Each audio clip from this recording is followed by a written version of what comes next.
Good morning, good afternoon, good morning, good evening to everybody. How are you guys doing? Hello, hello, hello, hello. Welcome in. How's it going, chat? How's it going, YouTube? Welcome in, boys and girls. Lovely to have you here. Icy, Soulbound, Sinister, Black Onyx, Kronos, Kata. Welcome in, chat. Welcome in.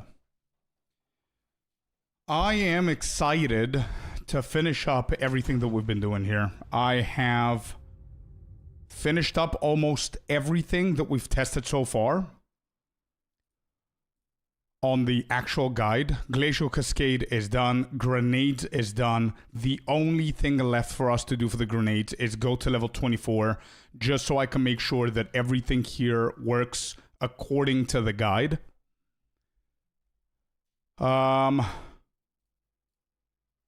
But I think like this morning, it took me like around an hour and a half to get all of this done. Streak is older than me. Let's go. 55 stream streak. Let's go. Good morning, Jokaris Athelos. Welcome in. Adam and Bandit over on the YouTubes. Welcome in, guys. Thank you for the work that you put in for the community. Hey, don't thank me for that, man. It's I love doing what I do. I love organization. I love the game. When you pair both of them together, you get a good guide. That's what happens. Yeah. All right. Yeah, I think everything is set here. So I'm going to test this today. And we're going to finish up pretty quickly, I think, with this one. I'm already in Act 2. And I started adding some stuff to the changelog here so you guys understand what I'm changing, what I'm not changing, whatever the case is. And then we're going to go into Entangle. And that's basically it, I think. Entangle needs to be finished up today. So let's get into it. Let's go into Act 2. Get ourselves level 24 real quick. And finish up with that as well. And that's it. Entangle is so much fun. What I need to understand is what we're going to do after Cemetery. I feel that Entangle with Volcano drops off after the Cemetery.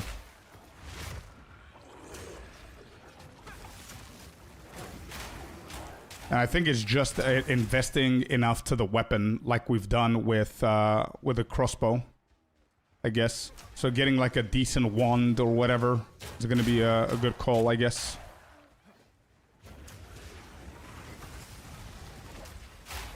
Like, this is a breeze so far, man. This is such an easy build.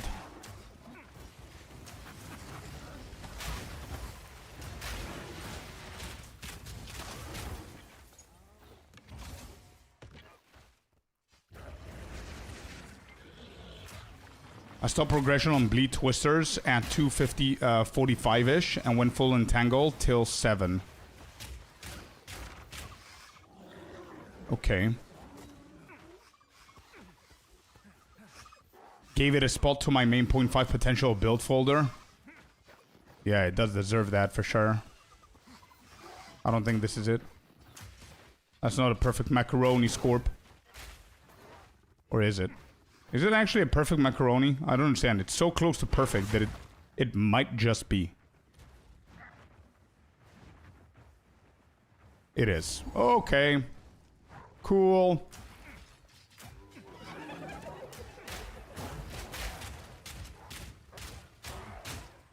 Good morning, Fire. Welcome in. Okay, Frostbomb, grenades, Flasherino, more than fine.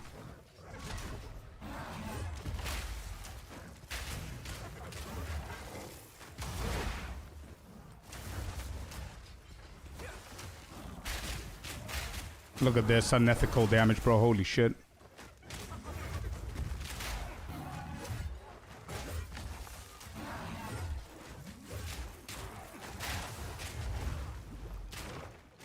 I'm happy I ate that and I saw that I wouldn't die there.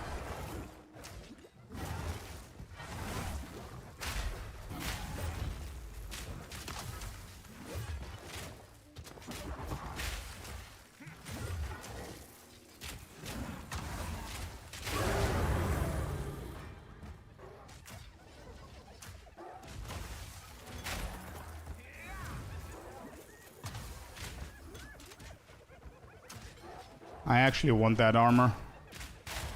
Don't forget that this is the moment that we start going from armor to EVES.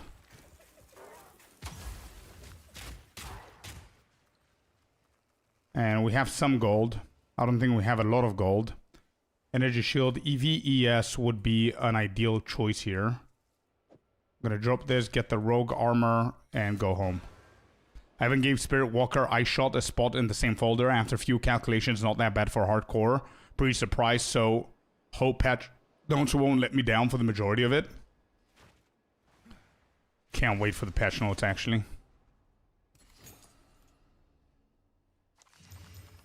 Alright, let me see, what do we have? We sell this, we sell that. We sell this. What do we have here? Armor evasion with 33 spirit that we're not going to use. I think this is going to be better anyway than ours. This is for sure for later on. We're going to check if there's anything else that we want to get here. Hop onto the caravan and see how the transition to hollow palm is going to be from grenades. Alright, here we are definitely going for these first. I would consider. Did I refund? I did. Okay, beautiful. This is too expensive. This is for level 16. Let me see, what do we have? Varnished. This is already better, I would say. But I think I'm going to wait to level 16 and then double check this again. Good. Rage is for later on. Let me just make sure that I have everything correct here in the guide. Grenades. The prio, yada, yada, yada. Then skill rotation. We have skill information, support gem priority. Multi-shot elemental armament for explosive grenades. Support gems beyond these two are not needed for this build to successfully get you to level 24. For transition to hollow palm technique, therefore, save them for specific support gems we need for monk hollow. And I'm going to give some examples, actually. I left out the examples here. So support gems right here. This is the other build. We'll go grenade. Okay, so for example, we need rage.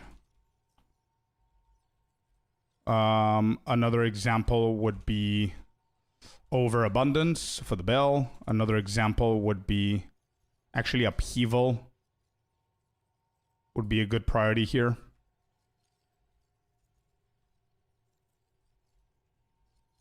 Upheaval would be a good example. Overabundance.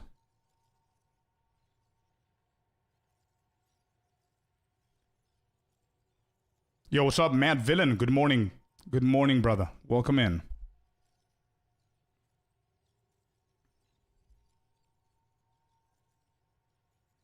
Rage, upheaval, overabundance. Something like that, I guess, right? Let me just double check it here. Elemental armament, rapid attacks. We already have that on our... oh, shit. We don't have rapid attacks. Uh-oh. That's the first prio, then. Rapid attacks is the #1 prio. Rapid attacks. Wait, do we have that? Hold on. I think I missed something here. I think we have rapid attacks on the crossbow. We do indeed. Okay. So this means crossbow shot. This one has rapid attacks. Apply. This is going to be the third one. This is correct. Okay, beautiful. Support gems. First support gem should be multi-shot. Second support gem should be elemental armament. Third support gem should be rapid attacks for crossbow shot. So we don't... crossbow shot. This is taken... This is taken so we don't...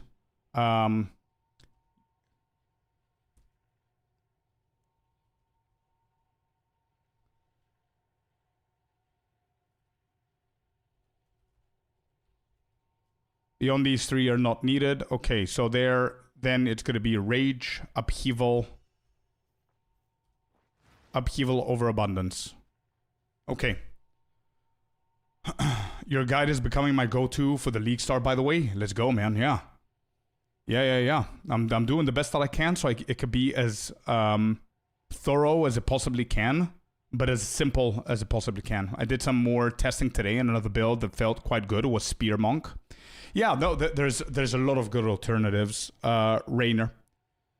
Twister start is really good. Lightning Arrow is really good. The Warrior start is really good with Bone Shatter and Rolling Slam. But man, we have a lot of time ahead of us, so I could just stack everything in here and provide you guys with absolutely every possible start that you can go for. But it's going to be a little bit too much, you know what I mean? But I'll see. The good ones at least. Overabundance. I think this is it. Glacial Start. Upheaval is in there. Overabundance is in there. Rapid Attacks is in there. Rage, Elemental, Armament. These 5. Beautiful. So that's it. Okay. Cool. We're going to save that update. And we go back to the game. And we make sure that we follow exactly that. So multi-shot is going to be useless for later. Rapid attacks. Okay, so for this one, we have Rage. Any other support gem that we get here is going to be Overabundance and Upheaval. Excellent. All right, let's move.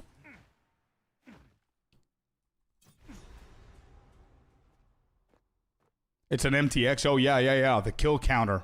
It used to be a supporter pack, I think. It was a bundle of some sort, if I'm not mistaken, villain. Good morning, Cynical. Welcome in, brother.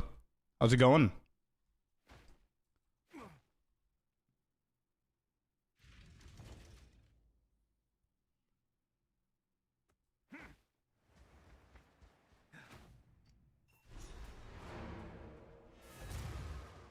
I think this one is from POE 1. Not sure anymore. Yeah, me neither. I lost count. I have no idea where it's from. So the next step for us is level 16 here. Level 16 is our next target. So 2 more levels, and we're going to be able to start upgrading our gear. So the most important thing now is to keep every single gold that we have for the shopping spree at level 16.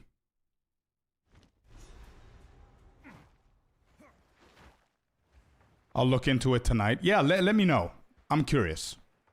Let me know. I remember and let me know if I'm right, but I do remember that they released something. I don't recall if it's POE 1 or POE 2, but I remember it was a pack where it was pretty expensive, like it was like $90 or whatever the case was, and everything in that pack was not very appealing apart from the kill counter. And I remember that I said, "Oh shit, I want that kill counter." But I decided not to do it because of the rest of the content within the pack. That's what I remember. However, I don't recall if it was...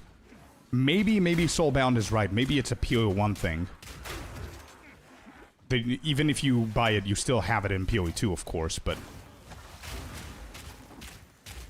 I don't know if it was a Mirage thing. I don't remember. Good morning, Tails. It is from PO 1? Okay, good. Soul linked it in Discord. Okay, cool. So it is PO 1. And it's a supporter pack, right? Yeah, I remember that the pack wasn't very impressive, but I really like the kill counter.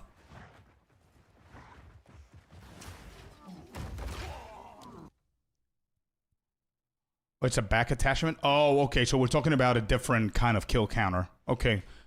Okay. Dave, welcome in, bud. How's it going? Is there any other abilities you still considering to try for leveling, or are you pretty set now? No, I'm gonna try, yeah. We have a few more Qkin that I want to try. The ones that really impressed me, I'm gonna try. We did like, we did try around 10 or 12 different variants, and I think I'm gonna minimize it to 5. I think I'm gonna do top 5 for me on the Monk. So far we have Glacial Start, we have Grenades, which is definitely the best one so far. I don't think anything is going to get anywhere close to this, unless the patch notes completely obliterate it. Next in line is the Entangle, which is what we're going to do in just a little bit whenever I finish with this one. Then the other two are going to be Lightning Arrow and the Warrior Start. And I have one third one that I want to see if it's going to beat the rest, which is Twister. Which I don't know if I'm a big Twister fan. I also need to create a brand new filter for 0.5, by the way. But I think that one needs to... We need to wait for the patch notes. And I'm going to include my filter on the actual monk guide, so you guys can see it from there as well. In case you want to use that one. But I think that one, there's no point laying down the foundation for that one, because there's going to be like a gazillion new crafting materials and stuff that I need to customly fix and manually do.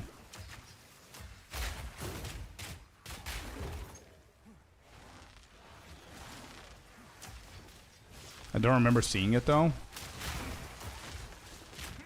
There was another one, man. I don't remember which one you saw. I don't remember the one in the video that you're talking about, Villain. But I swear there was another pack that had a kill counter recently. I don't know if that was it.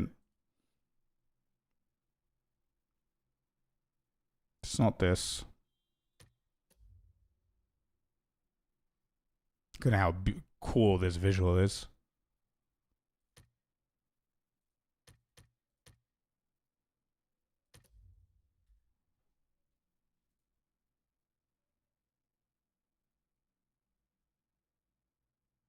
There's a helmet that counts kills.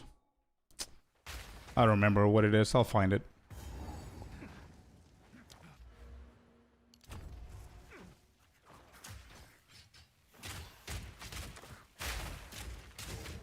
No video. No video about the streamlining of campaign.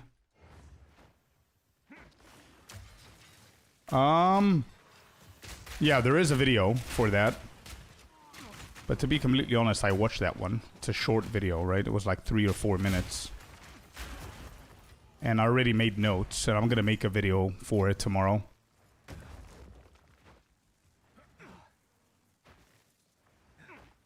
Holopom tech with martial artists, yeah. That's what we're gonna do.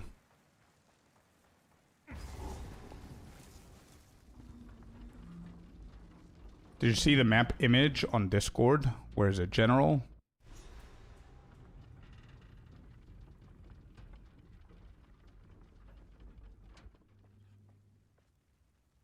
No, I didn't. It looks to be a new area. Oh, wow. Is this official, by the way? Is this confirmed? Good morning, Fabs. Welcome in, bud.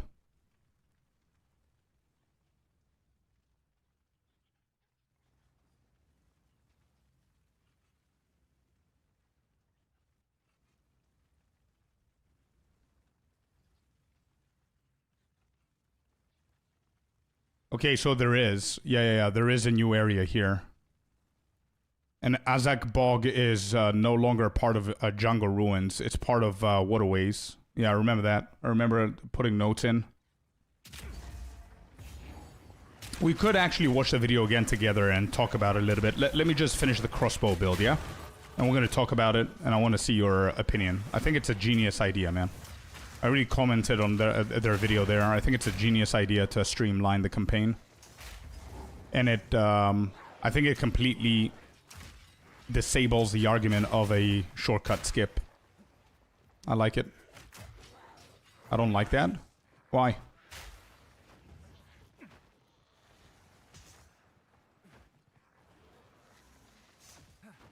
Is there a way to convert Twister into doing lightning damage, or that at least doing enough that using bow stag and owl?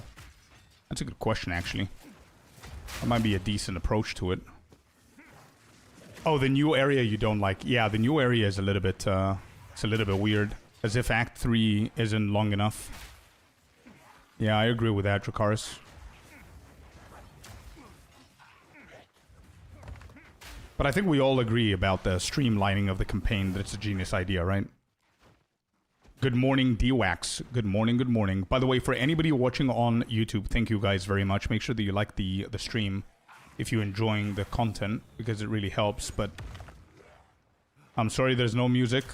It's YouTube's fault, not mine.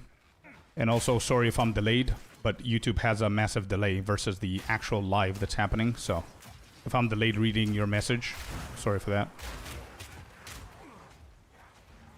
We just got level 16, so I'm gonna go ahead and kill the boss, and then we're gonna naturally, organically go into the to the vendors.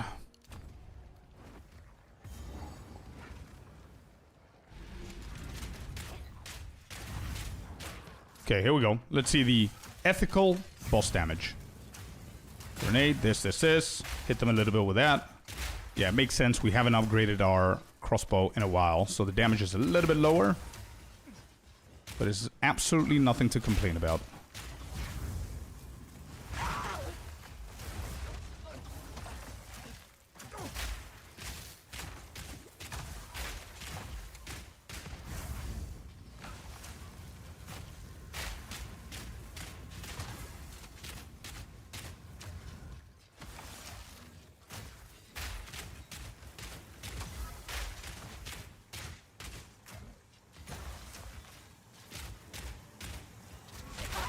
There you go. Not bad. Good stuff. Let's grab everything here. We're gonna need to check all of these. This is just evasion, so I'm not gonna get it. Hello, Mr. Key. How you doing, bud? Alright, here we go. This is a huge milestone, and I want to make sure that I have it specified in the guides. I keep on forgetting.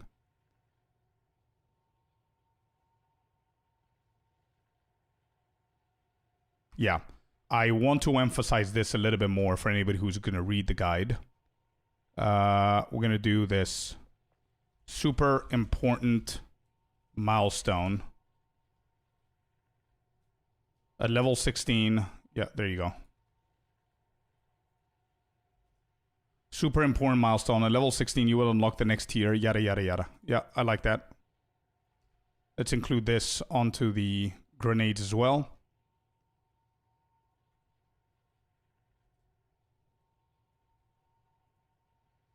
There we go. Okay, beautiful. Looks good. So, big. Let's see here. Evasion energy shield. Beautiful. Exactly what we wanted here. We're going to sell this, sell that. Nope, nope, nope. Armor, no. We're going to grab this. Nice little upgrade. We're going to get a nice little upgrade here as well.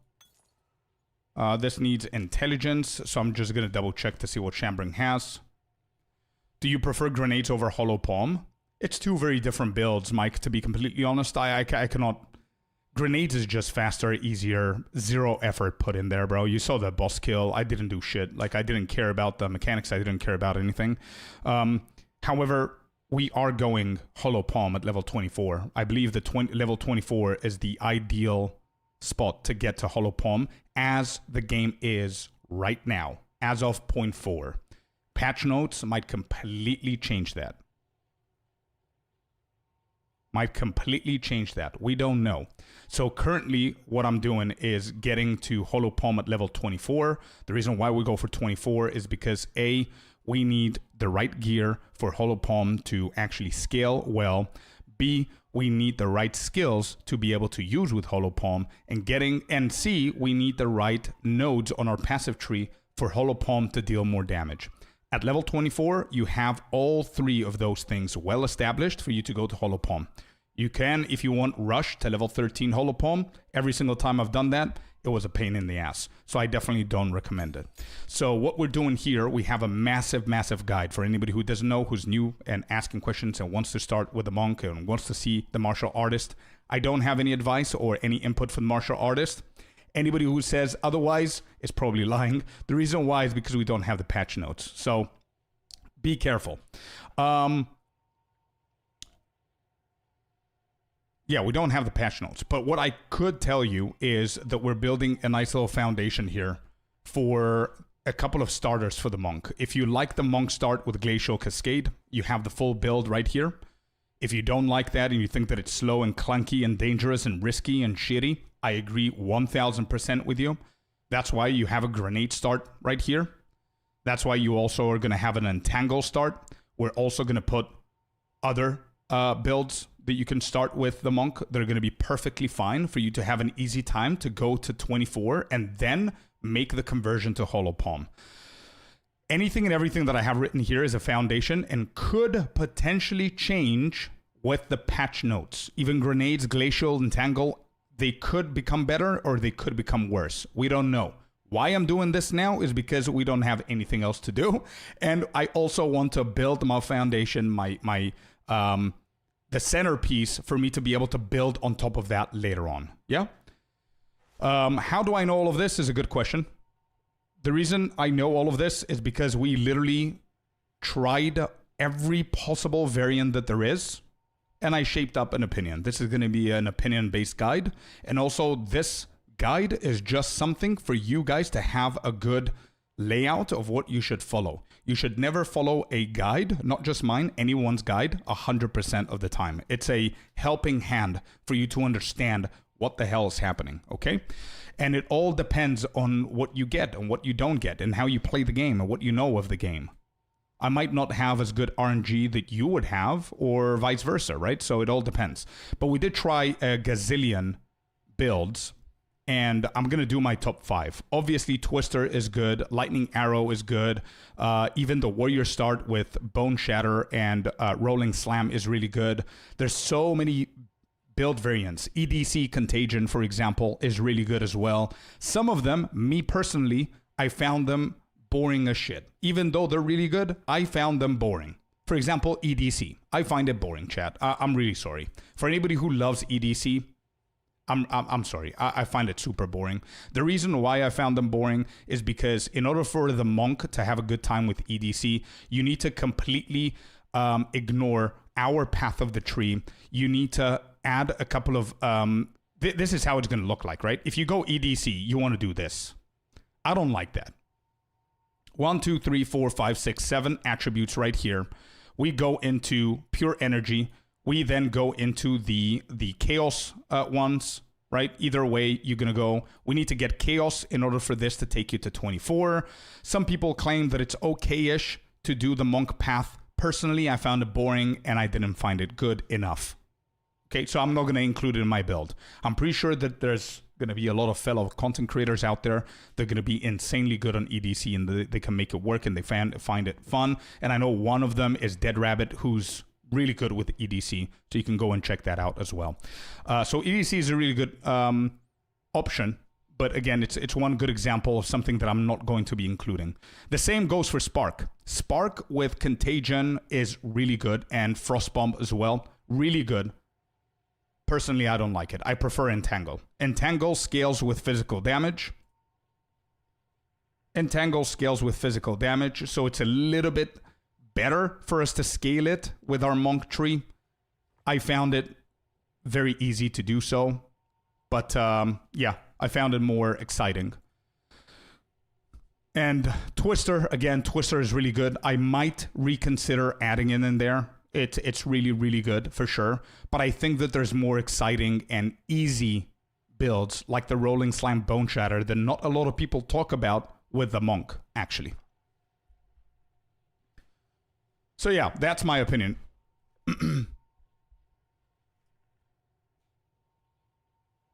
Scorp, are you putting weapon crafting tips in your early sections? Not really tips. I'm just letting them know what to look out for very briefly. I don't want to overwhelm people. I feel that the guide is already very deep. So it's very deep, bro. There's build overview. There's explanation of the whole palm switch and what the recommendation is. There's important information, TLDR. Weapon choices, why not, what you need to do, super important milestone right here, what you should change, hollow palm switch. Then look at all of this explanation for the skills that we're using, what they do, why you should get them, the priority, support gems, skill information, the Wyvern tech explained even is in there. Skill rotation is in there for AoE for bosses and for Glacial Cascade because it changes. There's early AoE and there's late AoE. I don't want to overwhelm it, man. Are you looking forward for the grenade launcher? Oh, yeah. 100%. Wing Blast, Wind Blast and Wing Blast Monk has very funny mechanics. It has indeed. Yeah, it's pretty cool.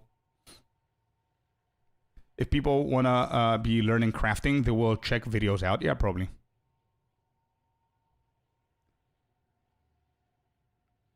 What skill setup do you think will be fast for farming early maps on Monk? I'm going to answer that question as of 0.4. I need to... I'm sorry, Chad, but you're going to hear this often from me because I don't want people to get baited into shit, okay? It's always going to be a disclaimer that everything that I answer is going to be based on 0.4. I don't know what the patch notes are going to do. So the question the chat has, what skill setup do you think will be fast for farming early maps on Monk?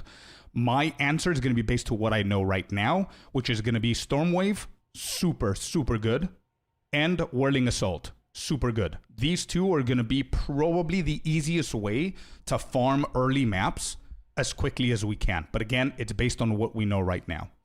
Martial Artist, I'm not even counting that as a new ascendancy.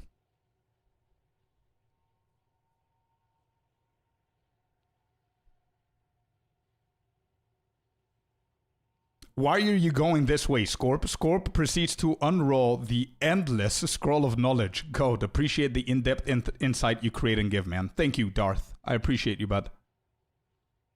Thank you. Gonna try a monk run now. Yeah, hey, if you want, you can also check this guide out. Follow the guide. Let's say you decide to go grenades or glacial, and give me feedback afterwards. I don't know what your starter is going to be. I don't know what you choose. I'm sorry if I don't have the one that you want, but these two are almost... Actually, glacial is done. Grenades is like 99% done. So I would appreciate if you go for a monk, for example, and you care about one of these two, follow the guide and let me know. Let me know if I did a good job with explaining stuff, if it's easy to follow, if it's easy to understand, etc. I'm super confident on Twister for boss early, and I think it's a solid candidate for a nerf. Your current choices aren't as likely to get hit with a nerf, in my opinion. Well, I think you have a good point. I think Twister is a good contender. It's a good start. I've never doubted that Twister is a great start. However, I do believe the Twister might get slight nerfs. The reason why is because the Huntress Ascendancy, Spirit Walker, is gonna hype up Twister builds even more than they already are. And I think because of that, they might actually down-tune it a little bit more than what it is now because of the power spikes that it might get later on. That doesn't come to say that Twister early or leveling is going to be bad. On the contrary, they might actually buff Twister early and nerf it late because of everything that you might potentially get with a Huntress, is my personal opinion. I don't know if I'm gonna be right or not. But yeah, I don't think I'm very safe with these, man. I don't think Grenade is very safe. Kuiken. Grenades is by far the best leveling build that you can go for early on, and it falls at the end game. So I do believe the Grenades are going to see a change. And the change that I believe they're going to see is buff end game, nerf leveling. So that's why I have this first sentence right here. So we don't know. Entangle, again, I think Entangle doesn't need any tweaks. So maybe this is safe. Glacial Cascade, I would consider Glacial Cascade that it needs buffs, but we will see. I think it's still, I think this one is a safe choice, yeah. Grenades, I don't think it is.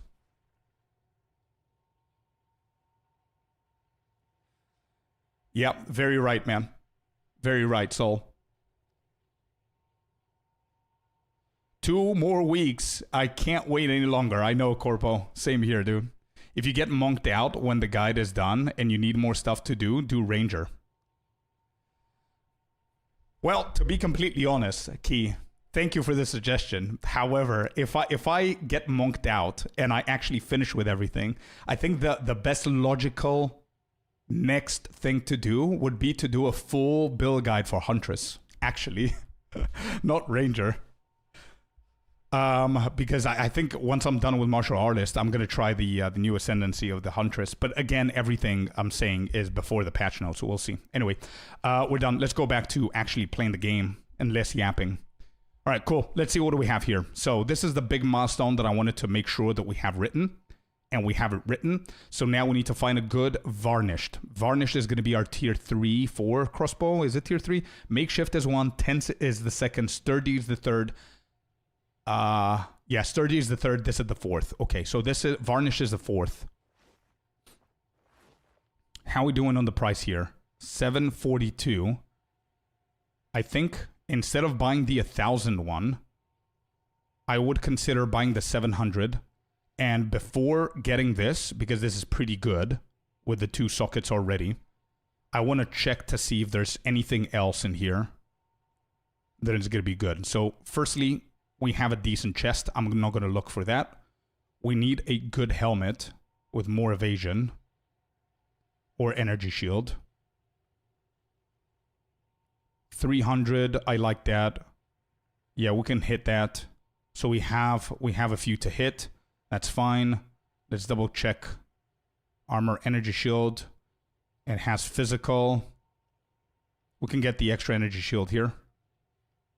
But that's 1,000.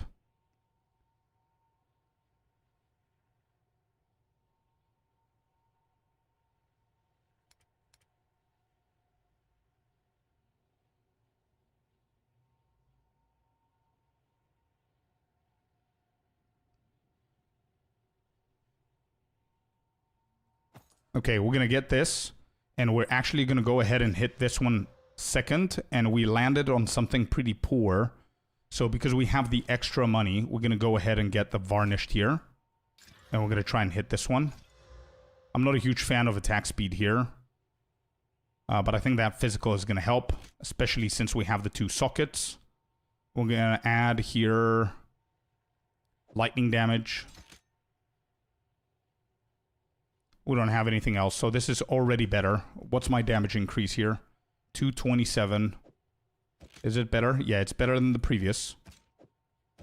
And it's better than this one. Okay, beautiful. So here, we sell.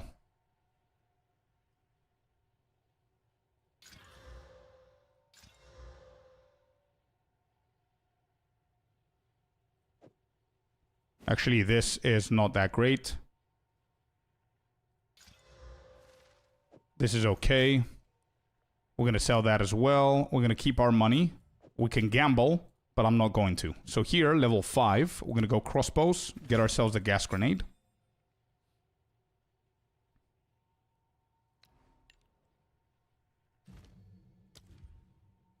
Grenades goes to tier 5. Gas grenades, I am not going to upgrade the flash grenade, because this is where we need to start stacking on our quarterstaff shit. Or just keep it, or just have them there, so whenever we convert, we get whatever we need to get here. For level 24. I think this is enough. Gas grenade and explosive is the only 2 that we're going to waste here.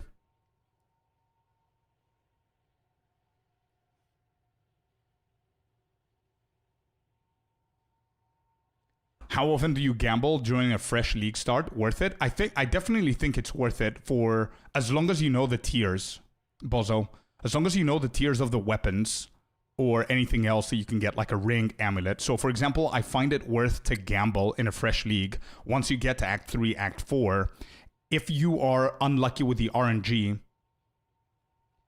I would consider gamble just so you can get that potential power spike, you know what I mean? So if I just entered Act 4 and I've done like 1 or 2 maps, zones in Act 4, and I still didn't replace my weapon of the previous act, and I'm not getting lucky, vendor doesn't have anything good, I'm going to try and gamble to see.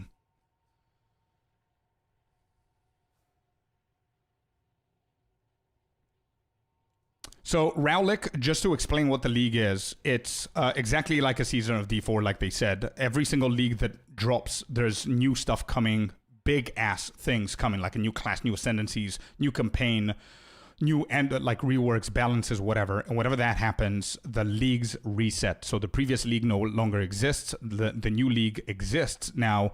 It's going to be, for example, right now, point 4, we have the Val Temple League. It's called... what was it called? The Return, the Last of the Druids is what it's called, with the Val Temple as the league. That's 0.4. That's when the Val Temple came and the Druid came. 0.5, the Val Temple ends, the mechanic of that league that we have right now is going to go core, so it's going to still exist, but the league is no longer the Val Temple. The new league is going to be called Runes of Aldur, which is going to be 0.5. Whenever that happens, the previous league ends, the new one begins. However, if you've played the previous league, your character is going to be migrated to standard mode, which means that you don't lose access to anything that you have to that character or the character itself. You can still play it if you want to. However, if you want to play the new league with all the new additions and all the new shiny shit, you need to create another character, a brand new character from level 1 to play the league with everybody else. That's what it is.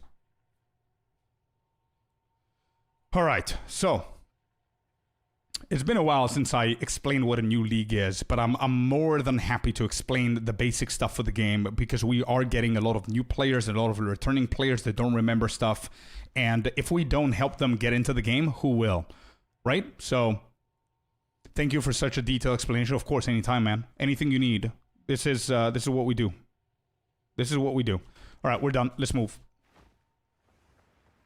Mike Bison with a follow as well, and Rowlick with a follow. Thank you, guys.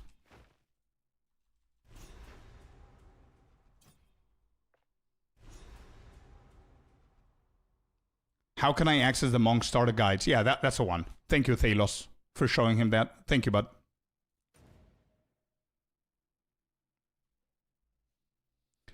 All we have to do is just create a new character to play the new league. Correct. Let me actually go one step further because you only need this explained once and that's it, right? So you go into POE 2. This is the character creation screen. This is the lobby, right? This is the login screen. You log in, you go to the character creation and you click on create. Look at this. You have two options, standard and Fate of the Val. Remember I told you that the league that we're currently on is 0.4 and it's called Fate of the Val? Here it is. So now you have two choices. Either go to standard or go to the league. The difference between standard and the league is that in the league, you're going to play the actual league. You're going to get all the new shiny stuff that are happening within the league. Standard doesn't have everything that's happening in the league.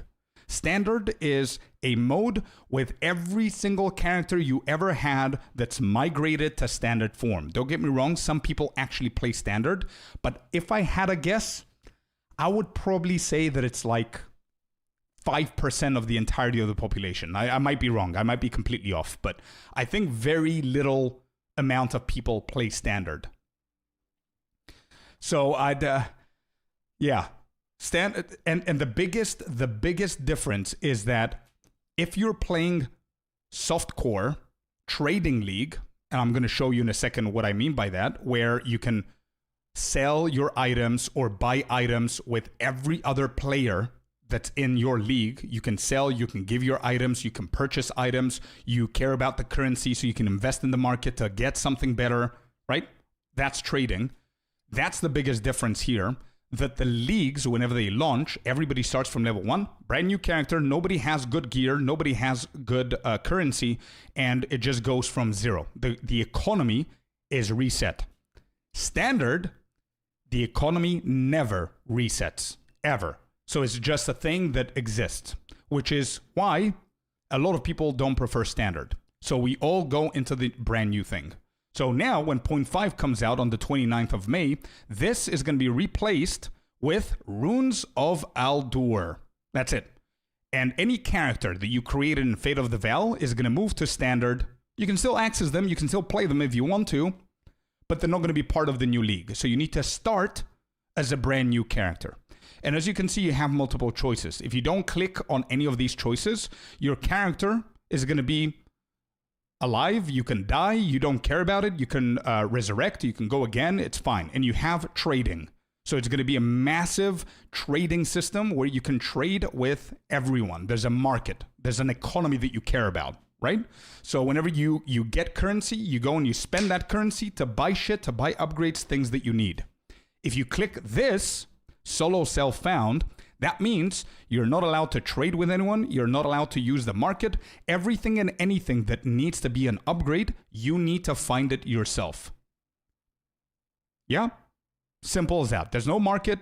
There's none of that. Nobody can help you with anything. You need to do it yourself, which is why it's called self-found. Solo self-found. If you click on hardcore, then that means you're not allowed to die. If you die, your character is being deleted from hardcore and you need to go again. There's no forgiveness. If you click on both of them, you enter SSF hardcore, which means everything and anything that you find is from you. You cannot trade or buy anything, and you're not allowed to die, which is the hardest mode that you can go for, right? Unfortunately, there are no special achievements right now. It's just bragging rights and for you to create a challenge for yourself. However, 0.5 is going to bring challenges for the very first time in PoE 2. I am not sure. I don't think that the challenges are going to be specifically for these, but they might actually add specific SSF and hardcore challenges as well, which is going to be great to see. But this is the full explanation, man, to what these modes are and what the league is going to be. So as you can see, I have multiple characters. I deleted like 15 different characters. I could have showed you, but as you will see here, this character is Fate of the Val League. This character is SSF Fate of the Val League. So they don't coexist in the same mode. Does that make sense? That's it. That's the best I could do to explain it. Hopefully I helped out whoever's new, whoever's confused. Are you going monk this season? I'm going to start with a monk. I'm not sure if I'm going to end with a monk. We'll see. I usually create like multiple builds.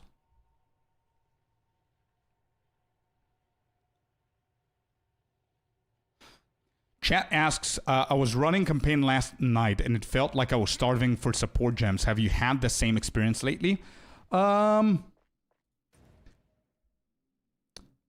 don't know if I was lucky the past couple of runs. I haven't seen a big issue. Maybe I was lucky, man.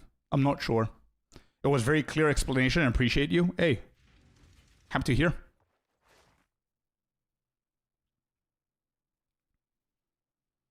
So I can play the normal mode without solo self-found and just not trade. It is yeah.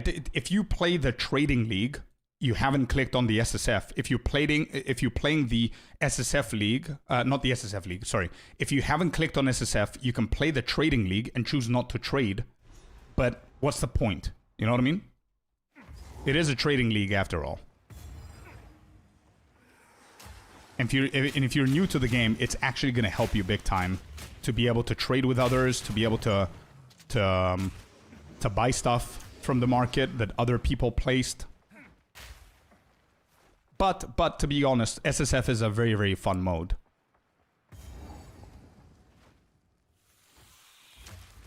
I feel like supporting gems don't drop off enough. Yeah, I think you guys are right. But as I said, I haven't had a big issue with that. Right? Like now, for example, I've had only 3. Actually, yeah, you're right. You're right, Marcus. I've had only 3 support gems drop.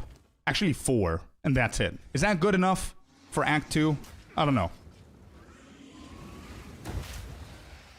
I play the trade league but don't usually trade. Yeah, that's an option. That's always an option. Because the trade league is not only for trading. You can also, not only for buying stuff from the market, but people can give you shit. You know what I mean? If you play with friends or you meet people online, you can trade stuff that you need. And also we have a guild, right? So anybody who's in the guild can also take stuff from our stash tabs that we provide for the guild. The big 3-0, man. Thank you, Tricker.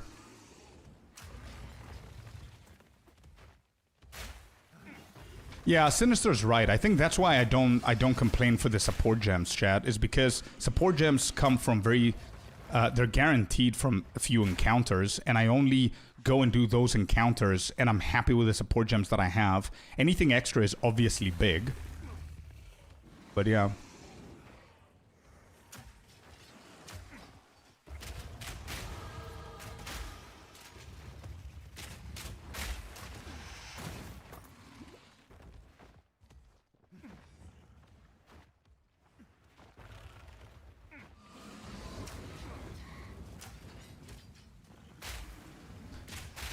Everything is so expensive though, I can't really progress without buying further gear and don't know how to craft it myself.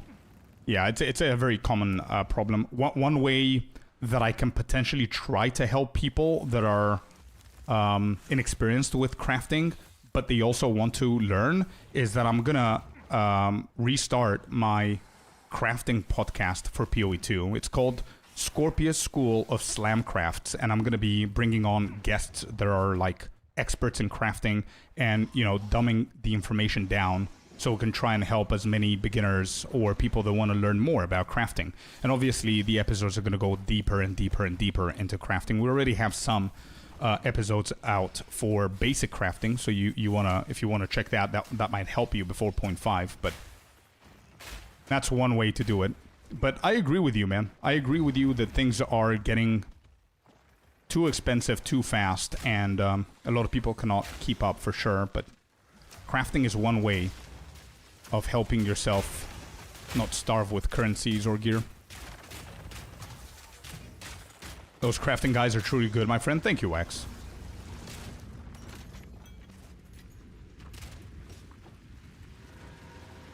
Is this a merc build? No, this is a monk, believe it or not. Performing perfectly fine. Just like a merc would. This is a monk. Look at that. This is one of the starters that we're considering. But it all depends on the patch notes and everything. I just want to keep going here until we convert to hollow palm so I can see the transition, to see that my build guide is accurate and everything. And then we're going to do the exact same thing with entangle.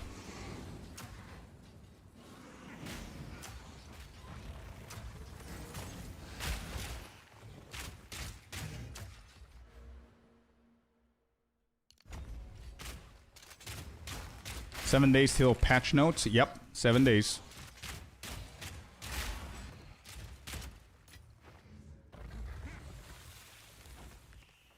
Scorp, I cannot say enough how proud I am for you smashing that race. I think about it often. Thank you, dude. Me too. Me too. I'm proud and happy as well for winning that race. Thank you, dude. Again, I've said it like multiple times. I'm gonna keep saying it. You have a lot to do with that win, man. You really helped me out.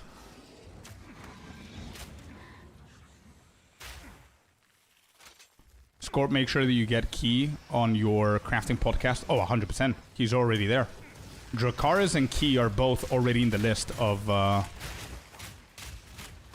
guests that are going to be on the crafting podcast, for sure.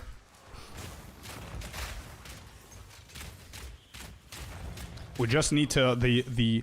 The way that I'm planning this is I want it to be chill, but I want it to be educational, right? So I don't want any pressure. I don't want you guys to feel the pressure. I don't want to feel the pressure as well. We're here for the fun of it, right? So it's not going to be something crazy official or whatever.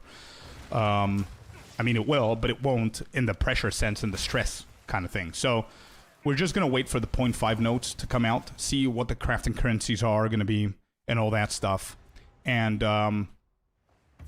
And then I'm going to take some time to see what the topics are going to be for discussion. I'll make a nice little channel on our Discord for all three of us and anybody else who's going to be invited, so we can talk over it, and you guys can select your topics of discussion and anything else that you can think of, right? So I'm open for that.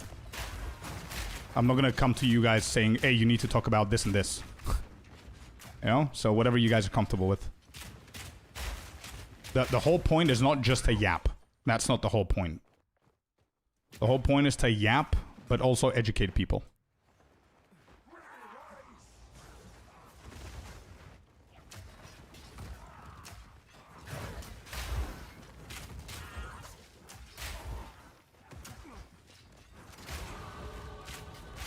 Oh, I agree 100%, Marcus. Marcus is saying don't judge the economy for 0.5 based on 0.4. Absolutely agree. I think 0.5's economy is going to be so much better and so much more stable.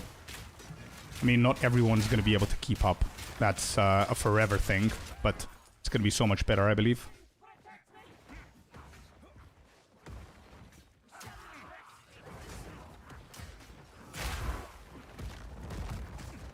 Do you think the 4 remaining nodes are going to benefit Hollow Palm? Bro, do I think? I haven't stopped thinking about that. That's exactly what I wanted to happen. So I'm really hoping that that's exactly what's going to happen, man. But you know what? It's frightening me, and I'm going to show you.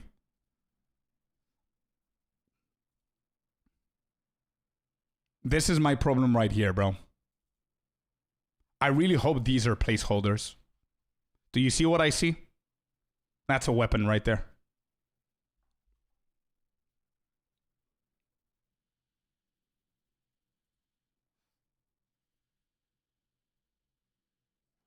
We'll consider that, Bird. Thank you, bro. Void King, welcome in. Thank you so much for the follow. It looks like win on both of them, yeah. Left looks like empty hands. Does it though? I see something there. The extension of the arm, of the hand.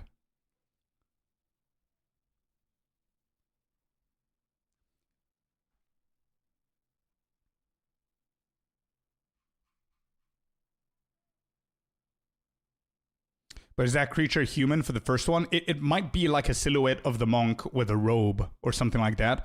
My first guess, again, it's a guess, chat. I have no inside information. I have no idea what's happening. But the initial guess that I had is that it's whenever it might buff or help you for channeling stuff. So it could be a defensive, like a wind barrier that happens whenever you're channeling shit. So it's going to be almost pushing us to go for the hollow form. You know what I mean? With the extra defensive, whenever you're channeling because you're out in the open, it might help. I don't know, bro. I really don't want it to be that. I really hope it's something with hollow palm, but I clearly see a weapon here.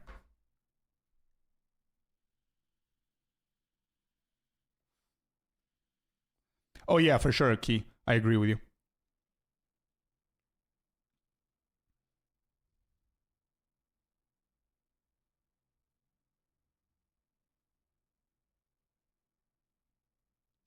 Exactly, Boris. Yeah, you're right. They are actually spec'd into those without the hollow palm, which has always been, I pointed that out from day one as well. It's always been my question, because people are saying, oh shit, martial artist, hollow palm, here we go. And I'm like, where does it say that we need to be hollow palm? If hollow palm remains the way that it is now, I don't think it's going to be the number one choice.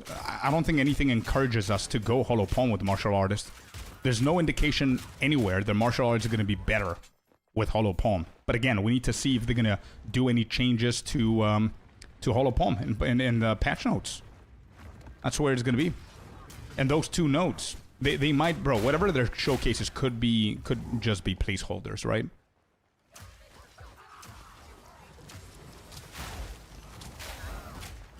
Is this a merc? No, it's a monk.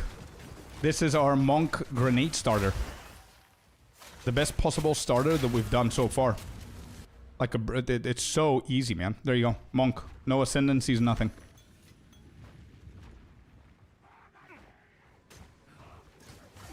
Maybe we'll get a trailer today for the monk. Yep.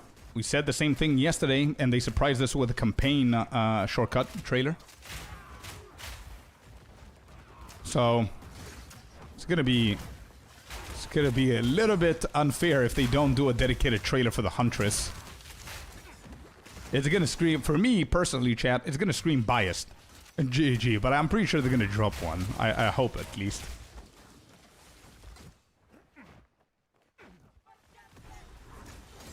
Staff techniques, I see. So could it so it could actually increase your damage if you're if you have a quarterstaff on?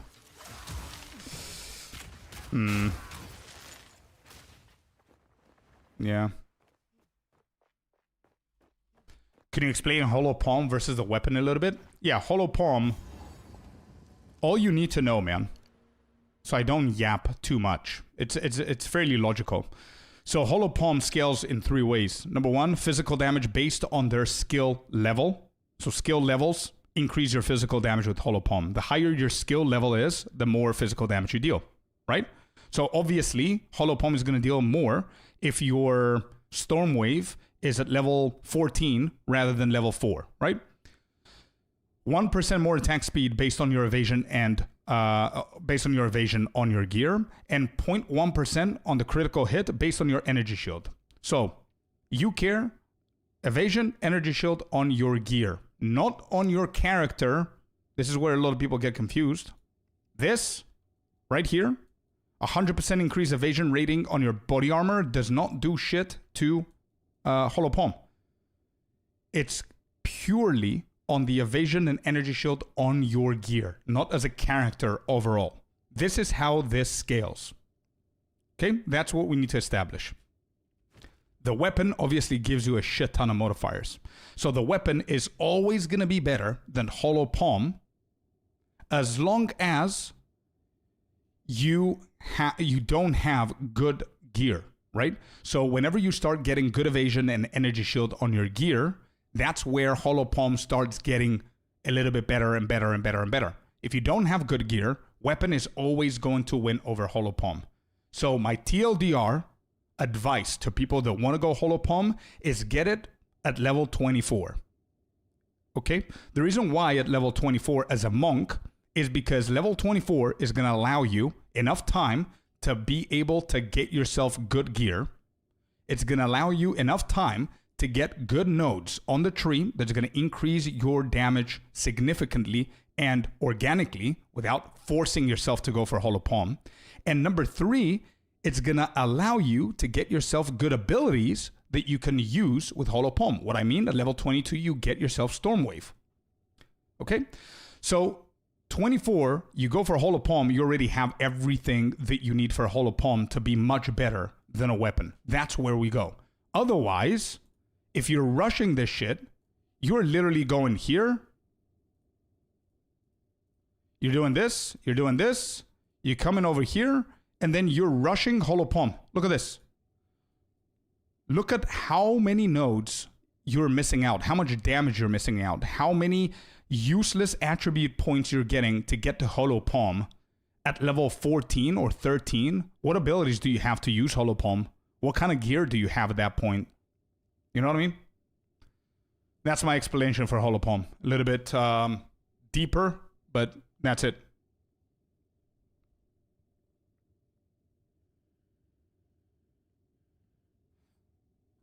There it is. Hopefully that helps you out. You're very welcome, man. All right, here we go. Gas grenade, 1, 2, 3. It's gonna be more than enough. Yep.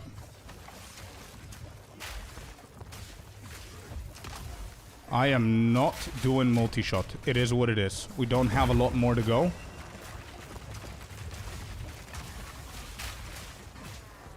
So we're just gonna blast this.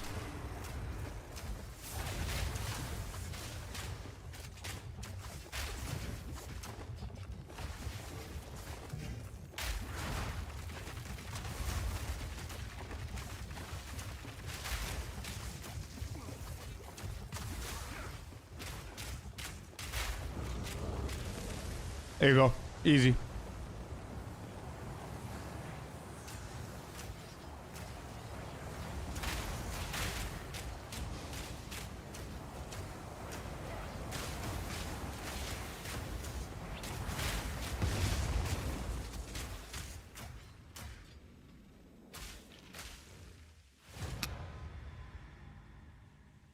Also, I'm betting on the runic upgraded version of Thunder Fist. Plus Way of the Stone Fist will be a banger. It sounds really good. It does sound really good. But what I know from GG's, whenever they're bringing new ascendancies that impact a class or a build significantly, like Martial Artist and Spirit Walker, they tend to go back the whole chain of things that are affected by that specific new ascendancy and its nodes, and they actually start balancing shit out. So, for example, I'm expecting to see changes to Hollow Palm. I'm expecting to see changes to the Monk in general because of Martial Artist. I'm expecting to see changes to Tempest Bell because of Martial Artist. And for the Spirit, and for that, I'm expecting to see changes to Thunder Fist as well. They might nerf that because they're aware that, okay, 1 + 1 = 2. Martial Artist, Hollow Palm, people are going to go for Thunder Fist. We're bringing the new rune forging that's going to work on the uniques. So they're going to use that, and they're going to use the new node from Martial Artist with the Stone Fist for the gloves. It makes sense. So we need to tune that. The same way I think they're going to touch on Twisters, maybe, and Companions in general for the Spirit Walker. Just my 2 cents. Same goes for Hoa and everything else, because Mark said that every single time now they need to double check the uniques because Stone Fist exists in the game. So they created more and more work for them.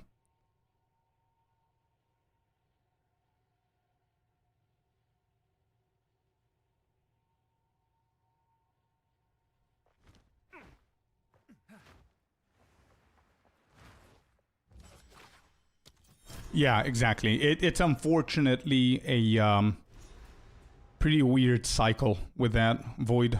It is. It is. But I'm okay with that. I'm not complaining because we definitely need more items, more cool interactions, and more cool shit happening. And this is the only way to get them. So it's okay. I'm okay with it.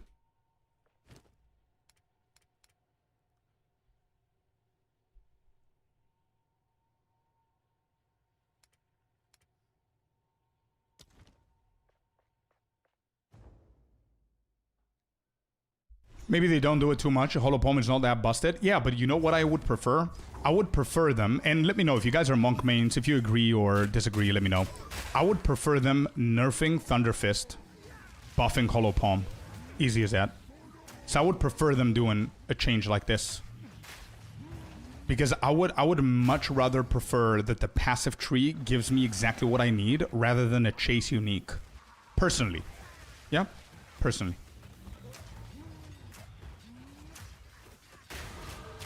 Is it really a problem? Playing Hollow Palm makes you lose a lot from the weapon slots? You mean the mods of the weapons? Oh, Hollow Palm is really good. It's really good early. It's pretty... Actually, it's pretty good overall, man. It's pretty good overall. You are losing the mods, but don't forget that you're getting a different kind of mod from Hollow Palm that increases your damage by a shit ton based on the gear that you have. So if you have really good gear, evasion and energy shield, for example, you don't need a weapon. And oftentimes, early endgame and late campaign, Hollow Palm is gonna beat the weapons, usually. I think weapons are only far superior when you start min-maxing your weapons and crafting and shit.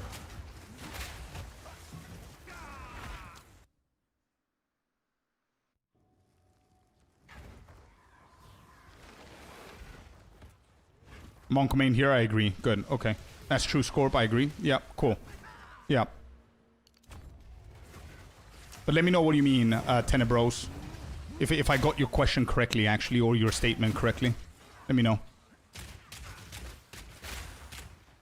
Because, for example, it's tested. Like my previous run yesterday, I'm not sure if you were here, but yesterday we did a proper Monk start with Glacial Cascade and all that good stuff, right?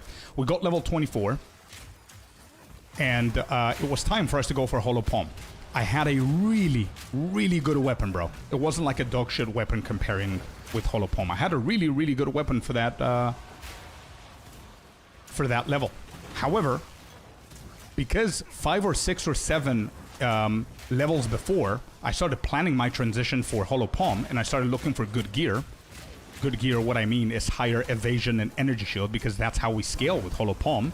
Right? So everything is planned, intentional, it's not random. So level 24, I tested my damage with a weapon, which was a really good weapon, on Stormwave. Same ability, same everything. And then I switched to Hollow Palm, and I was dealing almost double the damage. Because if you think about it, one weapon gives you 6 modifiers. Those 6 modifiers, not everything is going to be perfect. It's not endgame min-maxing. Remember what I'm just saying here. It's not endgame min-maxing. You have 6 modifiers. Realistically, half of them are good, the other half is shit, right? So you might get physical damage, you might get physical flat, so you're perfect so far. You might get attack speed, you're golden. The other 3 might be accuracy, might be light radius, might be whatever. You might get lucky and get a 4th really good mod. If you have super high evasion energy shield on your body armor, flat or hybrid, the same applies for helmet, the same applies for boots, the same applies for gloves. Those are 4 pieces of gear that provide you with scalability of the damage for Hollow Palm. Plus, the higher level you go, the higher level your ability is going to be, which is the 3rd way that Hollow Palm scales. And then you always have your rings to give you that extra attack speed, extra flat, extra everything. So Hollow Palm is perfect in the mid section towards the late section of the game. It starts losing its value whenever you can giga craft an insane weapon that has 6 out of 6 mods of what you want. That's currently my whole idea behind how Hollow Palm is. So it's definitely worth it. Yeah, exactly. Tene, exactly, man. Exactly. We're on the same page, bro. We're on the same page. A late game weapon is very hard for Holopalm to keep up with. But again, it has to be min-maxi. Even with the physical damage though, don't get me wrong. If you just have a good weapon that has high physical damage, plus levels on skills, and that's it, nothing else that's good, Holopalm might still beat it. Because don't forget that in the end game, where you get insane tiers of body armors, that you can have like 2,000 energy shield. Bro, look at this. If you multiply 0.1% of the 2,000 energy shield, then you have another 800 on the helmet or evasion or whatever the case is. Holopalm is still insane. Still insane.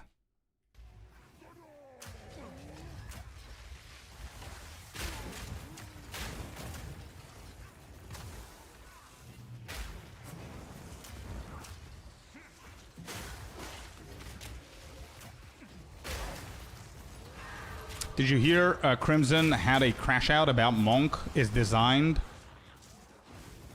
in LALR to be bad and bait League starter? Wait, I don't get it. So wait, what's Crimson crashing about? Monk LALR is a bait League starter? Is that what it is basically?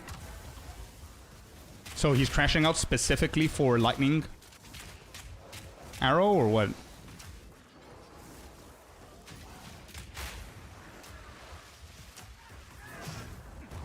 What am I still doing killing this?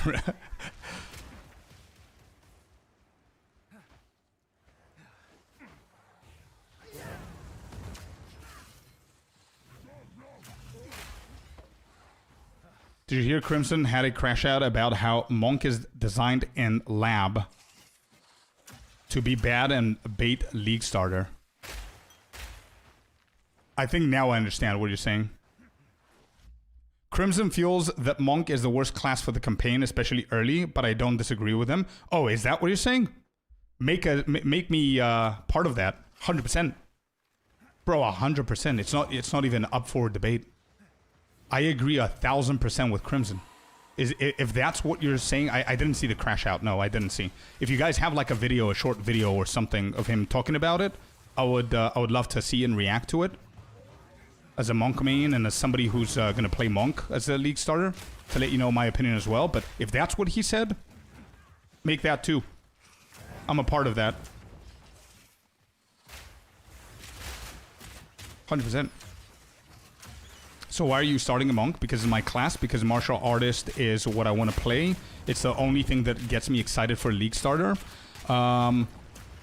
Crimson and I, again, if that's what he's talking about, Monk is bad, is the worst League starter with its weapon. Nobody's stopping you to do this. Do you think I'm playing a Merc now? I'm playing a Monk. 43 minutes. 43 minutes for Act 1 with a Monk Grenadier. Easy life, simple. However, in my guide, as you will see in the guide, I have an established build for a pure Monk, which is going to take you an hour and 10 minutes to finish Act 1, which is so much more than 43, but you get the point. But I do agree with Crimson, the quarterstaff skills only are the worst start early on. However, Monk shines later on. So there is a point of playing the Monk. You could just skip the first 24 levels, and then you're golden.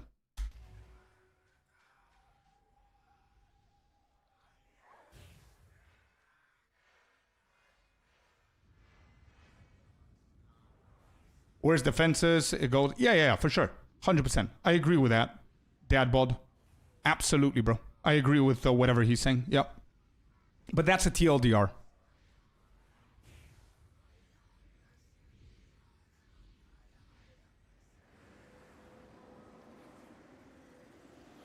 I thought we had mains. Oh, no. Don't get me wrong. I consider myself as a Monk main because since 0.1 until now, the most played class throughout all my builds has been a Monk. I've had a league that I played a Monk Lightning Arrow with the row amount just the same as a Deadeye, just so I can try it. I've probably done since 0.1 I'm not sure if anybody keeps track, but I've probably done around 50 builds so far. Every single league I'm doing around 7 to 8 different builds. I'm not saying I'm not playing this game like World of Warcraft, bro, with one character. I don't do that. Like, for example, in point 4, I didn't main a monk. I still had a build with a monk. I did actually 2 different builds with a monk last league. But the most played build for point 4 for me was Druid. The most played class. But overall in POE 2, my most played class has been the monk. That's what I mean.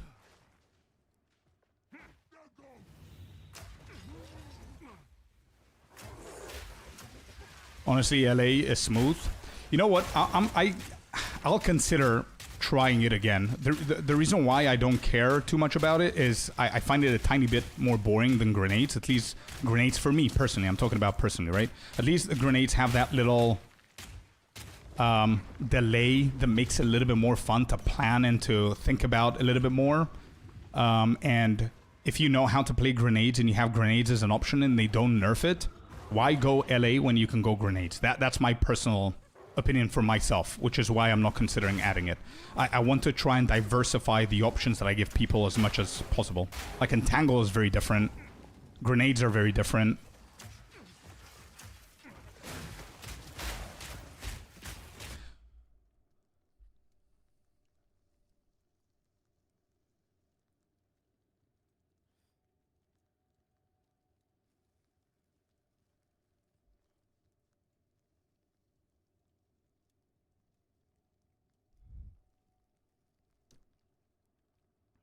Oh, definitely, Dadbod. Definitely, bro. It is a problem. The number one problem at level 24, bro, I promise you, at level 24, Hollow Palm is going to be online. If you've done the 3 things that I told you to do, for example, which is take your time with Hollow Palm, don't rush it, nobody's chasing you. Take your skills, the good ones, Stormwave, be patient, get Stormwave, get your support gems in line, get your nodes for the attack damage and whatever the case is, and get the good gear. Hollow Palm is 1000% online at level 24. The one problem you're going to face is not damage, it's going to be defense. You know what that means? That means that you can then go back to your tree and decide to do a few changes to help your defenses. So for example, as a monk full-on kit of the monk, we said we're going to do stuff like this. We're going to do stuff like this. We're going to do stuff like this for Glacial Cascade. And we're going to go here. We're going to get our Hollow Palm. I'm missing a few. What did I do before? Agile Succession. And there's 33. At this point, you're level 24. You get yourself Hollow Palm and you're like, holy shit, Hollow Palm is online. Happy days. Good stuff. You start noticing that your defense is a little bit meh. Whatever. You obviously upgrade your gear. You get your resistances. You get your evasion energy shield. Let's not forget that a lot of people are skipping the resistances. Especially experienced players like myself. A lot of times I'm not even look for resistance because I'm speedrunning. I don't give a shit about that. I give a shit about the base. And a lot of people are making that mistake. So resistances capped around Act 2, Act 3 would be good, or at least high enough. That's going to help.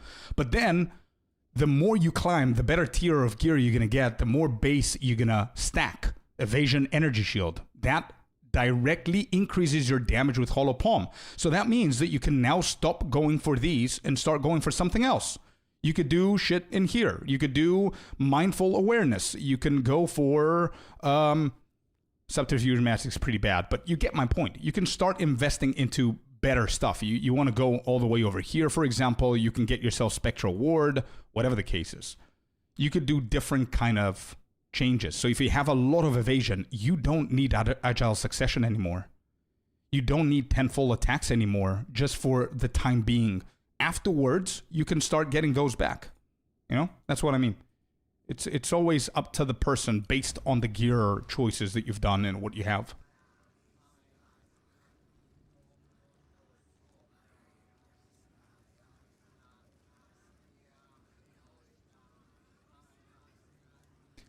I only have 350 hours, most on one Chronomancer. Bro, hats off for the Chronomancer, bro. Love that choice. But fooled around with all classes in hardcore SSF. Think about leaning toward learning Intelligence, Witch, Sork side to main. Good choices. You can never go bad with that, bro. Unfortunately, Chronomancer is not one of the most loved ascendancies that we've seen so far from their side. It needs a lot more love than it actually has, and I really hope that they give it. I don't think there's an ascendancy that haven't played so far in POE 2 with over 3,000 hours that I invested. Chronomancer is by far one of the weakest, but at the same time, one of my favorite ascendancies of the potential that it could have one day. That's why I would love to see some changes there. If you go in LA, definitely hit all the skill, attack speed, passives, and consider the lightning passive. It will help a lot. I will. I'll do that. Fabs, I might need you a little bit later on if you've tried that. Glacial Cascade is really hard on controller, especially with Frozen Locust. I know, bro. I know. And believe me or not, that's another reason why I've considered adding more starters for the Monk. If in case you don't like Glacial Cascade, you cannot play it because of console, you can go for grenades, you can go for entangle, you can go for... I'm going to add 2 more there. And then the final build is going to be Hollow Palm. And you're going to take that all the way to the end game. And I'm not going to be able to add too many things here because we don't know anything about martial artists.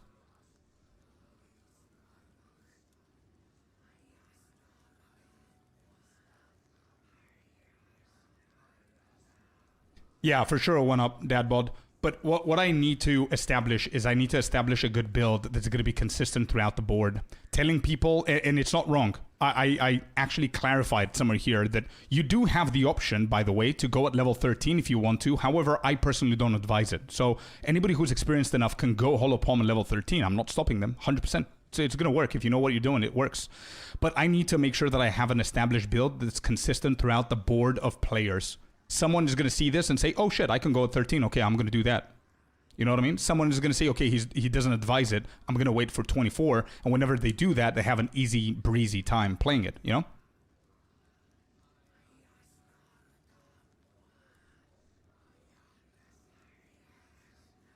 You would be more prone to take Way of Mountain or going for Hollow Resonance. Let me have it in front of me. Give me 1 second, chat. And I want to catch up with all of you guys. I know we're doing a lot more yapping, less playing. But I really want to engage with you guys and talk a little bit more about stuff and answer your questions and all that. Way of Mountain, I think, is going to be broken as shit. But personally, I think because I want to try a few things, I think I'm going to skip these 2 to begin with. Like, my first ascendancy is going to go into... to trying Hollow Form technique, and I don't mind the 2k gold of refunding in case it's bad. But I would love to try this with Whirling Assault level 41. I think that's gonna enable me to shoot past right everything. I think this is really good, but I think it's gonna depend on the gear that we have. It's gonna depend on a lot of different stuff.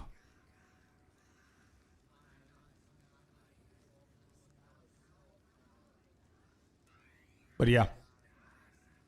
Doing Monk Hollow Palm first time, 0.5. Let's go, King. Welcome to the official Monk Martial Artist Hub, man. We've got a, what do they call it? A dojo. The Martial Artist Dojo is here. I agree 100% with your assessment on it. Yeah.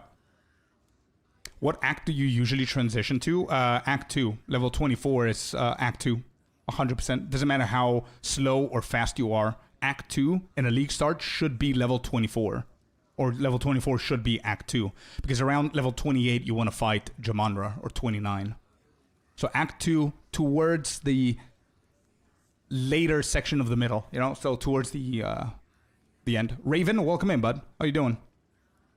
Let me try and catch up here. I would like to see LA start. Okay, you got it. We're going to try that as well.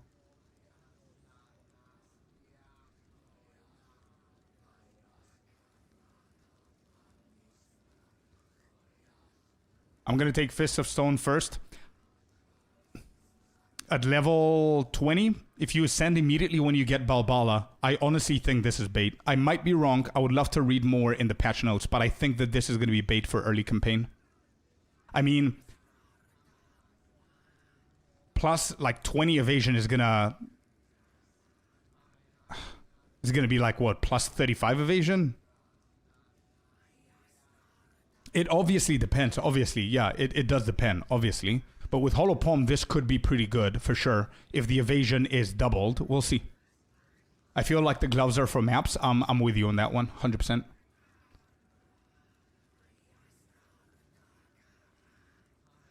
Yes, Raven.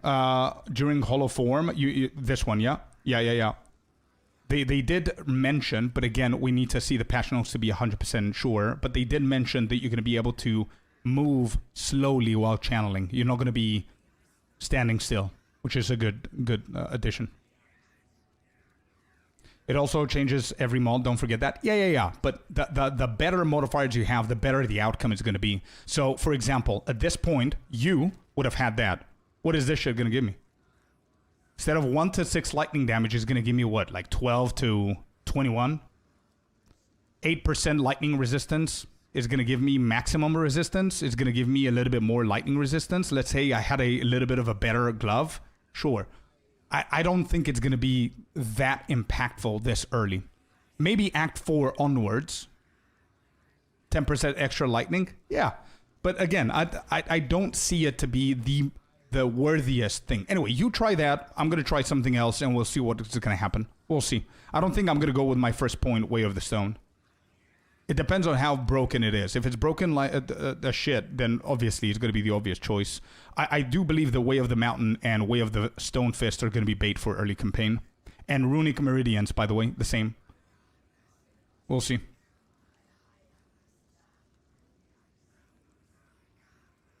You can take it and check and respec out of it. If it gains on gloves, sucks. I prefer that same logic. I prefer if you guys do that. I will do it with the Hollow Form. And I'm going to check this and refund if I don't like it. However, if this goes online, nothing else matters to me. Because if this goes online and I put something like Whirling Assault at level 41, all I care about is finishing the campaign as fast as I possibly can. That's exactly what I need this shit to be. Even if it's bad endgame, I don't care. I want it to finish my campaign as fast as possible. Whereas if this works and it's decent, I'm going to need to be on the lookout for better and better and better and better gloves all the time and do calculations if this is better, if that's better. You know what I mean? So I think this is the safest choice to me for me to see if it goes online as quick as possible. Way of the Mountain every day. Sure, it's good. But I still don't believe it's going to get my campaign rolling super fast. Attacks you use get 20% more damage is really good. But getting this second, after I see that Hollow Form works, is chef's kiss rather than the other way around. For the same reason that I just said now. Because if this goes online, again, it's a big if. If this goes online, it's going to help me speed through the campaign. If this is online, then having the other one online at the same time is just going to add to it. And then the third is going to be the gloves, but that time I'm going to be in the end game already. Anyway, everything that we're doing right now is speculations. We need the patch notes. Or the trailer. It does work with uniques. Tenant Bro, they did say it's going to work with uniques. Yeah, 100%. Yeah, Soulbound is correct. Did I not mention that? I don't think that this is going to scale Hollow Palm's damage. I don't think it will. The same way that the Bisire's skin doesn't affect Hollow Palm.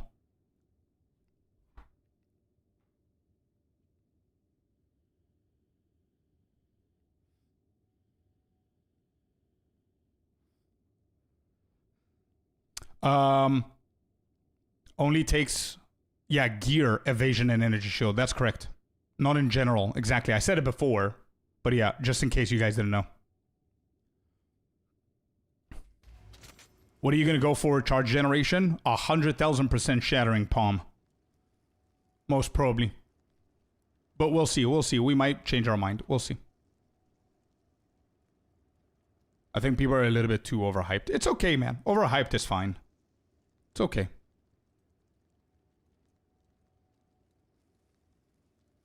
Oh, yeah. With that in mind, Guri, with your build, go for it, bro. It's not my build, so we have different perspectives of what's going to be good for what we're trying to do. But what you're saying, perfect sense. 100%. Do runes count in that? No. Nothing that increases your evasion energy shield counts apart from the flats that you get from the evasion energy shield. If I'm not mistaken, runes don't count as well. But if I'm wrong, please correct me, chat. As far as I remember, they don't. Oh, do they? They do, they do. They add flat. Yeah, you're right. Sorry. My bad.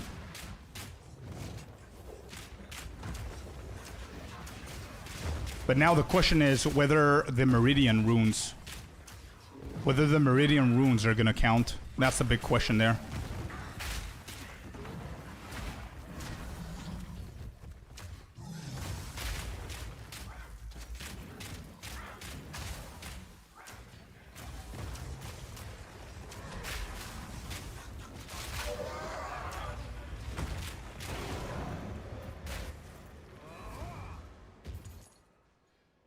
I hope they give the full one. Yeah, bro, I cannot wait for the trailer. I really hope the trailer is going to show.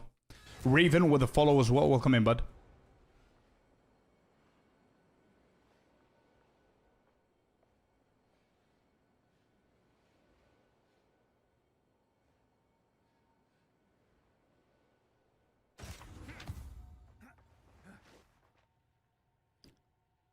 Yeah, that's true, Terror.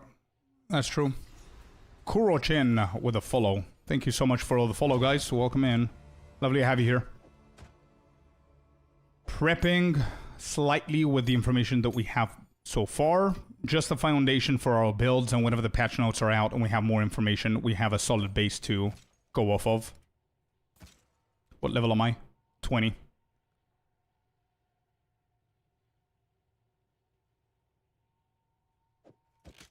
Wow. Look at this crossbow that we just got.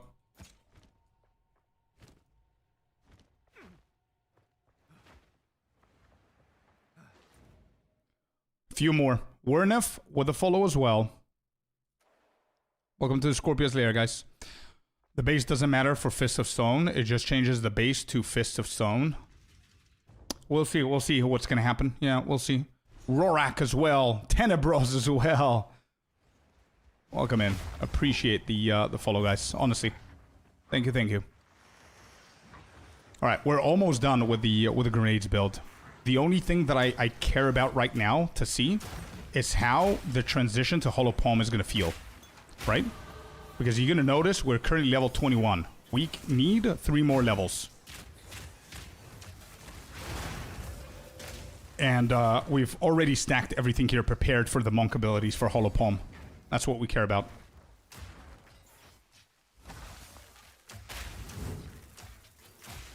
So far, it's been a breeze. So far, it's been so quick, so easy, uninterrupted.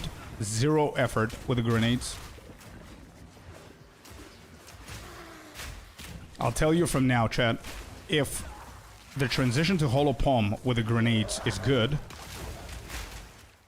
and it's easy, and if they don't nerf grenades from the patch notes that we're going to see on the 21st, I'm 100,000% going grenades. There's literally no reason to not go grenades if they don't touch them.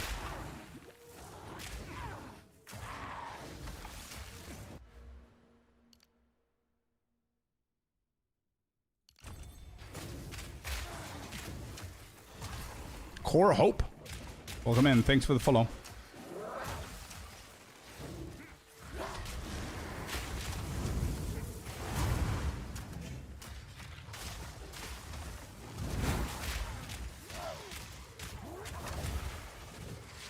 Let her come out. I'm going to stun her.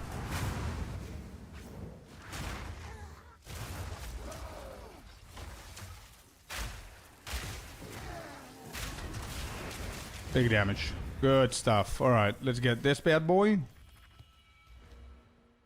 And we'll go here for intelligence. So we're going to need the intelligence for our main monk skills.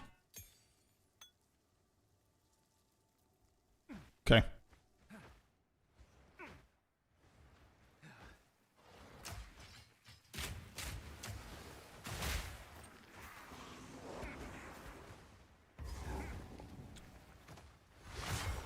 I can only assume that they might, Tenebros. They might, because they did confirm that they're going to do some changes to armor and hybrid stuff on the left. The northwest side of the tree. They said they're going to do some changes. So I really hope that they're going to give some love over to the right side for the monk for defense. But we'll see.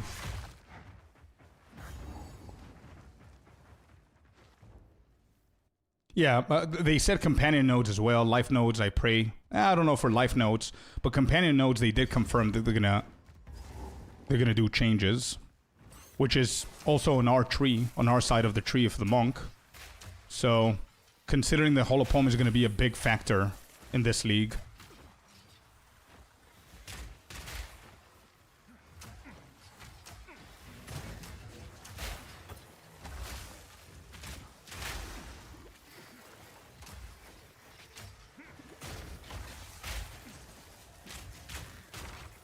Oh, I'm hoping for anything. Any changes, dude. Not only defensive. Defensively, we're struggling in that side of the tree. And offensively, we're struggling in that side of the tree. So they just need to pour more love. That's it. Nothing crazy specific. Just more love. All around.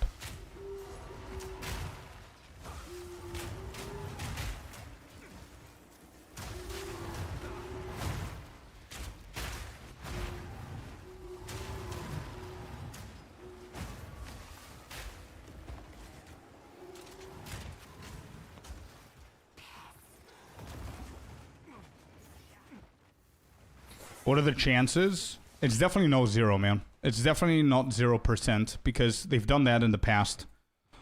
They did surprise us, if you guys remember, with the Jin Varashta. They've had it on their wallpaper behind their heads for 2 interviews.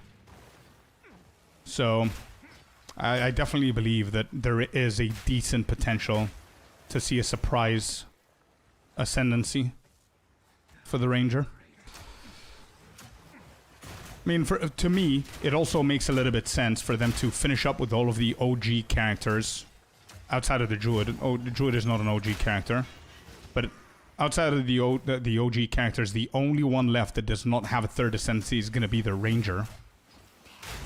30-30? Yeah. 50-50, sorry, not 30-30, but yeah. 50-50.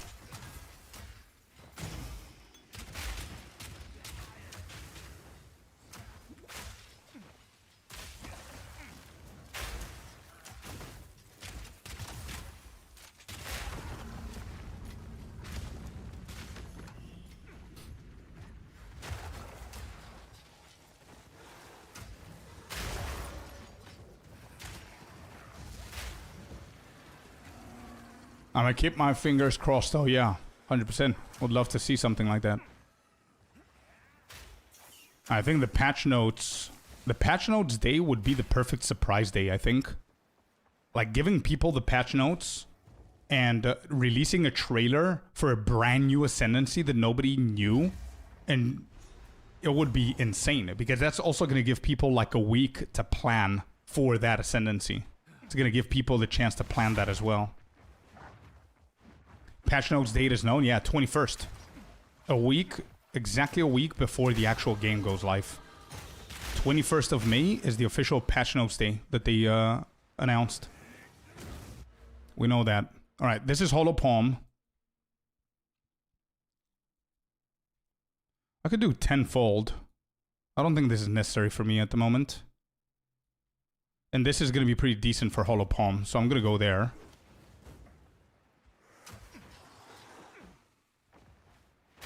Yeah, I might change that.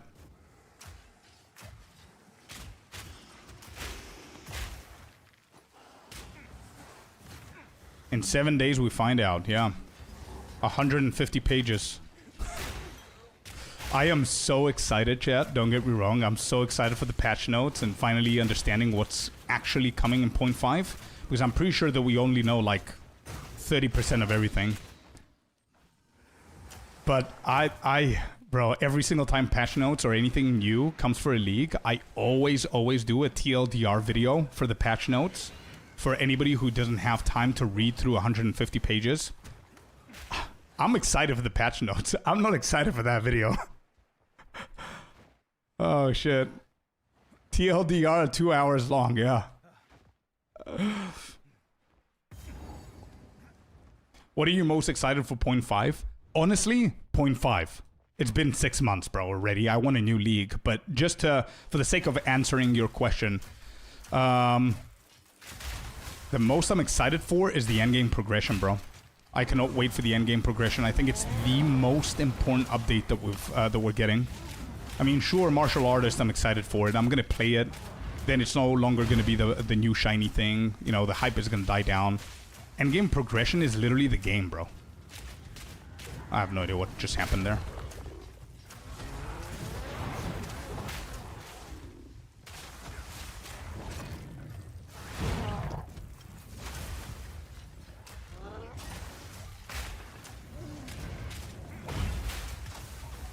What about yourself, by the way, chat?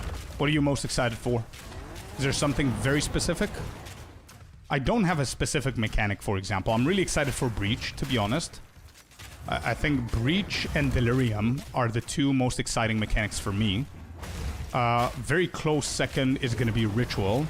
The least I'm excited for is the Expedition. I'm going to give it a try. It's my least favorite mechanic in the entire game, and it still is. Like, I didn't see crazy changes to it, but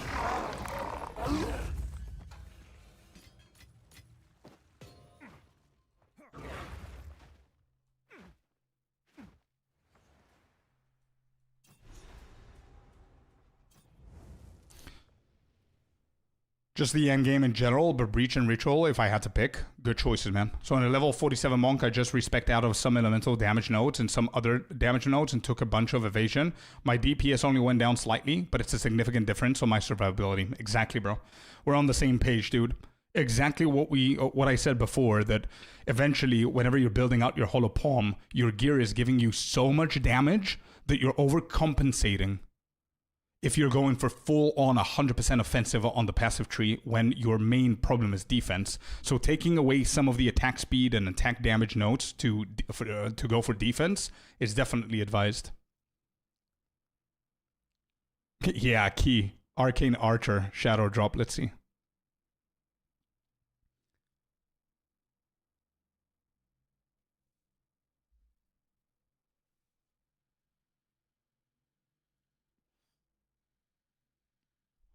We'll change my league start tree for sure. Yeah, I haven't done it yet in the build guide here because it doesn't really matter. At level 24, you want to go for the offensive just so you can finish up quick. But then in the actual Hollow Palm build, I'm gonna make sure that people know about this. But we didn't get there yet.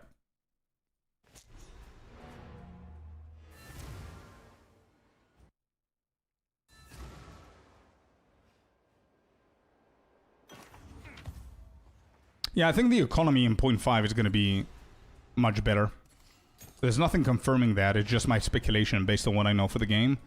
With all the changes and all the chase uniques and chase items and how much better and easier crafting looks. Again, looks, we don't know much about it, but I feel that the economy is going to be much better.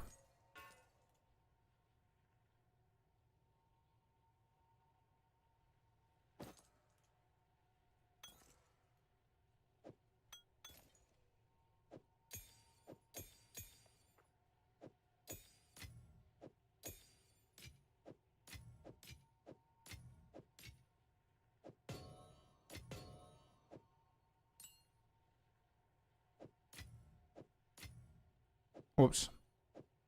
Okay. What level am I? 22. Okay, beautiful. Let's continue going.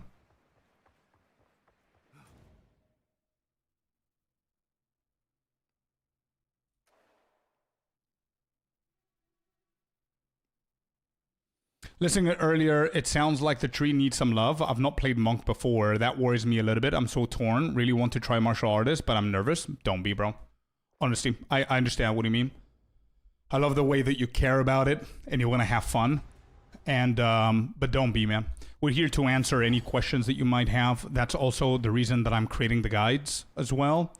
I mean, I don't need a guide to follow it myself. I'm creating it for other people that want to put less effort into it and have an easier time. So feel free to grab the build that I currently have published. Make sure that you hit on that little follow button, or what is it? Favorite? I don't even know what they're doing. What is it? Favorite button or what is it?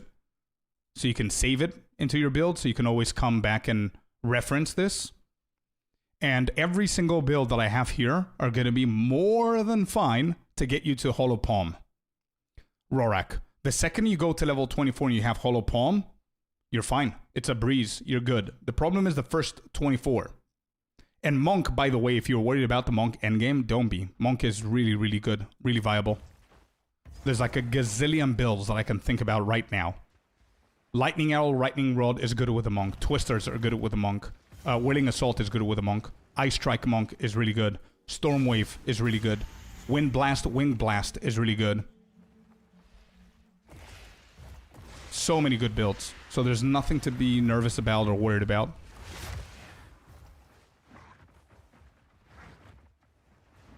No, you can keep practicing if you want, so you can understand the choices that we're making here and what the point is. Again, I'm going to be as thorough, as simple as I can in the guide, so you can understand when to get the nodes and everything. But don't stop practicing. Just stop worrying. It's all good. Every single build. I want you guys to understand one thing, and I'm not saying this lightly. Stop thinking that meta builds are the only builds that are viable in the game. They're not. They're called meta builds for a reason. They are just what the meta is following based on the recent shiny changes that people have found. They're usually also the builds that the majority of content creators are hyping up, and they're going.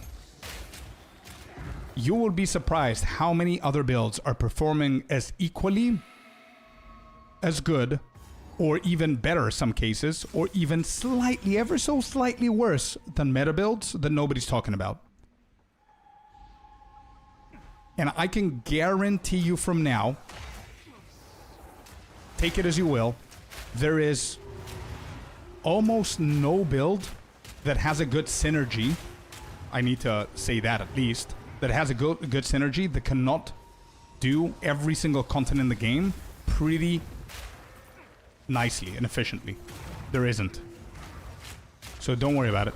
Anything and everything that you're playing can go online as long as you follow the basic principle of what the game needs from you. A very good example that I did for point 2, I think it was, or point 3. I think it was point 3. I don't remember. Everybody and their mothers were playing Deadeye because of Lightning Arrow, Lightning Rod, the Lightning Spear meta as well, with the Chocobo, the Roa. What I did, I played the same, and after a few hours or a few days, I revealed on stream for the very first time that I wasn't playing Deadeye all along, and I was killing Uber Arbiter and everything. I was on an Invoker Monk, Lightning Arrow, Lightning Rod. Doing all of that, nobody can tell the difference. So don't worry about it.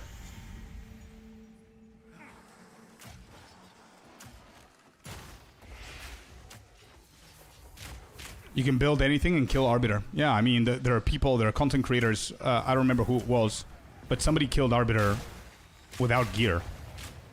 I mean...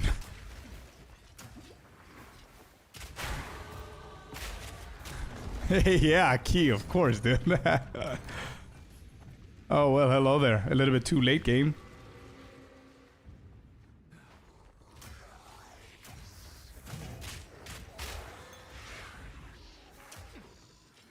Basic principle of the game. Kill before being killed, yeah. No, but the basic stuff, like you need to know where you're building onto the passive tree. You need to know the defense that you need, when, how to invest stuff or craft or whatever. Those, in my opinion, are the basic principles.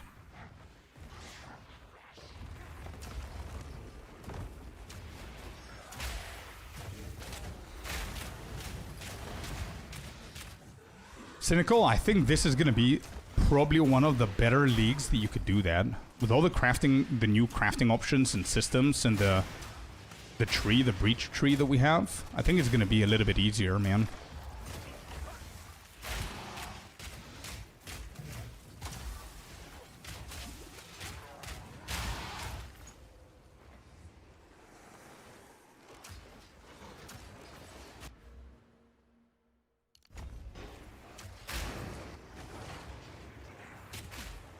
Actually, this makes so much more sense now. Yeah, I'm gonna change it in my guide. We're level 23.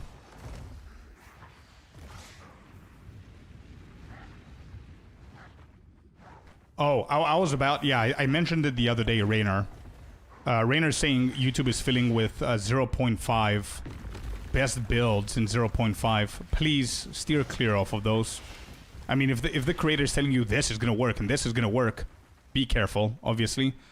But if there's like a good creator that you're trusting and they usually have experience with guides, some examples I'm gonna give is Gazi, for example, Pastron, Rax, Ronaray, for example, people like that know what they're doing. I don't think any of those is gonna try and convince you that a build is gonna be insanely bonkers and godly and whatever. They're probably giving you an idea, so be careful what you click and what you follow. Early game is best EV or only EV? X Hollow Palm. Crone. Armor is better for Act 1 than just EVES throughout your gear. How's it going, Pure? How you doing, man? Welcome in. Do you ascend at level 22 or do you push a couple of more levels to make it easier? I push it a little bit more, Marcus. Sorry, I just saw your message now, bud. A little bit delayed. Anybody that's good is gonna give you the patch notes disclaimer. Yeah. And I think anybody that's good is gonna say, they're gonna mention words like, it might be good, or potentially it's gonna be good, or this or that. If the patch notes or this, that, right? They're never gonna be like, oh, this is 100% good. This is goated. Things like that, yeah? So be careful.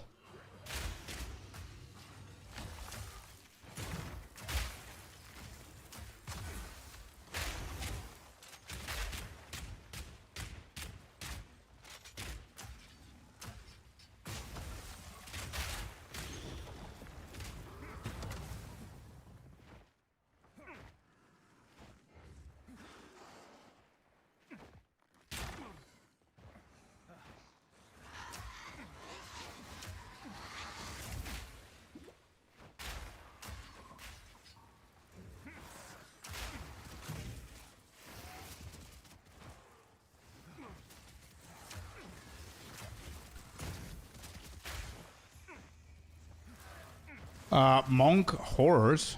What do you mean, Maltha? The unique gloves, I think, are gonna be cool. I want to see more of them as well. But again, for me, bro, I usually get super hyped up with new shit like that every single league. This league, I decided to take a step back and just call out everything to be super bait until I see the patch notes. I know I keep on saying it, but that's how I function now. Because I always get baited to, with the hype and everything, so.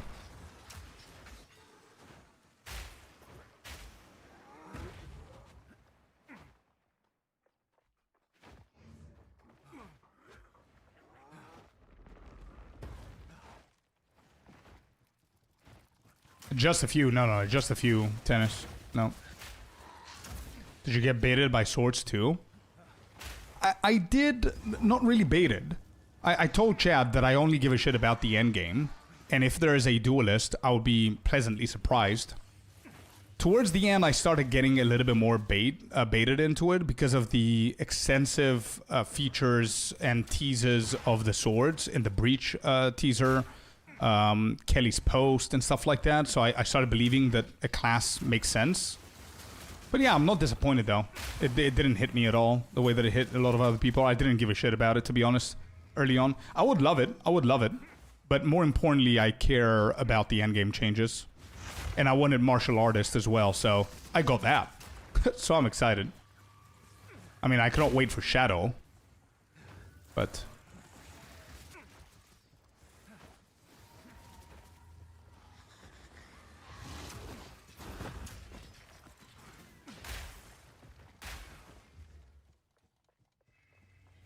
committing to to Monk Ascendancy in 0.5, badass. I don't want to play another meta build that's the same that we did before, man. I've tried every single meta build and non-meta builds in 0.4, 0.3. Nothing is giving me that big ass excitement. like the monk does, apart from the huntress, which is also the new thing, but yeah, we'll see, man. We'll see how it's gonna go. What do you hope the in-game events or seasonal league changes the devs were talking about during the reveal are going to be? You called that too, by the way. Oh yeah, tell me about it. The big-ass video that I did that we need more love in the middle of the leagues for retention purposes, and people weren't agreeing with that. I did call that out. GG officially said that they want to add mid-league stuff into the delay of 1.0, and they're adding, they're going to do a mixture of mechanics. The events, I'm not sure, but they did mention that it's going to be, they did mention it's going to be resetting the economy, which is great to see. So I would love to see like a second wind officially from GG. That would be cool. But what gets me more excited is not that. The thing that I'm excited about is them mentioning about the mixture of mechanics that exist. Remember in that video, I said it would be nice if they buffed Wisps or Rogue Exiles for like a month or a week or two, and then they do another mechanic, and we have something to come back to, or people have something to engage with. That would be cool, which is gonna, for a week, they make them like super intense, super difficult, but also increase the effectiveness and all that. I literally said that, and it sounds that they're gonna do that.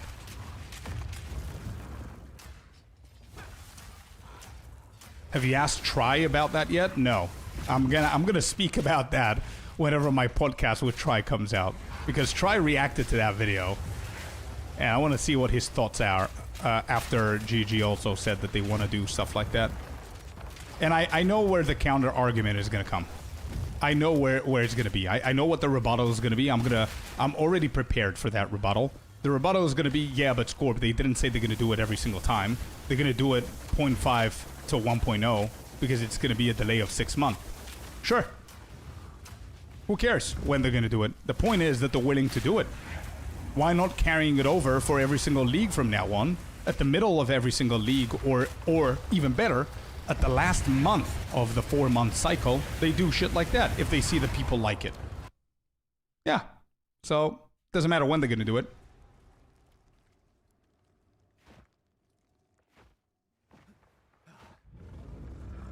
Just came back, so you might have already said this, but this fight is so much better with crossbow than with glacial. Yeah, but also he's annoying as shit, bro. He's still annoying, even with crossbow, because some of the grenades drop down as well.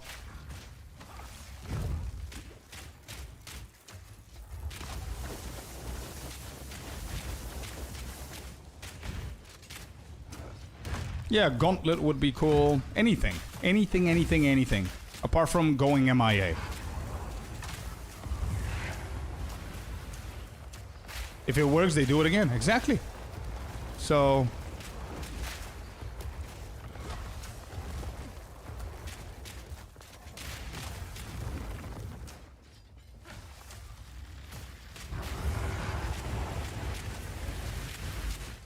This boss is dog shit for so many builds, man.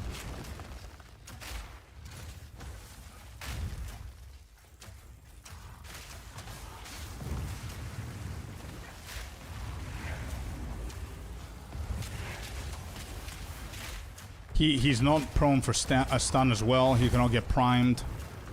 So many things happening here. My grenades are dropping down. He has a weird hitbox. Everything is weird with this guy.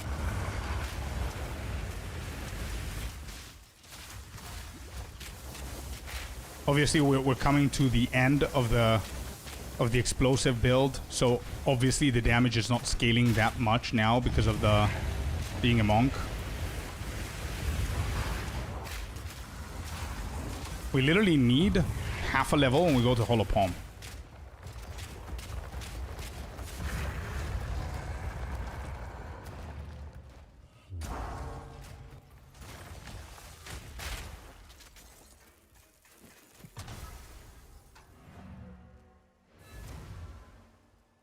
I know, the armpit tech. I know. I'm so tired of this boss and doing the armpit tech, bro. I cannot stand still. So true, Poison Pathfinder killed me last league, swapped over to a Glacial Lance, Explosive Lance, and had uber amounts of fun. Hell yeah, Gillo. Had to feel good that you got that right, though. Your reaction was incredible live. It felt so good, bro. And it still feels so good that my suggestion was... I see that... I'm not saying that they saw my video. It did cause a lot of mayhem with a lot of people not agreeing and everything. A lot of... I know for a fact that a lot of creators didn't want to react to that because they thought that I was rage baiting. I honestly wasn't.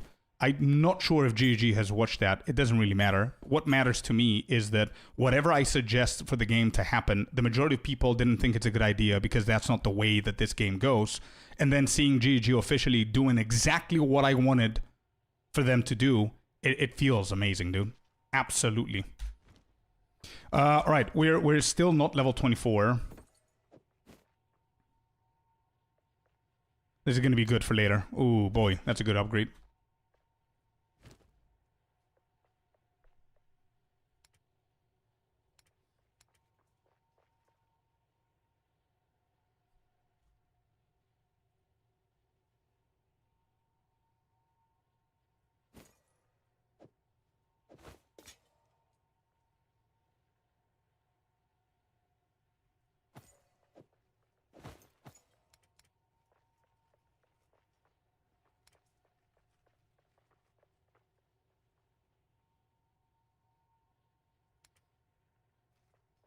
Can we get a W Scorp emote?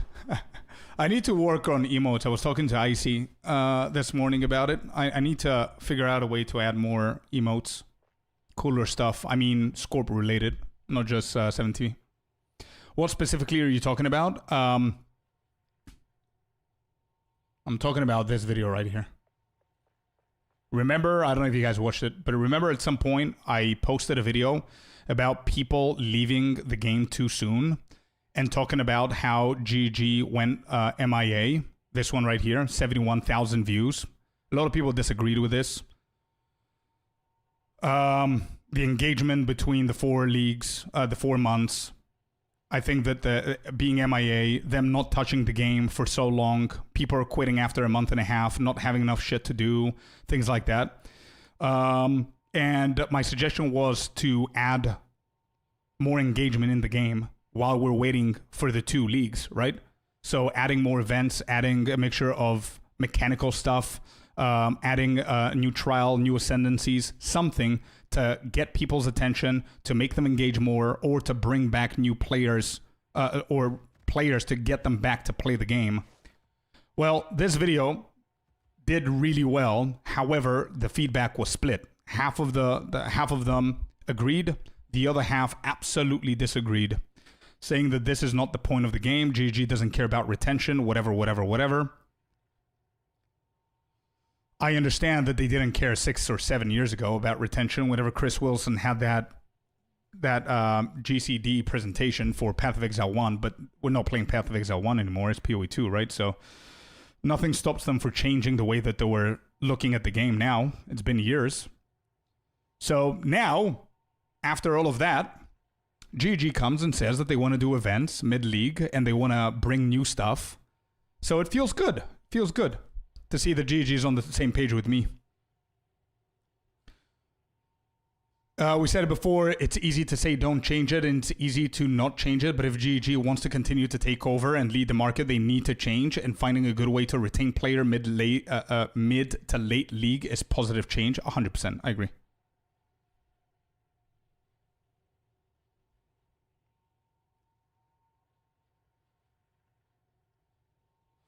I'm biased because I agree with most of what you say as a fan, so I don't think my opinion matters. We're just on the same page with this, bro. But please promise me one thing. If you're a long-term fan, the worst thing that you could do is agree with me for things that you don't agree. So please, if there's ever something that I say that you don't agree, let me know and explain why, and let's have a discussion. All right, cool. Let's move. We need 3-4 more bars. Let's do that.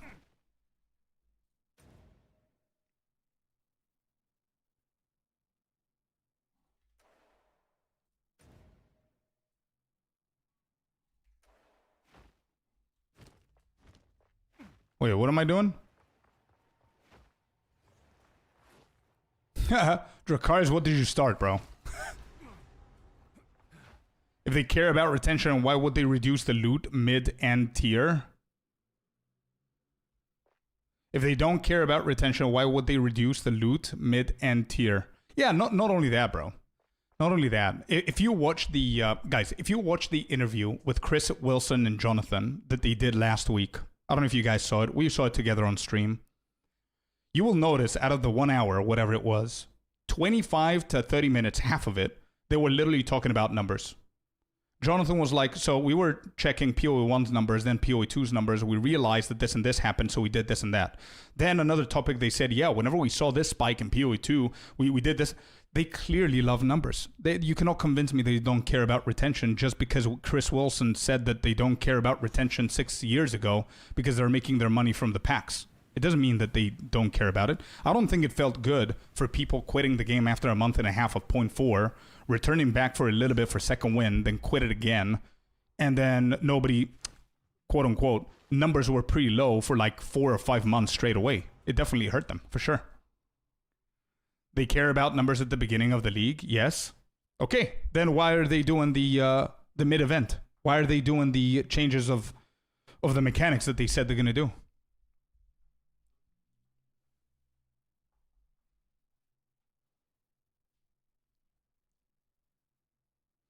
And also, Chris Wilson self-admittedly runs games differently than Jonathan Mark. Absolutely. Yeah, absolutely. And one thing that they said in the interview is he actually self-admittedly said that his way was wrong and theirs way was the correct way for the Settlers League and POE 1. And if they followed his way, it would have been slower, less things, whatever the case is. So clearly, they taking matters into a different perspective, into a different route and different vision or whatever. So again, just because Chris Wilson said that they don't care about retention doesn't mean that Jonathan and Mark doesn't care. I do agree that they care more about the retention and getting people to play their games, but I think it's very different. Getting people to play your league versus retaining those people are two different numbers.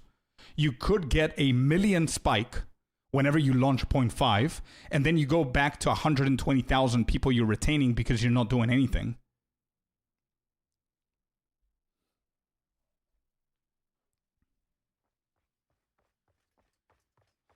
I honestly don't care if you quit after 2 weeks, just so long as you're keen on coming back next week. First, can you send me the source to that? Because I want to see it in context. And second, again, I don't understand why they would care only about that and then do the events. What's the point of the events? What's the point of the mixed mechanics that they want to do and balance changes that they recently said that they're going to do? What's the point of that? It's like contradicting themselves. What's the point?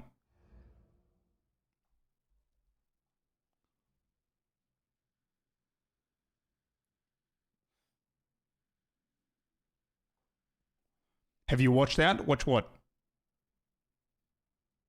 Spoil and Chris podcast, they care about people coming back when the league starts, not want to retain them through the leagues. Yeah, we saw that. If that's the big Chris Wilson interview, I did see that. But that's my question. Why did they confirm they're going to do events in the middle of the league? They said we're going to do events, we're going to do remixes of the mechanics, and we're going to do balance changes. Why?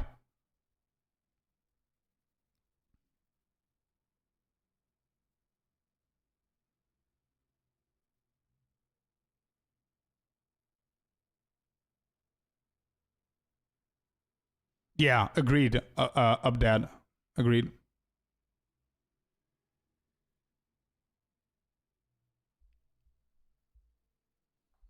What's the point of improving the end game if many people end up quitting before even completing everything? Nobody said they're going to improve the end game. I'm talking about events that have nothing to do with improving anything. I'm talking about remixes of mechanics that's going to provide a fresher feel to the game. And what's the point of that is because this game doesn't exist for the people that are going to come for a month and leave. It exists for everybody else aside. What people don't realize is that POE 2 has grabbed the attention of a lot of other players that before POE 2, they never played ARPGs. So me personally, I don't really care how you do things in POE 1 or Diablo. I don't care. I've never been an ARPG vet or a player, and I can admit that. right? I don't care that you're playing 1 month, then you leave, then you play another month, then you leave, then you play another month. I'm not going to do that. I'm going to play 4 months back-to-back PoE 2. If Last Epoch attracts me, I might go and play for a week, come back to PoE 2. If Diablo attracts me, I'll do that for a week, come back to PoE 2. And like me, there's a shit ton of players. And a lot of people don't understand how many people are like that and how many people still play the game. So what's the point of doing these events for those people?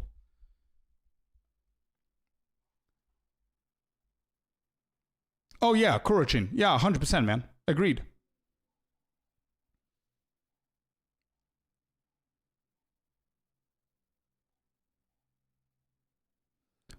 Welcome in, man. Thanks for the follow, bud. To buy time, since it's going to be 6 months, a long month. Who cares, bro? You care about, you made your money. Point 5 has been successful. You made shit tons of money from the supporter packs. What do you care? With the logic that you guys are telling me and the logic that Jonathan has recently apparently said, buy time for what? Lose people? That's exactly what I'm saying. Why not buy time at the last month of the league? Not because they want to keep the players to themselves. Anyway, it doesn't matter, bro. It does not matter. If you guys agree or disagree, I'm not going to change my opinion. I do believe that adding events, not mid-league, but the 3rd month of the league has ended. We now have 1 month of nothing. That's where events should happen, like Second Wind, like Gauntlet, whatever they did with the, what is it called? The Uber patch of PoE 1. Why did they do that if they don't care about it? I think that's a good idea. For the thousands, hundreds of thousands of people that still play the game while you guys are playing D4 or you're playing Final Fantasy, World of Warcraft, Hearthstone, Last Epoch, whatever else, Rest of the Wicked. Nobody stops you from doing that. Do that. But I think that the events and the remixes of mechanics and everything are going to be good for the people who still want to play PoE 2. There's nothing wrong with that. Just because you guys are leaving the game and going for other games doesn't mean that every single person in the world is doing that. You know what I mean? There's so many. The same way, they said it, by the way, Mark said it, not me. Mark said that people have no idea the percentages of things that we see.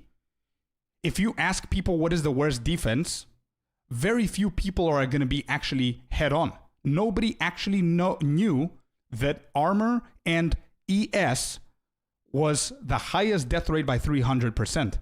Not a lot of people. I saw Fubgun reacting to the 15-minute announcement that they said that the average person runs a map averagely for 12 to 15 minutes. There's so many things that people don't realize. People don't realize how many people still play PoE 2 after the majority quit. I couldn't believe that. Exactly. Just because you guys, or we, not you guys, just because we run maps in like 2 minutes or 3 minutes, or worst case scenario, some shit happens and we run it for like 4.5 minutes, doesn't mean the other 70% of casuals and average players and whatever the case is are not taking their sweet time. So all of those people, they probably finished the league after 3 months, not a month and a half like you and I. Or 4 weeks like you and I. So how awesome would it be for an average new player, casual player, whatever other category you want to add in there, or addicted player like myself in PoE 2, you finish absolutely everything in a month and a half, 2 months, 3 months, whatever, and then they hit you with an event, or they hit you with a something.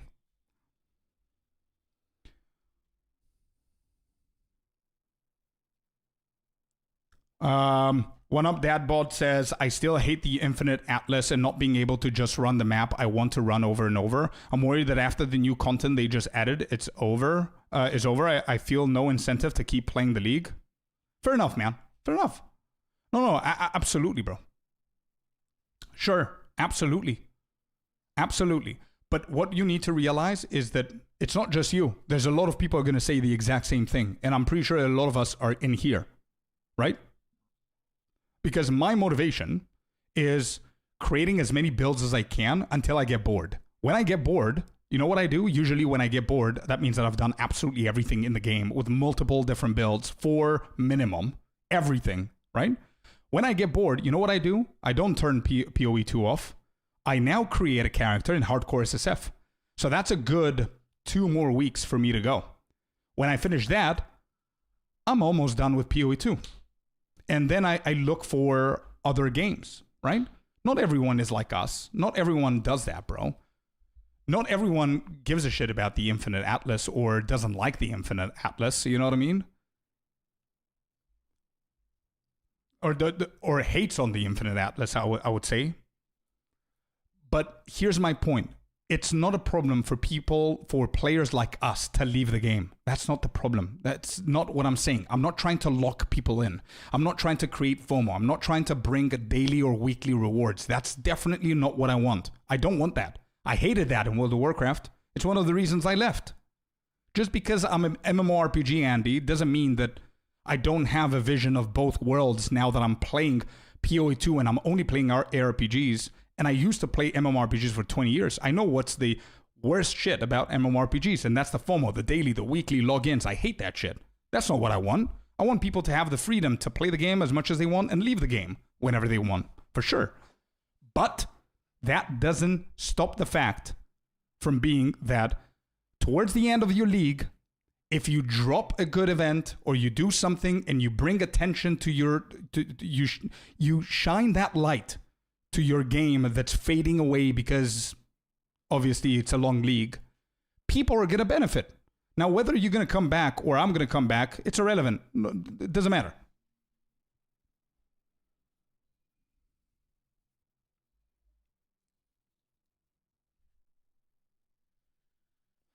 Jokaris is saying, for me, since I started playing POE 2, I didn't play another game. Even when I quit the league, they should care about players like me. Yeah, and there's a lot of players like you. And it's not only that specific scenario. There's a lot of players that like shit, I would love to play POE 2, but I'm bored. There's nothing else to do. So I guess I'm going to give Last Epoch a try. If there's an event there, do you think they're going to lose that? But you're going to say they don't care about it. Sure. Okay, cool. Well, how many times is that player going to say the same thing?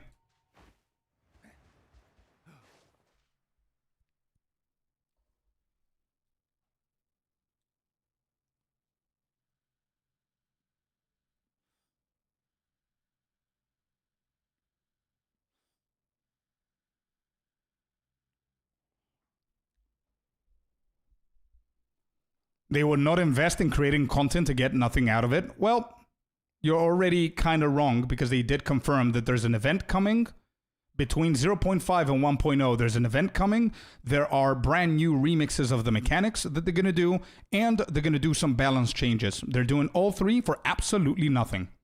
They're not gonna pitch us a new supporter pack unless we're not we're not gonna need to pay to get those changes. It's literally nothing. So what's that?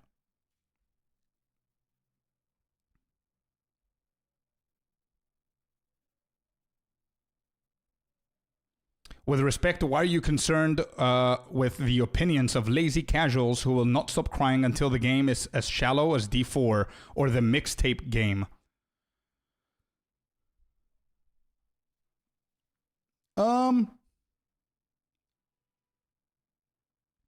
Because I want something exciting to happen after I took my break. I want something exciting to happen, or after I'm done with the game, I want something exciting to happen in the game so I can keep playing the game.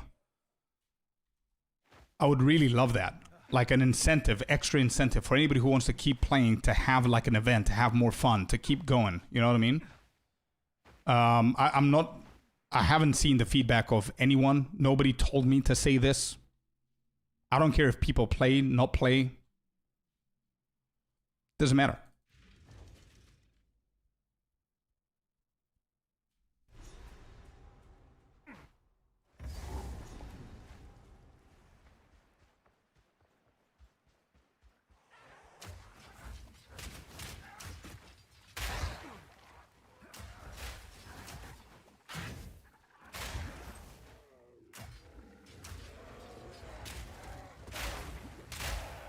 I understand that some streamers hate the idea for the events because they want to try new games and make videos all that good for them, not for the players in general.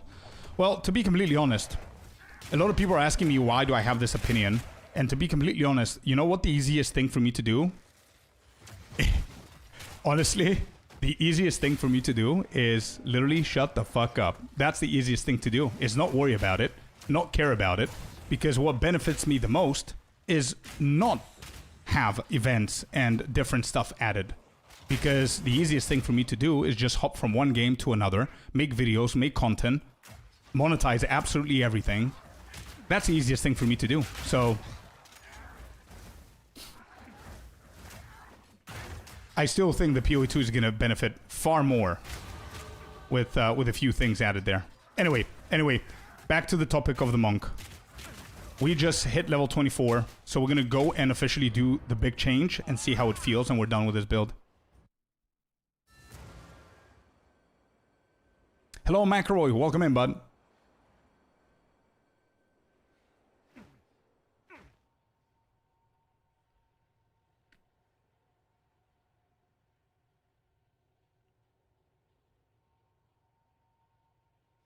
Scorpius, if you ever play Final Fantasy XIV Ultimate Raids, I want in. Let's go, dude. The new one looks insane. Ever cold. All right, here we go. So, we're going to do Holopalm.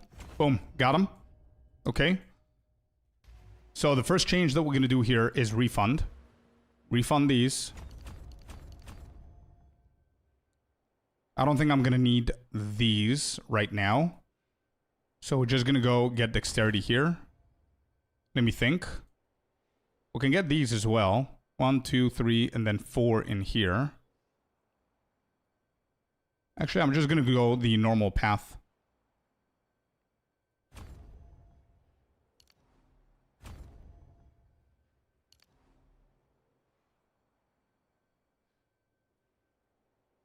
Yeah, I'm just going to see it as it is now. Like this. And take it from there. Okay, so we refund that. Cool.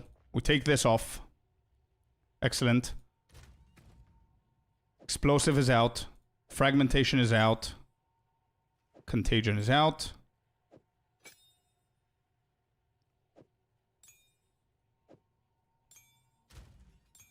We don't care about these, so we don't care about that. This. Okay.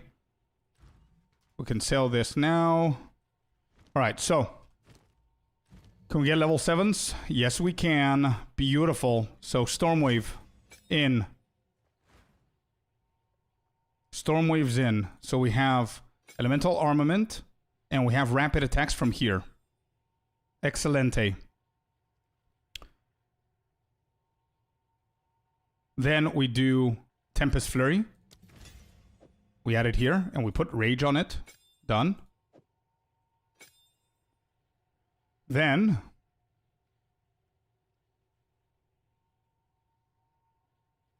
another level 7, we can do Tempest Bell. Is what we did before. Yeah, Tempest Bell. We added here. We'll go into the new one that we saved. We do Overabundance. Excellent. We need Upheaval. We're unlucky with the third. So we go Upheaval. This is going to be pending for Stormwave here. But we don't have anything, unfortunately. This. No. We don't need those.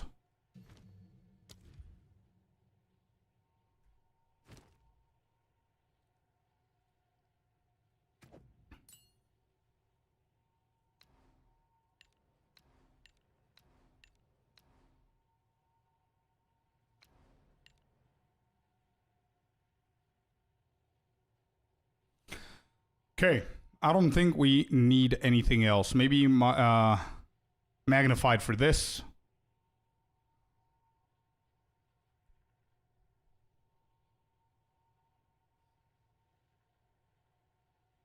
But yeah, consider the fact that we also have Herald of Thunder at this point.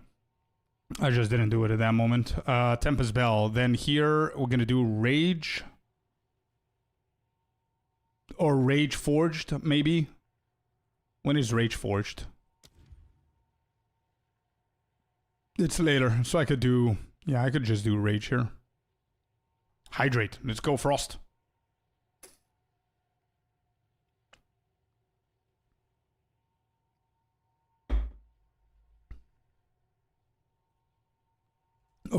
Let me see.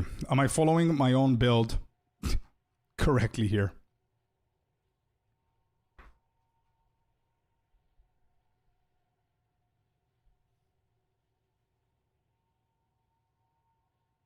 Yes, I do. Okay. So let's just say that this is what we do here. One rage is gonna go. Stormwave could have rage later on as well. Tempest Flurry, we can keep that there. Lightning Attunement could be something. Yep, we're gonna have that there. And this is always something that we could use. So I'm gonna try it like this. What's my damage? Alright, here's the official transition, and we also have 2 more support gems and a couple of uncut skill gems that we didn't use. So I don't think we could have used it for anything, really. And this is without upheaval. So let's see.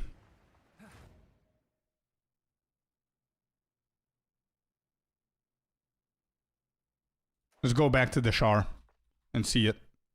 The same zone that we did before.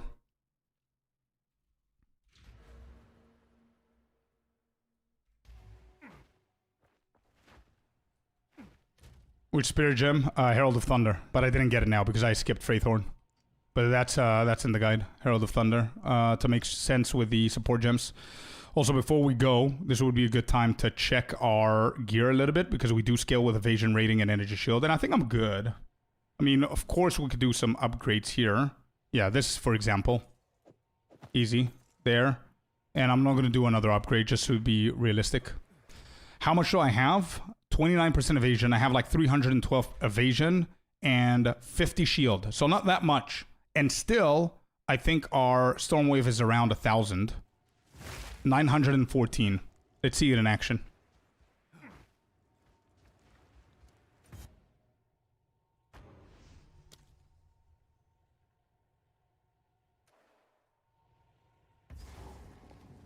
Not specifically support gems for Hollow Palm, Raven. It's for the abilities that you're going to use with Hollow Palm. Hollow Palm only scales in 3 ways. The evasion and energy shield. Those 2 ways that you have on the gear, not your character in general, the gear. And the level of your skill. Okay, what if I switch this to this instead of Elemental Armament? Much better for clears.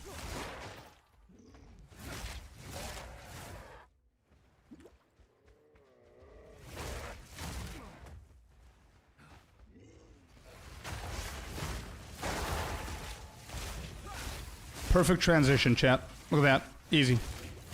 As I said, the only thing we're going to have slight issues with the Monk is going to be the defense. But it's something that's easily fixable.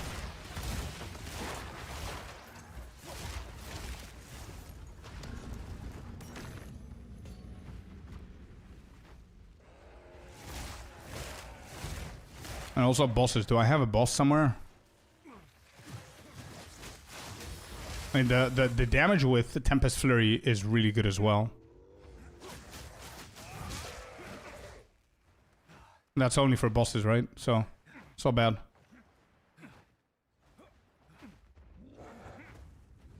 Like every other point from here on out, I would 100% try and go for more defense.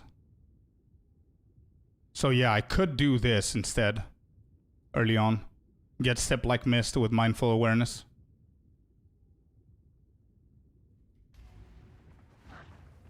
I can, bro, I can keep Wing Blast. I keep Wing Blast with me for the Rend. 50% more lightning damage. It's perfectly fine. Without adding more stuff into it. I mean, of course there are other stuff that you could do. They're going to be more effective, but this is perfectly fine.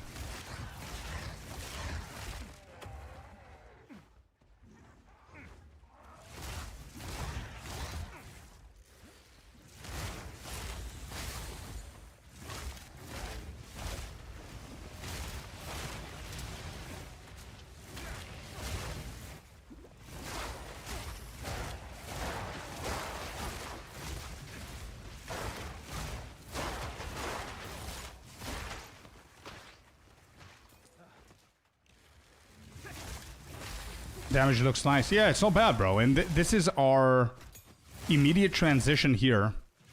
The second I get a level... When can I upgrade this? Level 26 in 2 levels. The second I upgrade the skill, Hollow Palm goes insane. Because that's one of the ways that it scales, don't forget.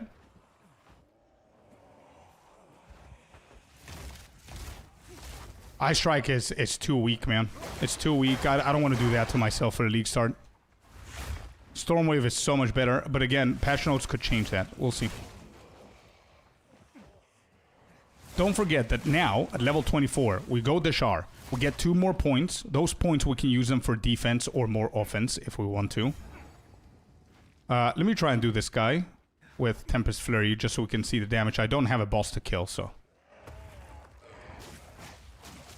Oh, I'm frozen. Well, shit.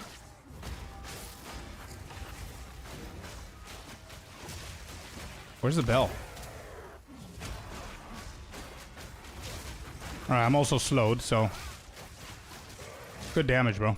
Really good damage. Alright, please don't slow me.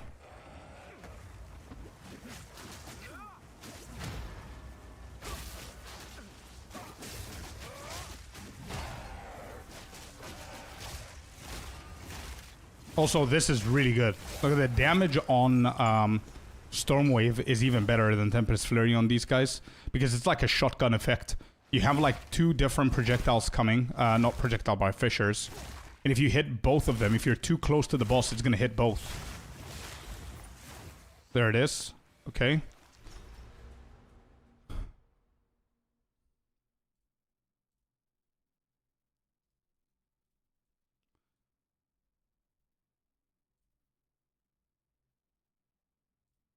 Let me see my previous one that I did with Hollow Palm.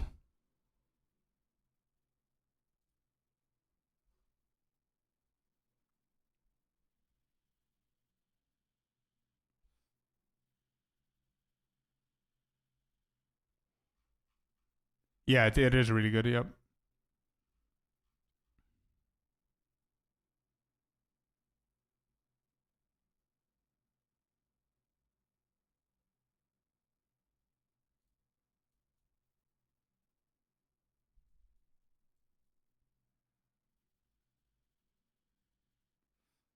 I wouldn't mind these 2, by the way.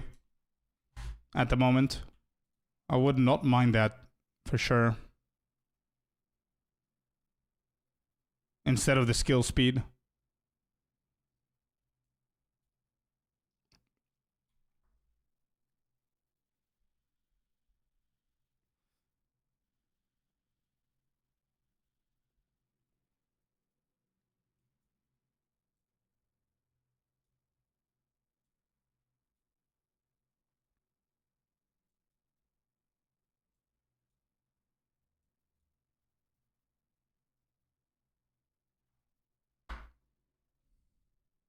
We could also do Wild Storm.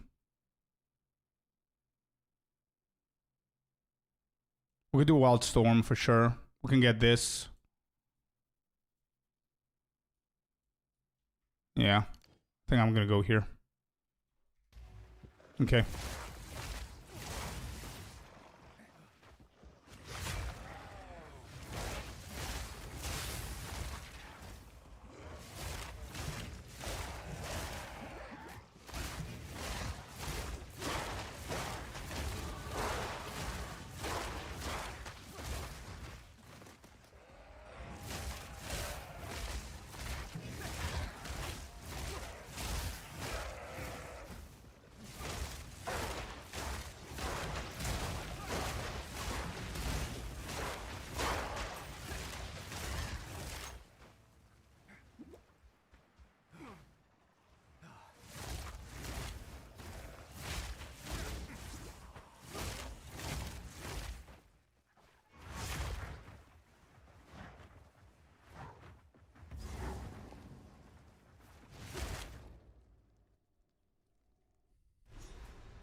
I want to see how much slower this shit is going to be.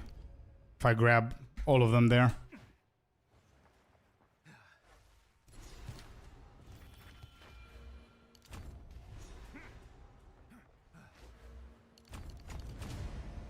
So we swap flow state for Essence of the Storm.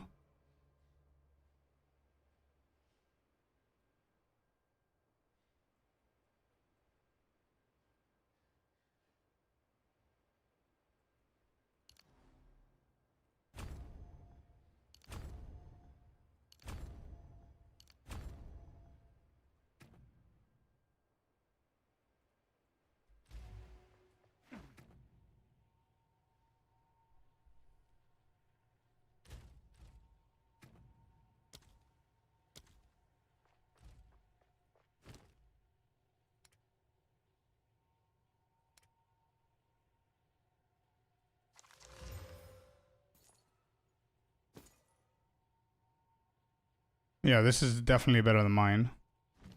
Level 8. I do want to go level 8 so I can see the big hit.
Our damage on the tooltip has dropped significantly from 900 to 500.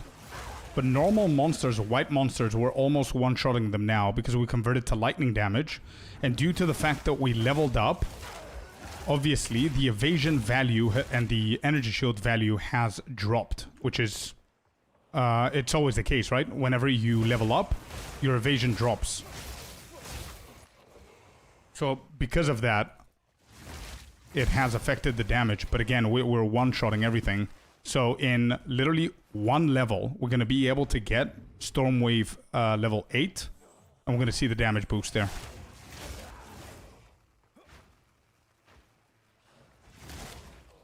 And this is, by the way, without Herald of Thunder.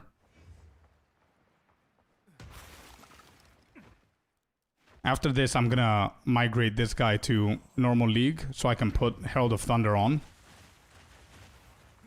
And see how it looks.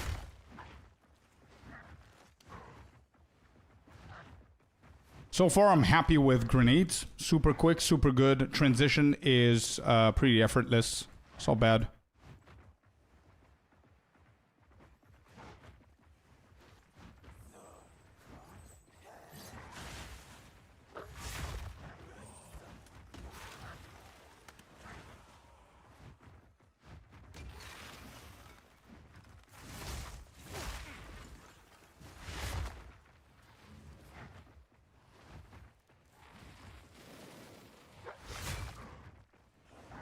Really?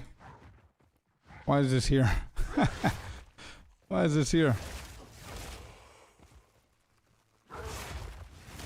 Bro, are we stuck here? What's going on? Okay, we're up. Okay.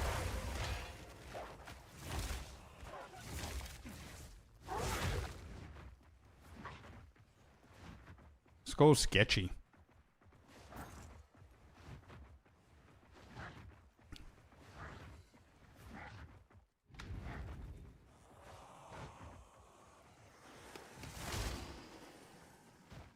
Is it all the way to the right? Probably. Yeah, probably that's the case. What a weird layout.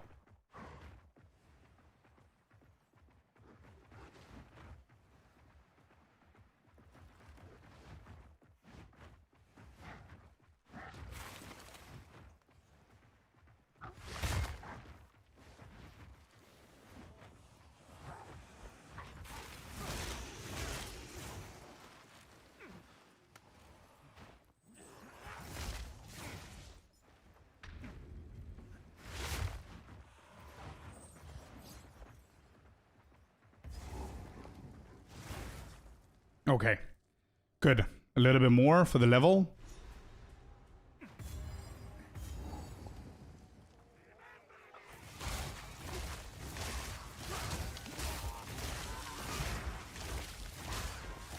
I'm pretty unlucky with the lesser jeweler, by the way. I'm gonna go into the next temple, see if I can get it. Just so we can see if we have a third socket or what happens in here. The mental armament is gonna be pretty decent, I guess.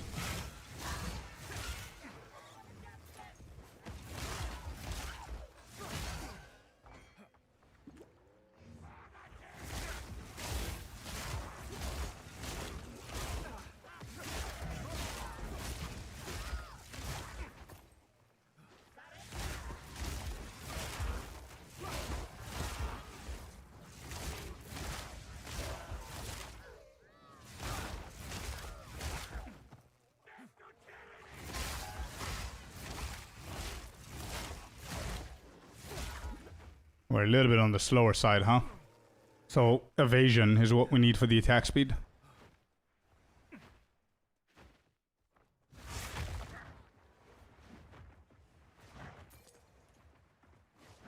I wonder if I should keep the skill speed. I think I'm gonna keep the skill speed.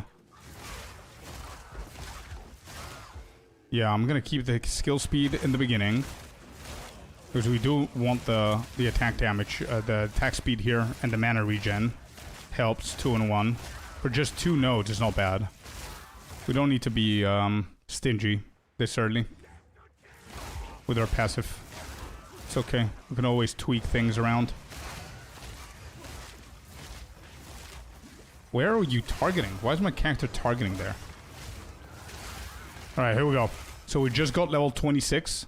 Our damage on Store Wave is 479. 582. 100 plus on the damage. Not bad. So now let me just go back. Let me just go back real quick. And we do that adjustment to see if I lose. I'm gonna take this back. 20% nice. Yeah, 20% just by upgrading.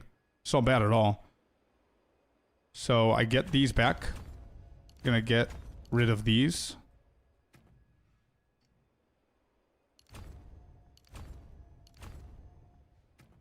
What did I say before, Chad?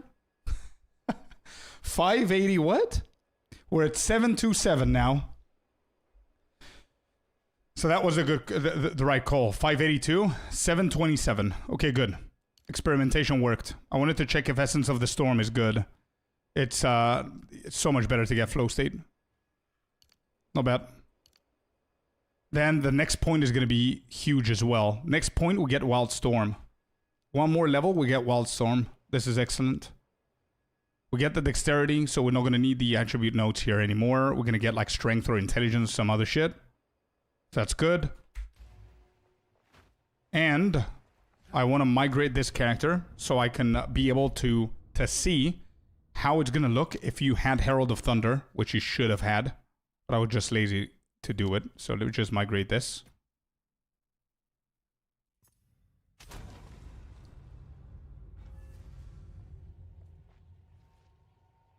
And also, where is it? What level am I allowed to do now? 8. I don't have an 8. I have a 4. Let's just say we only have the 4. Oh, I don't have the spirit. What am I even doing? Is there anything with spirit here?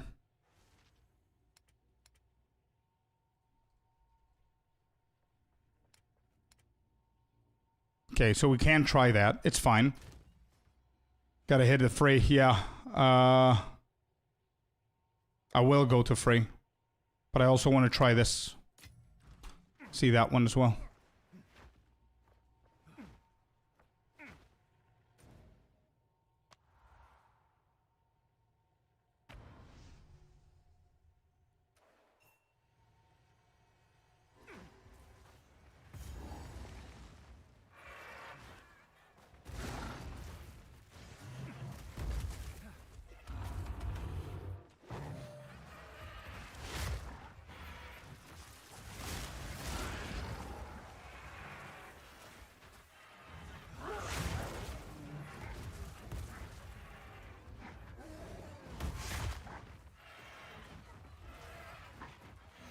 I think I did everything else, right? Yeah. We didn't skip anything else.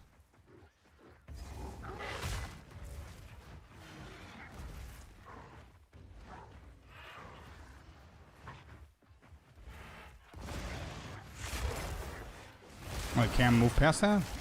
Oh shit.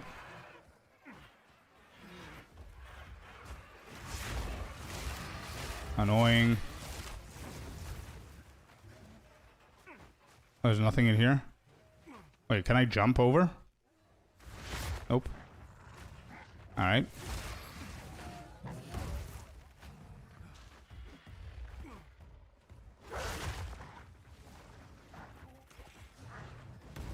Has to be here, right?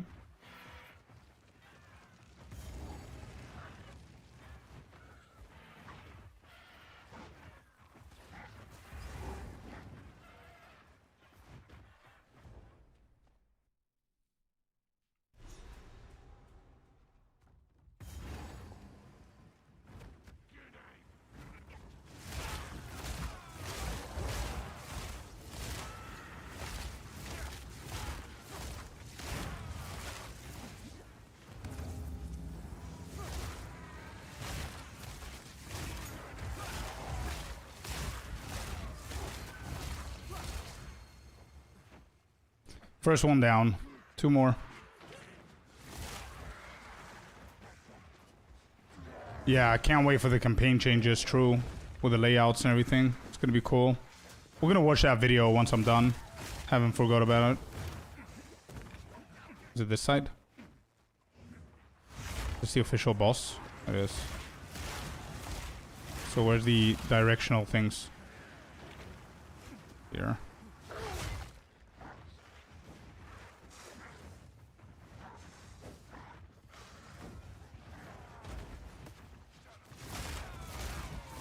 Nah, I forgot about that already. It's okay, whatever.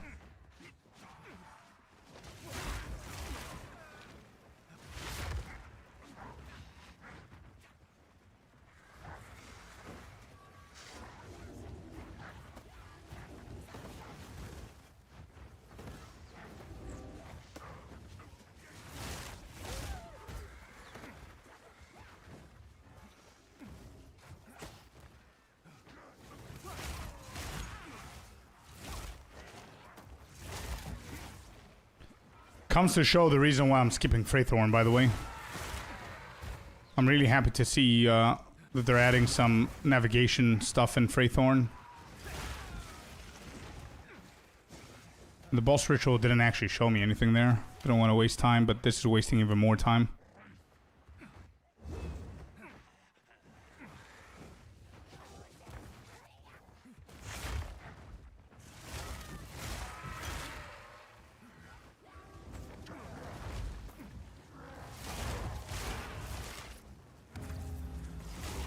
I'm really curious to see what the new rewards for the rituals are going to look like in here. Might actually really help the campaign and the leveling.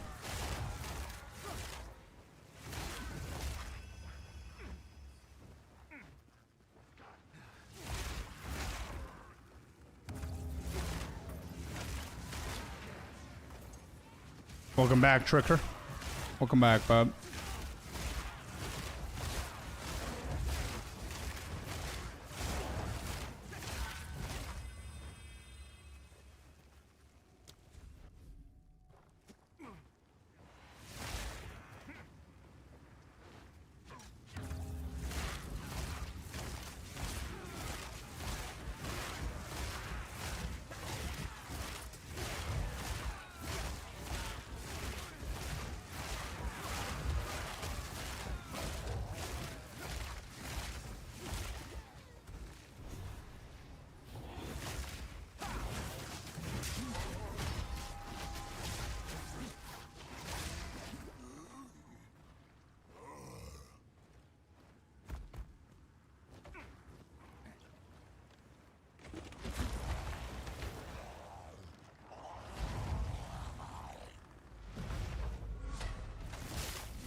All right.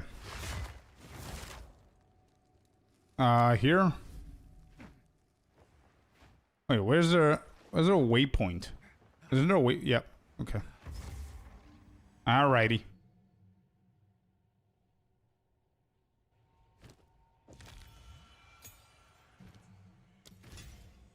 Herald of Thunder. Done. Cool.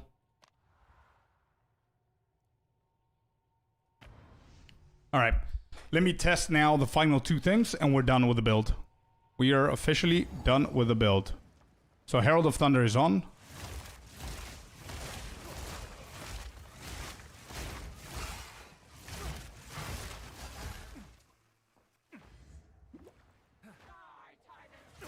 Whoops. How did I get stuck? What? How did I get stuck with that? Yeah, I did. I did, Sinister. Did you see that? Shit. I didn't think anybody would see that.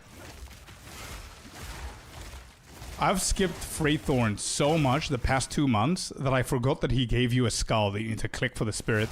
I was looking at my spirit and it wasn't there. I was like, what?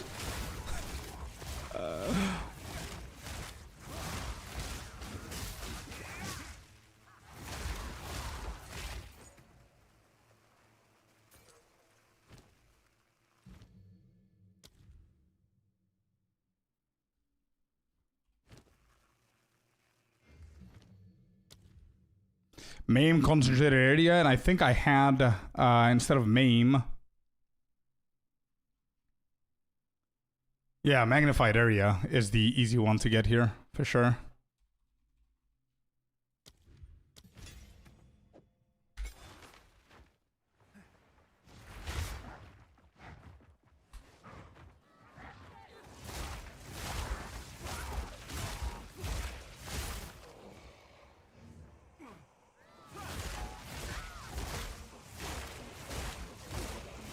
Yeah, good stuff. Very good stuff. Now for the second test here, I really like it. You see the damage from Herald of Thunder makes sense for sure. The second test is going to be if you get lucky with Stormwave and you hit a third, going for Elemental Armament, 849 on the damage now instead of 600 or whatever it was before. Yeah. All right. Boss test is a must here.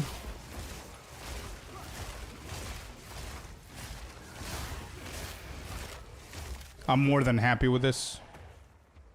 Leading me to endgame or to Whirling Assault, one of the two. And then once I get to this point, I think I'm going to go into Dreadnought and Ascend. That skill eats mana. Yeah, it's also because I don't have any kind of mana of any kind, but it does, it does. I mean, you need to click on Mana Potion. That's why we have it there, right?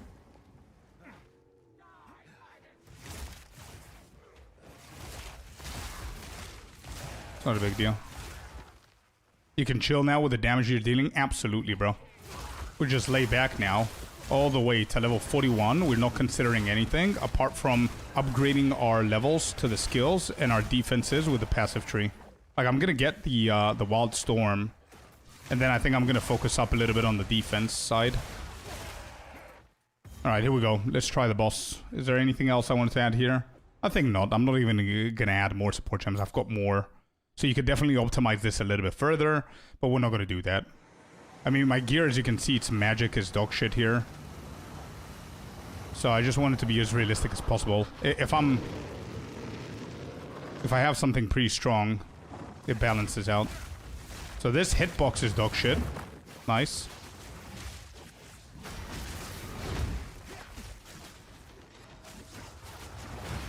Where's boss to try this shit out? But still, look at that.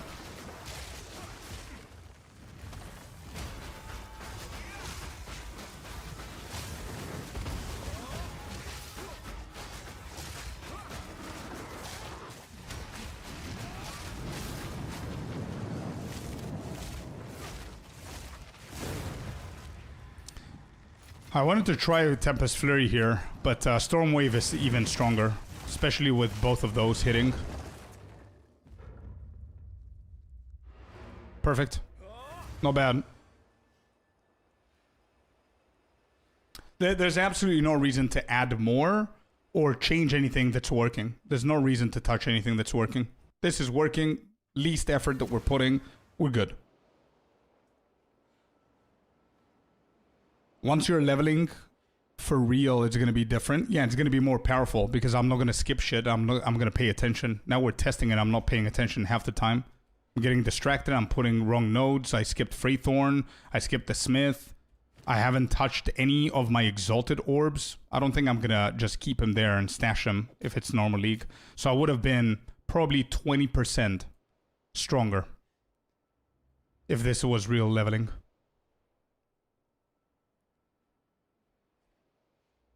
Yeah, pretty good shit. Okay, cool. Let me see my build.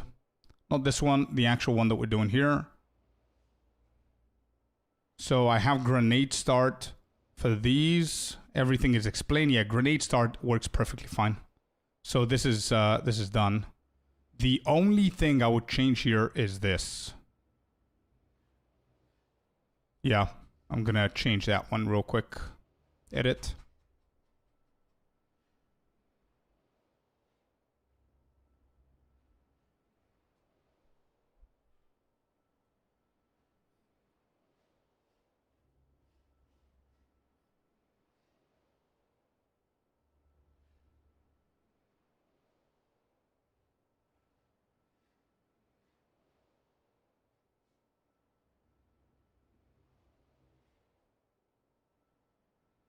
Hello, Freedom. Welcome in, man. So for grenades, it's not needed to go all the way to Kite Runner.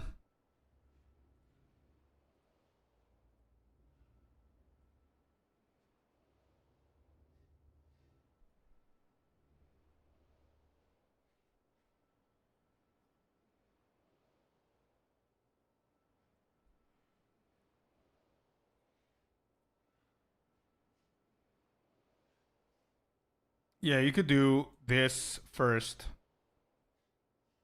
Or actually this for the grenades, and then you go tenfold attacks.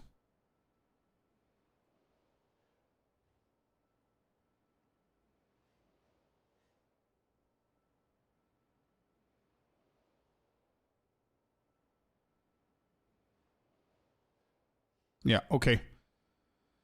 That sounds good. Yeah, that sounds good. Then Glacial Start. I'm wondering if we need to go for Blinding Strike. There's 1, 2, 3, 4, 5, 6 of them. And we can do 1, 2. We have 4 more. 1, 2, 3, 4. Yeah.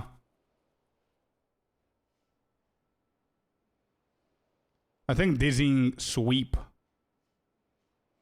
Tech carry damage. I wonder if that's going to help Glacial Cascade.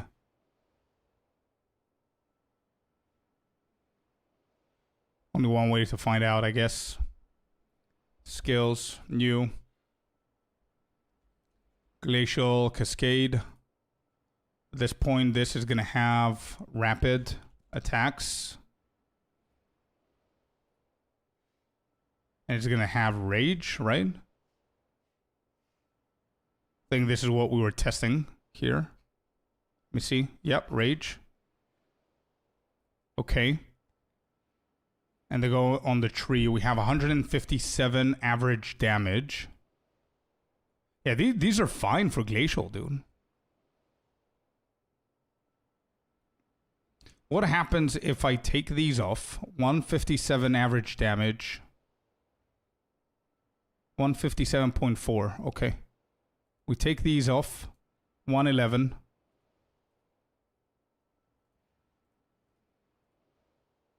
Same shit, bro. It's all bad. Evasion ES nodes on the tree don't increase damage with Hollow Palm. Hollow Palm specifically. Yeah, we know that. We know that. Yeah, 100%. Yeah, 100%. We've said that multiple times, that nodes like Bestial Skin does not affect Hollow Palm. The only reason you're going to go for them is because of your defense. That's it. Nothing actually affects. The only thing that affects Hollow Palm is the runes. Can we buy POE 1 cosmetic items for POE 2? Yeah, actually the support packs are all for both games, but there are a few things in POE 1 that don't apply to POE 2. Oh, yeah, no worries up, Dad Bod. Thanks for testing anyway, bro. How do we know which works? I think Celestina can help. I think Celestina, if I'm not wrong, you sent me a website at some point that shows. That's what we're hoping for, Raven, yeah. 29. So we do have a few more points that we can add somewhere.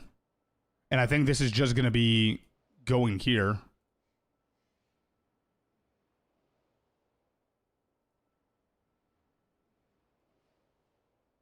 And that's going to be 33. This is how it's going to look. And it's okay. It's fine. So this is for Glacial Cascade. Yeah, it's not bad. I like that. Let me swap over. So we do this. We take this shit off. Uh-huh. That's perfectly fine. And then we go up to where?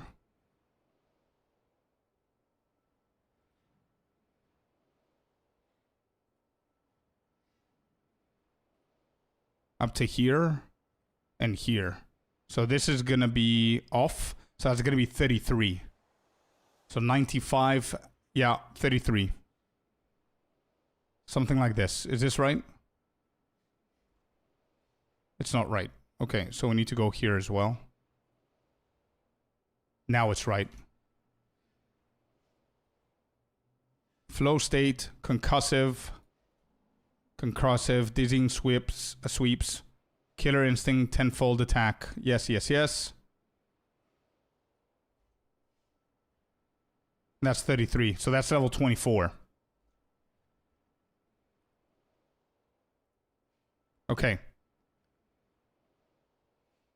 So the priority is flow like water, flow state, concussive attack, dizzying sweeps, tenfold attacks, killer instinct.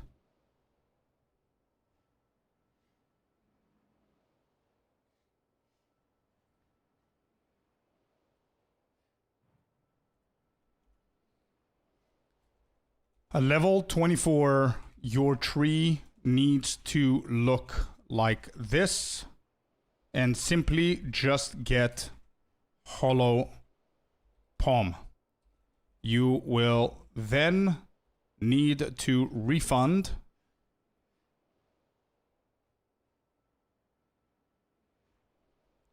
dizzying sweeps and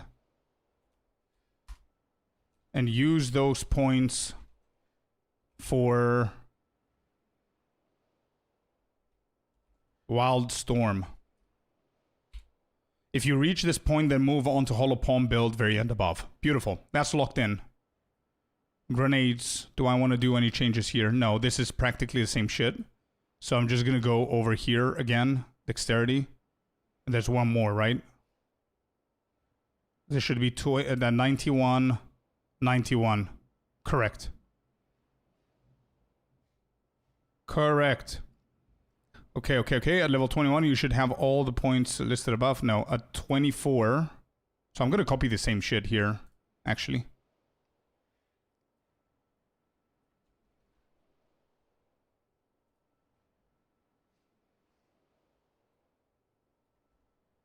At level 24, your tree needs to look like this, and simply just get Hollow Palm technique. You will then need to refund dizzying sweeps and use those points for Wild Storm.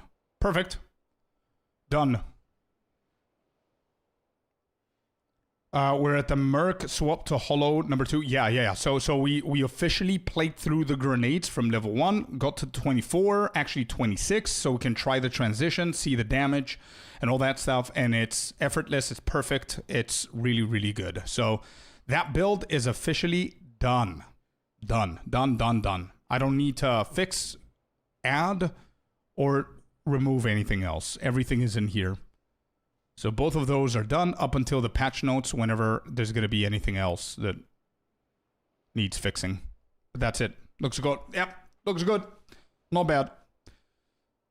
Next, we will do Entangle and or the Warrior and other builds that we want to check and see what's happening. And we'll see. We'll take it from there. Yeah, whenever the patch notes come out, we are going to change a few things here from the build. Yeah.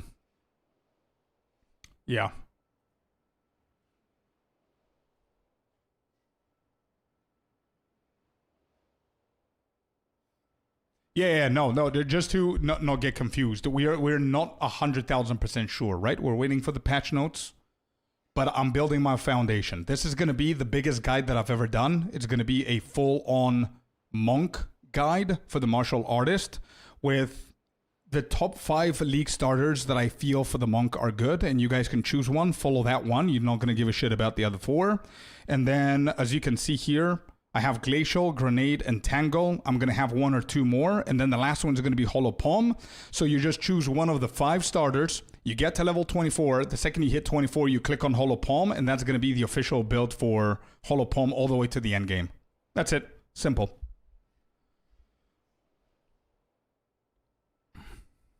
But I built the foundation. So whenever the patch notes come, I'm going to come back here and adjust things instead of building it from scratch and only having like a week to do everything. You know what I mean? Like if grenades, just giving an example, if grenades get butchered, we're going to come here and delete this. I don't think it's going to happen, but you get the point. Very, very quick bathroom break and I'll be right back. Try and tangle with magnified area only on. But why? I have stronger choices, man. Entangle. Entangle has stronger choices. And don't forget that whatever starter build we're doing, it's not an irrelevant build from Hollow Palm. The reason why is because I'm trying to create builds that are not going to deviate too much from the monk's tree. So you don't need to like spend a lot of gold whenever you refund for Hollow Palm, A. And B, I want the support gems that you're going to use to not be a complete waste of time. So I don't want to use support gems that don't matter. The only support gem that doesn't matter is going to be multi-shot for grenades, but you cannot do grenades without multi-shot. But as you can see, I'm not getting a second multi-shot and a third multi-shot for gas grenade as well, which I didn't even include here. See, small little things. Imagine if I need to do this while covering the patch notes, getting ready only for 7 days. I'm not going to be able to do everything so precisely. Gas grenade. All right, add it here. There you go. And you only cut 3 support gems with grenades, and you stack everything else, and you use them for later on. But everything is explained here.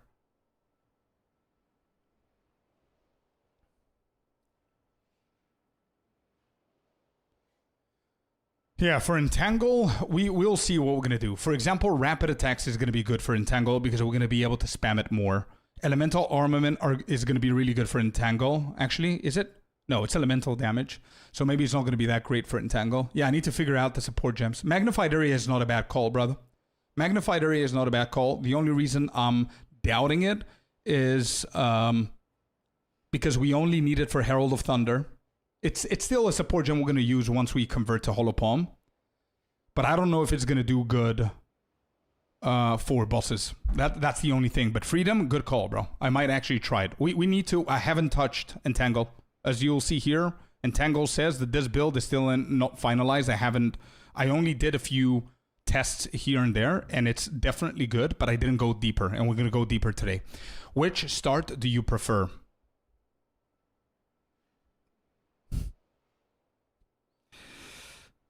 Unfortunately or fortunately, depending on what you like, grenades is insane compared to everything else. And that includes Twister, that includes Lightning Arrow, that includes everything that I've personally tried. And I'm biased. I'm definitely biased. I find ED Contagion boring. I find Spark boring. Both of those, by the way, can compete for number 1. They're really, really good builds. Really good builds. Spark, Frostbomb, Contagion, insane, insane build. EDC, insane, it's known, right? But for the Monk specifically, I don't like him. Grenades is so good. Effortless, bro. Effortless. Effortless, absolutely effortless. Glacial Cascade Start, it's pretty good. It's definitely not effortless. It's pretty good, though.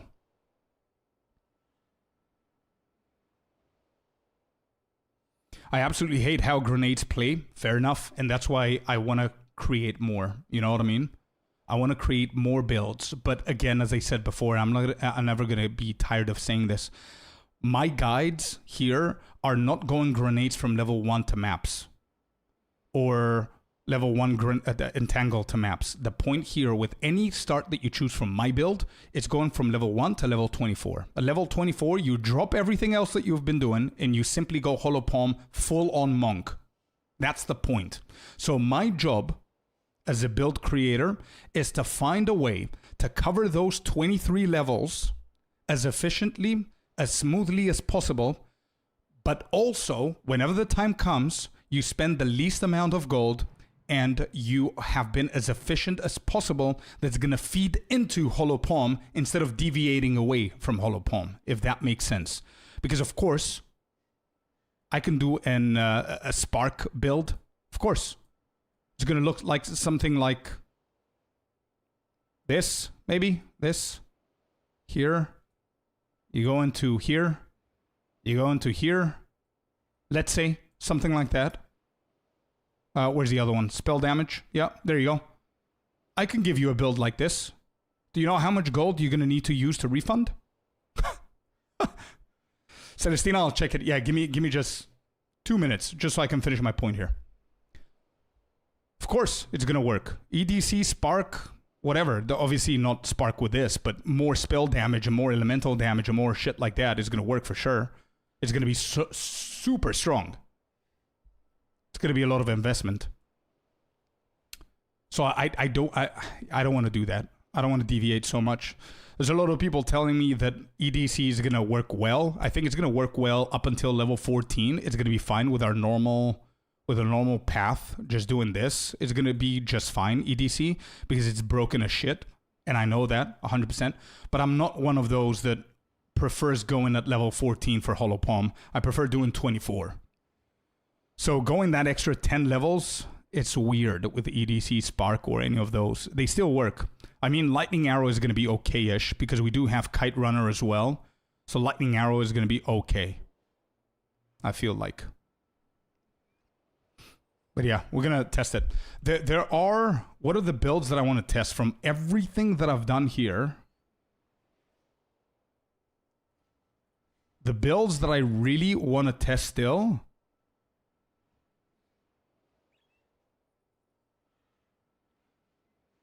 Underwhelming on the Monk. Lightning Arrow, Lightning Rod, I didn't like. Pure Wolf, absolutely no.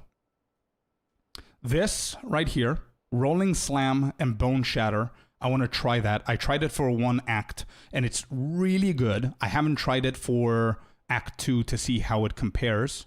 I need to try that. And the last one... Actually, yeah, it's Entangle and Rolling Slam, I think. I might try a Lightning Arrow again, just so I can put it in. I think it makes sense. But that's basically it. About the Game Drake, the Wyvern, I didn't add it here. I don't want to do the pure Wyvern tech because this shit might get nerfed. And I already have the grenades using the Wyvern tech right here. And this could get nerfed. Where do I have the explanation here? Wyvern tech explained. There is a second tech that you could do with the Wyvern with your power charges for Falling Thunder. I'm not going to touch that. I'm not going to touch it.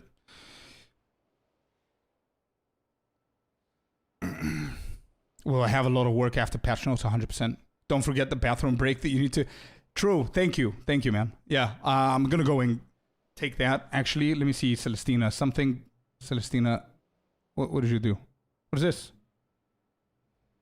Wait. What am I looking at? Oh, no. Oh, no. What are we doing, Celestina? What is this? Okay. Source? What's the source?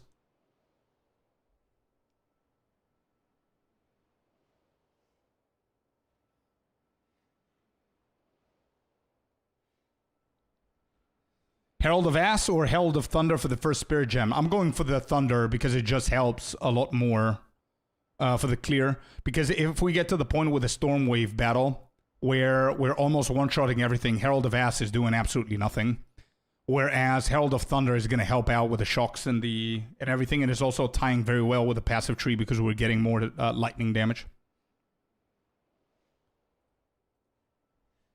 I did see. Yeah, I did see. The model? Yeah, the base, you mean?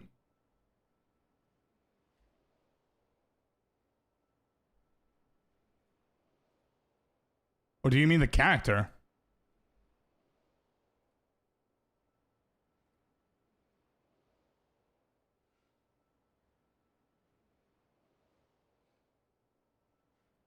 All right, do I show it, Celestina? I'll show it. I let people hope. Up to you. Hey, I cannot control people's thoughts. If they don't see it here, they're going to see it somewhere else. But let me just download it.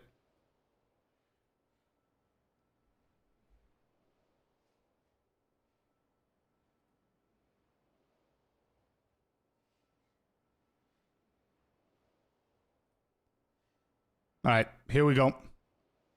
I have no what this is. I have no idea what I'm looking at, but there it is. No idea who created this, what the source is. But this is a sword, is what we're looking at here. Where's the thingy? Yo, Fearless, welcome in, man. There it is. This is the picture that I just received, chat. I don't know what to think about this, but there it is. Broken sword. There's another sword right there.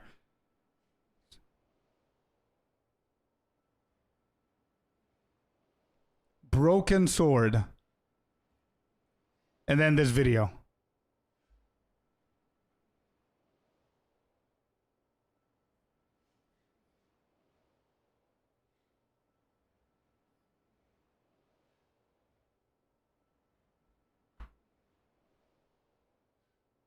Turn on AI. Please generate a POE 2 video with a guy using a sword. There you have it. Yep.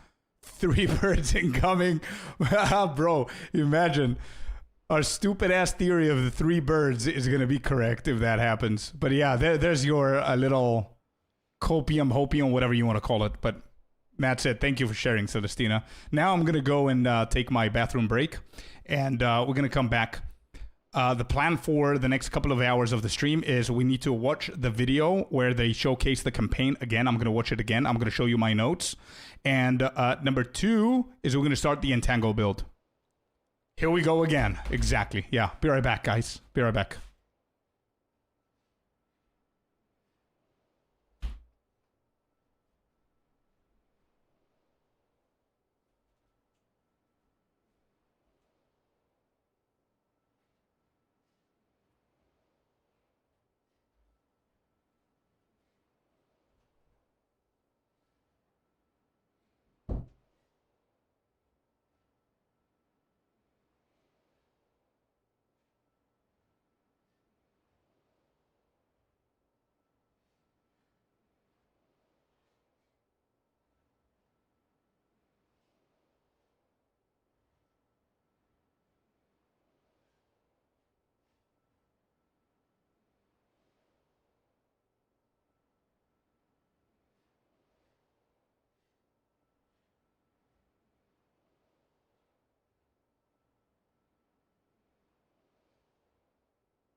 Alrighty, we're back.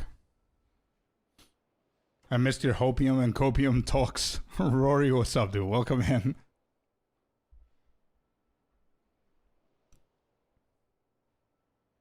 Some streamers, they don't go to the toilet. How? I have no idea. No idea. Da Vinci, welcome in, bud.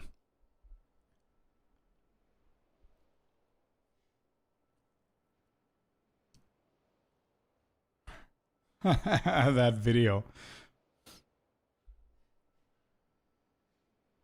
They use bottles like real gamers. True. True. What's your number one goal in 0.5?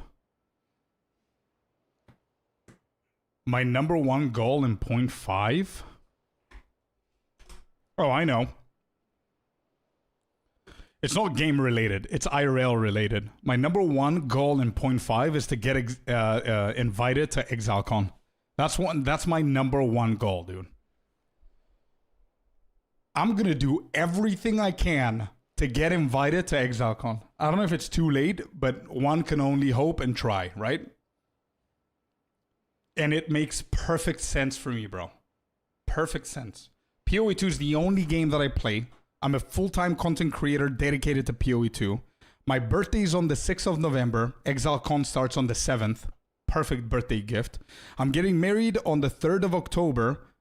So I can afford one person to go, but I can't afford two. So if I get invited, I'm going to be able to afford the missus to come with me. So that's a perfect honeymoon vacation as well for my birthday, for ExileCon, and then see New Zealand and go at the outskirts and everything. Everything makes sense, dude. Meet up my fellow content creators as well. Holy shit, dude. They didn't send the invites already. One might hope.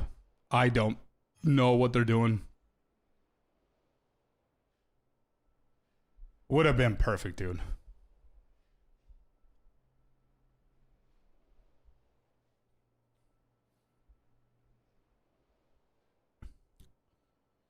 All right. Wedding incoming. Yeah, 3rd of October is the big day, man. 3rd of October is the big day. If I didn't have the wedding, I would have probably tried to get tickets for both the missus and myself. I pray you do. That will top my gifts. That's good. That would be insane. I wish they invite you. Yeah, hopefully, man. I would love that. Congrats on the upcoming marriage, bro. Today is my 10th anniversary. Let's go. Congrats, dude. Congrats for the 10-year anniversary. Here for 10 more, man. Happy for you. Thank you, Darth. Thank you. Yeah, we'll see. We'll see. Anyway, I'm not going to think about it too much. I'm going to have it at the back of my brain as my main goal, and we'll see. Whatever GG decides, we'll see. They probably already handed out all the invites, but I mean, if they really want it, they can spare one more. You know what I mean?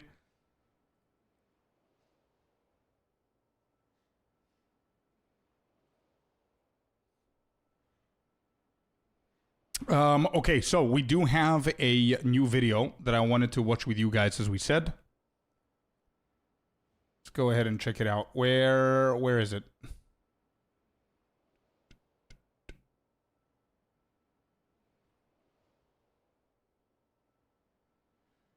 All right, found it.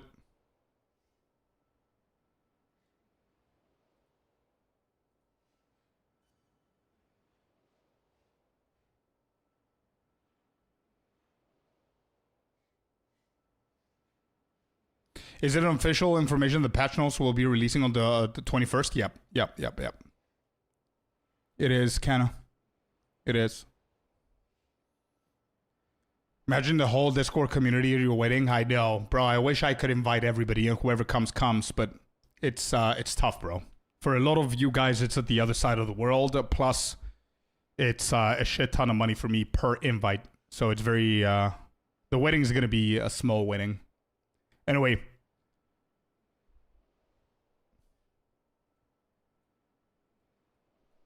Here we go. Hi, I'm Mark Roberts, game director there it of is. Path of Exile. Mr. Mark. We've heard player feedback on the time it takes to replay the campaign. We're actively going to be making changes to streamline that going forward, and today we'd like to show you some examples coming in Return of the Ancients. To start off with, in the Grellwood in Act 1, if you happen to find the river, you can follow it upstream, Nice. and it will always lead you to the Red Vale. Good stuff. When seeking the Tree of Souls, keep an eye out for these magical glowing roots. Follow them, and you'll find the tree. Where was the glowing root? Keep an eye out for these magical glowing roots. Okay. Follow them, and you'll find the tree. That's not all. In the same area, you may even see these mushrooms. If you do, keep an eye out for the entrance to the Grim Tangle. It's nearby. Nice. Now, the hunting grounds is pretty huge. So, Grellwood gets 3 different points, right? The river for Red Vale, the glowing logs for the tree, and the mushrooms for Grim Tangle. Which is why we're making it easier for you to spot both the entrances to other areas and the various landmarks in this area. Like this nifty signpost in the middle of the path, which will lead you to the Ogham farmlands. And if that wasn't enough direction, there's now a rather grim farm-to-table trail in the form of this pecked-at bovine leading straight to the territory of its butcher, the Bloody Crowbar. The ritual in this area, once completed, will create a trail of locusts leading direct to Freythorn. And once in Freythorn, each ritual will do the same to the next closest ritual. This has even been updated to rituals in endgame as well. That's a big ass W, by the way. Big, dude. So the hunting grounds, correct me if I'm wrong, is going to also get 3 that we know of. The signpost that's going to lead you to Ogham farmlands. The footprints with the dead animals that's going to lead you to Crowbell.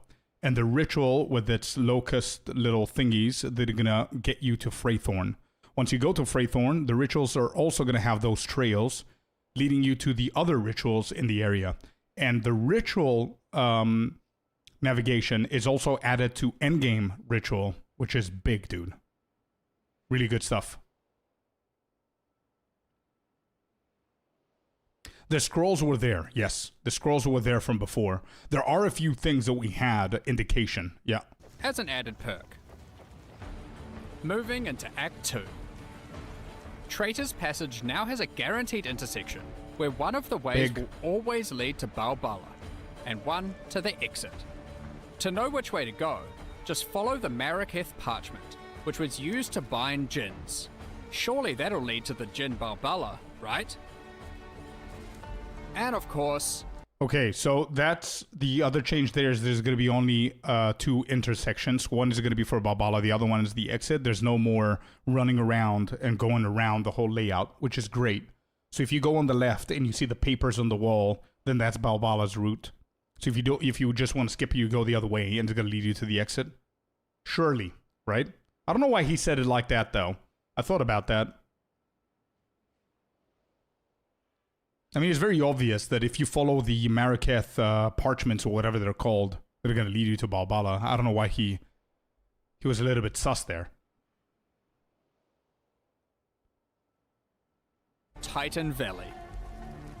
Now you are immediately presented with your goal of the level, this giant set of Titan heads. Behind each is an entrance to a linear canyon. Reach the end of the canyon, activate the seal, and use the newly spawned portals to return back to the start and see what activating the seal did. Nice. Significantly smoother and clearer objectives in this area. Nice. What about the seals? Not the seals, but the relics. They didn't say anything about relics. Maybe they're gonna stay there, maybe not. Maybe we're not gonna have them anymore because those are charm effects.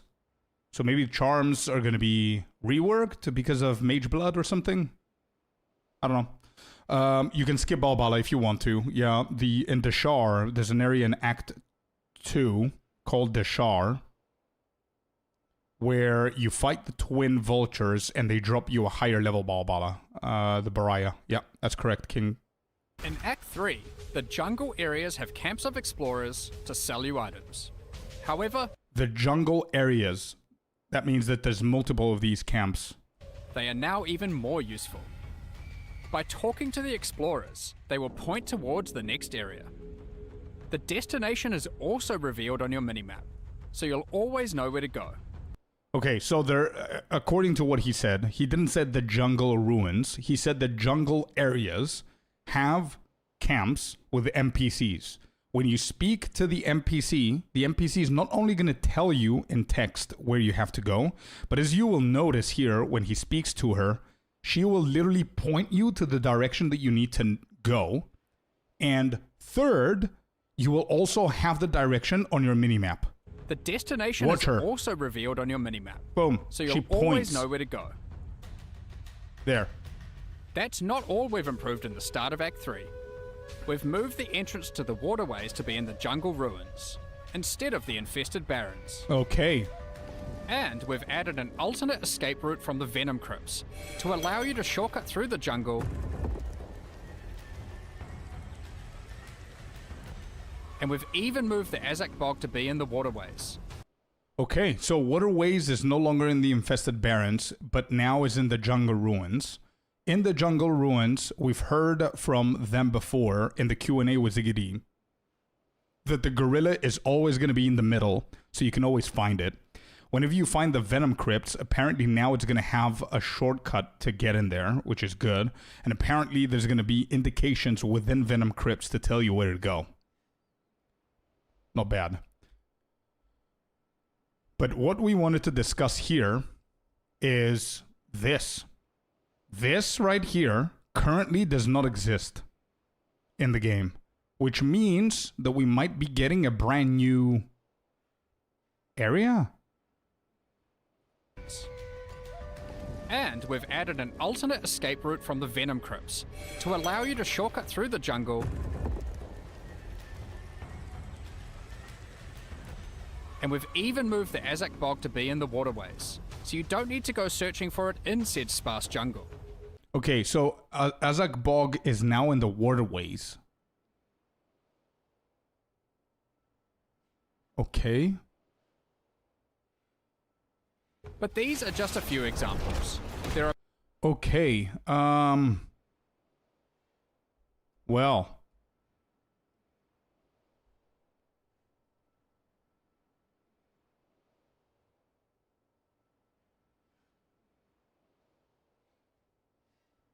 Where's that image that you guys sent me? Who sent me that image? Oh, nobody sent it to me. It was in the general of our Discord, right? Yeah, found it. Here we go. Here it is. So, infested bear. So, Utsal is here.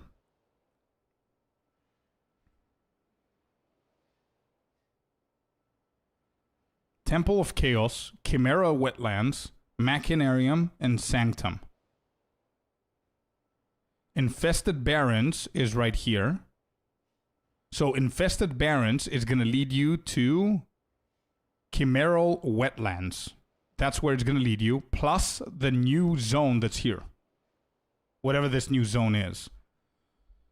Which I am 100% for all the changes that they've done. I don't understand why there's a brand new zone in the longest act. It's an optional zone. Oh, we're gonna go for sure. But yeah, maybe Expedition Majority will skip it. Now we're gonna go for the first run to see what it is. New Expedition area. Right. Right, okay. Act 3, new Expedition area right there. Or temple. Or something. Okay.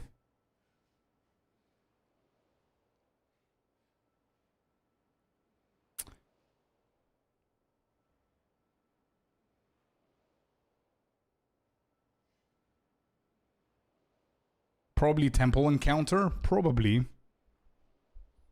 Yeah. If they added something, I would assume that they removed something else. I don't see anything else removed. So maybe they just added something because of the new league. So it could be temple going core, so they need somewhere to establish the temple in the campaign. It could be something to do... I don't know. I don't know if it...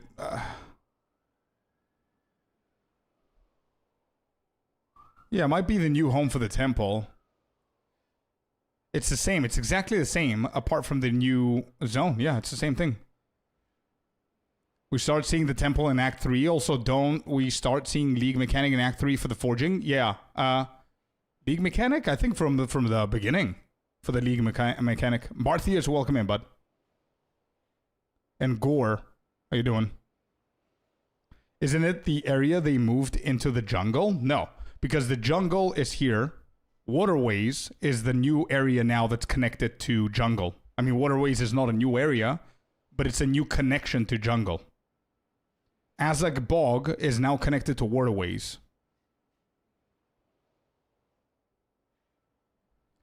It doesn't make sense, Rabbit. You're right, but it does make sense if it's optional. If they need to add it for the lore of Temple, for example, or Expedition, it's okay. A special zone associated with the League Mechanic? Maybe, but what are they going to do in 1.0? I mean, the League Mechanic is now in 0.5. Are they going to remove it afterwards?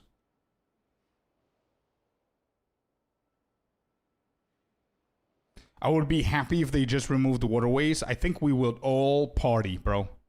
I think that's what would have happened. I don't think there's anybody saying, oh my god, I'm so excited for Waterways. Yeah, I think the dream. That's the dream, yeah.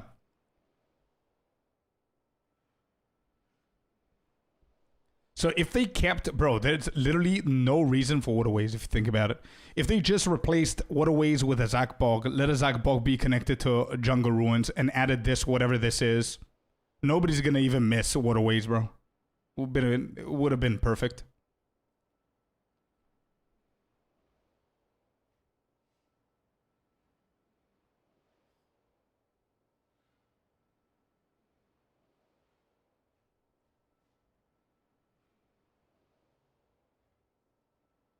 Or make the lever thing instant. Yeah, you know how we used to... where was it?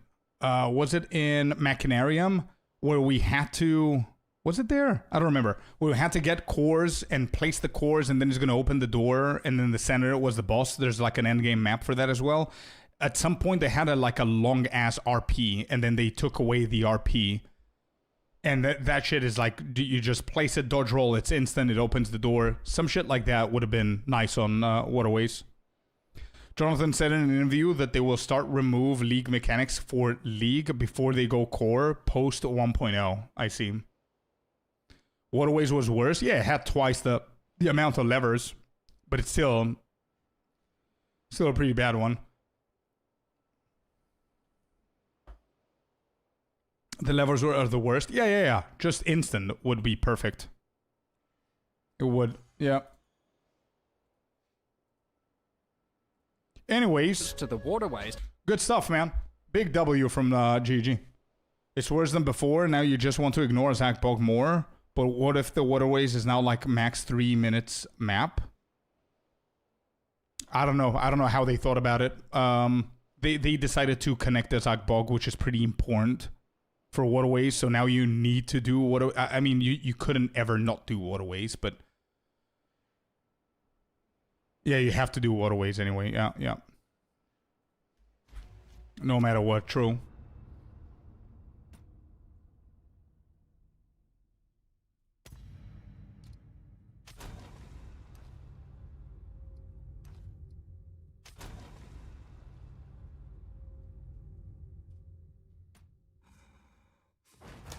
You can skip Bog and come back later. Yeah, of course. Same way with Freethorn. New zone is optional, so complaints are kind of useless at the moment, honestly.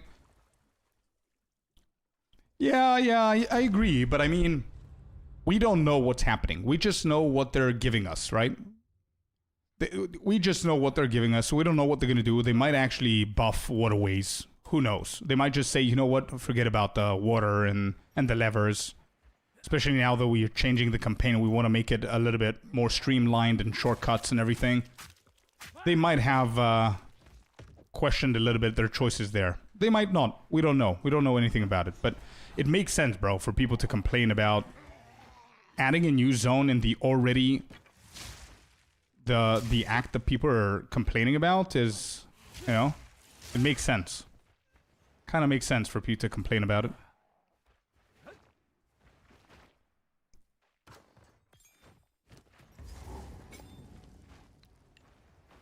All right, so we have officially started our Monk and Tangle start.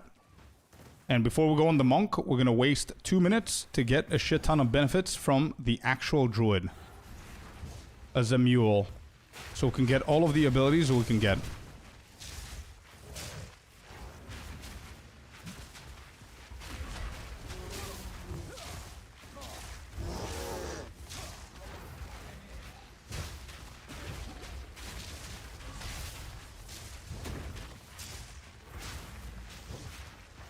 Yeah, this start is so good.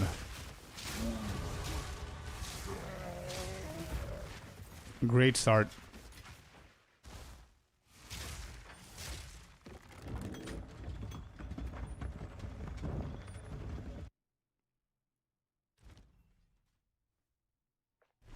Actually, I need to equip. Do I need to equip anything for Entangle? I don't think so. But we need to transfer everything to the stash tab quick. It's Renly's. Here. Okay. We get Entangle with this one.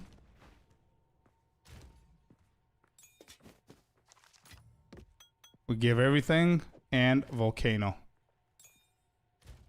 So now that the Druid is done, we go to the Monk.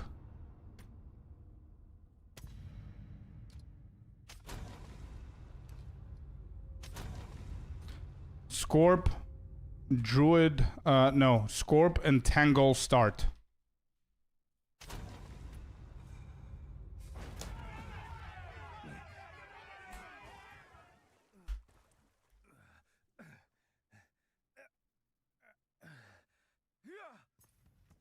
Where is it? Where's my character? Oh.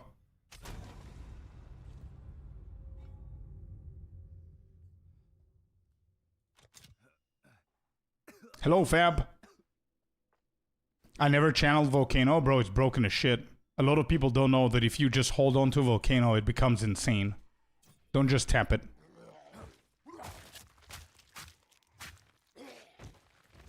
Feels better? Oh yeah, for sure. Fight. Yeah. That's exactly what we're doing.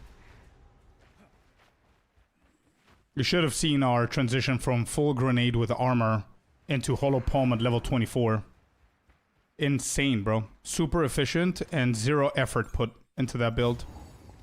Because at level 24, you get one of the best abilities for a monk for hollow palm, Stormwave, at level 22.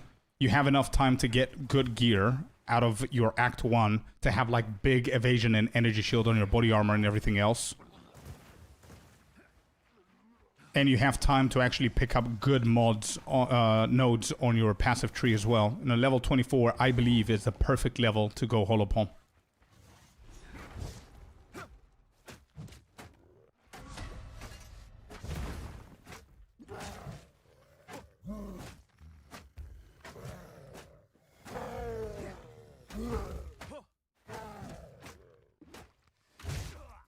I'm gonna go Herald of Thunder. Because I'm gonna go full on Storm Wave and Tempest Flurry. So there's a lot of nodes that I'm getting for lightning and everything, so Herald of Thunder makes a lot of sense for me. I mean, Herald of Ass is also a good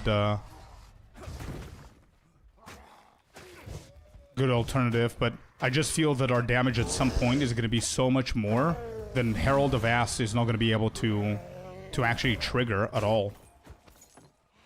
I mean, level 24 we were one-shotting the majority of the white monsters, so Herald of Ash does not have time to do anything. Alrighty, so Mr. Renly, gimme.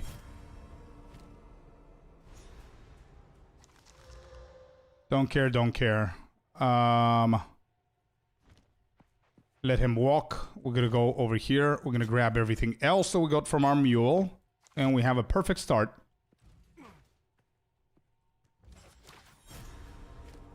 Don't care.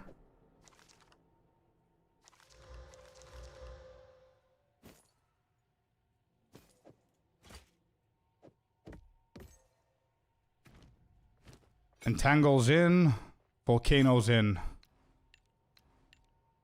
Don't care about Falling Thunder. Actually, here we're gonna go for Frost Bomb instead of Contagion. We don't need.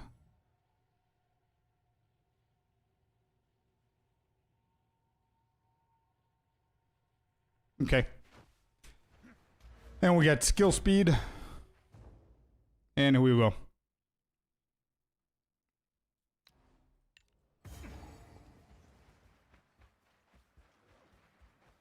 You're gonna see now with this triple combo ability with the mule, how easy Bera and Witch are gonna be, actually. We don't kill anything here, there's no point. It's bad XP anyway.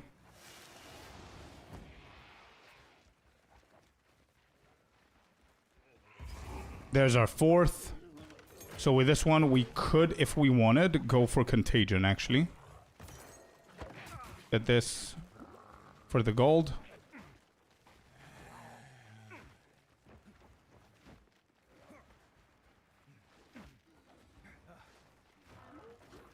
I don't understand. What do you mean? Sametakun? What do you mean?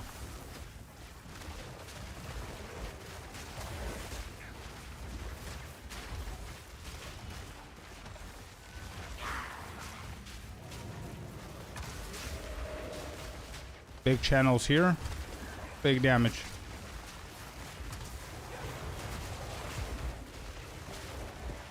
See what I mean? Contagion is absolutely not needed. For Red Veil, it could be though. So we could add that in there. But it's not mandatory.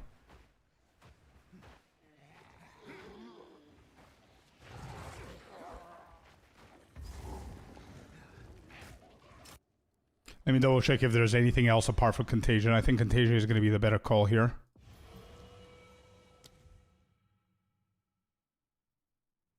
Yeah, I guess so. Alright. Unearth is not bad either.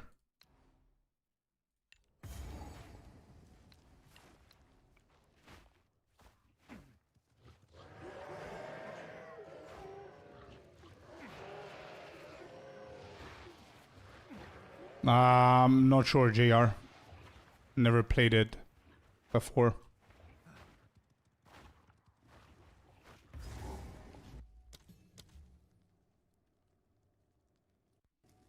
Yeah, I think Contagion is gonna be okay with Entangle, since we have the free.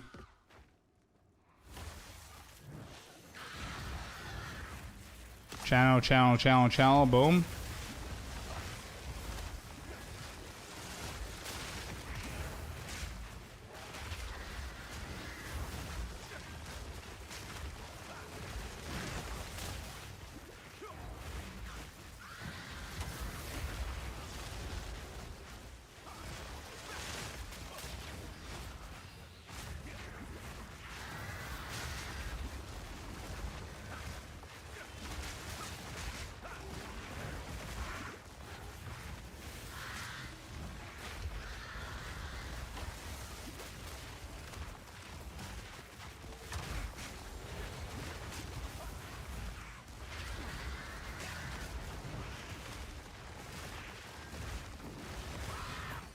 Whoops.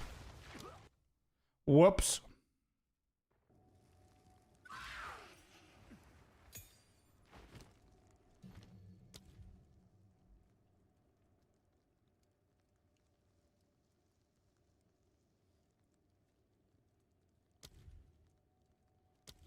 Actually, bro, Entangle with Upheaval might be something here for AoE. Because we're also going to need this one for Stormwave later on. What about Rapid Attacks Upheaval?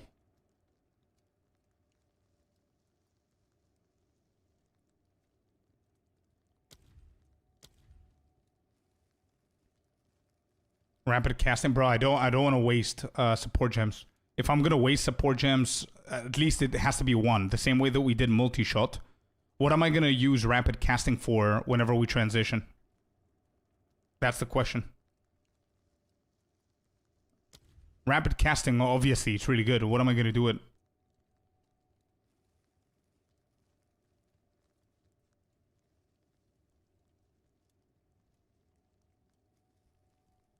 Not rapid assault, but what is it called?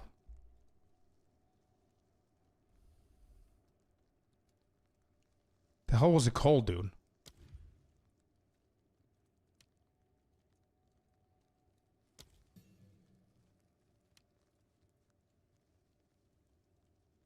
Rapid attacks is what I meant. Did I say rapid assault? I meant rapid attacks. But that doesn't work on Entangle.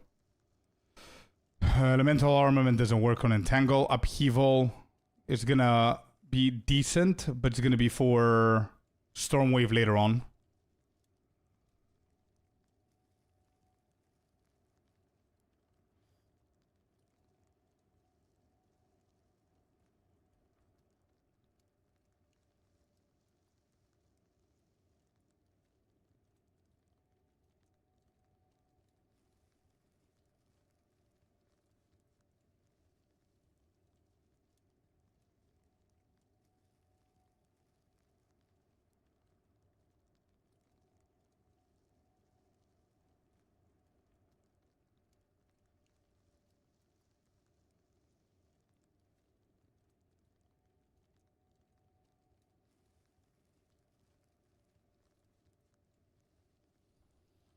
I need to think about the future from now, though.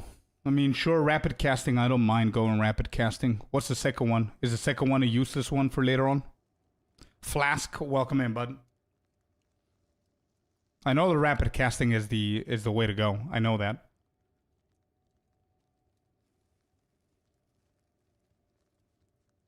Concentrated area is also a one that we're not going to use later.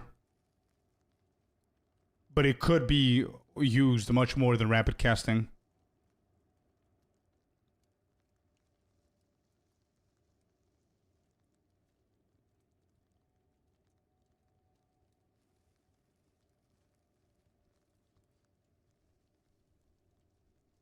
Welcome back, Rory. Do you think the Hunter is going to be OP? Yeah, I think it's a cool ascendancy, man, yeah. Yeah, upheaval. I was thinking, okay, so what if we do rapid casting upheaval? We wasted one support gem on multi-shot for explosive. And to be completely honest, with the grenades, bro, we transitioned to Hollow Palm 24. We always do 24, by the way. So we need to make sure that we have full-on support gems on the monk skills without using too many bad ones that we don't care about, Hollow Palm. And on the grenades, I had 2 spare support gems. That's it. And that's because I got lucky, by the way. So imagine if I didn't. I guess. Let's try. We do rapid casting, sure.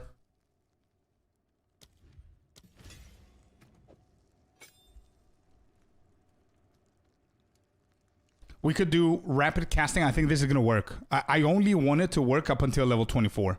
Rapid casting, upheaval on Entangle. Elemental armament on Volcano, and possibly concentrated area on one of them, and I can use concentrated area with the main build at some point. I don't know if that's gonna work. We'll see.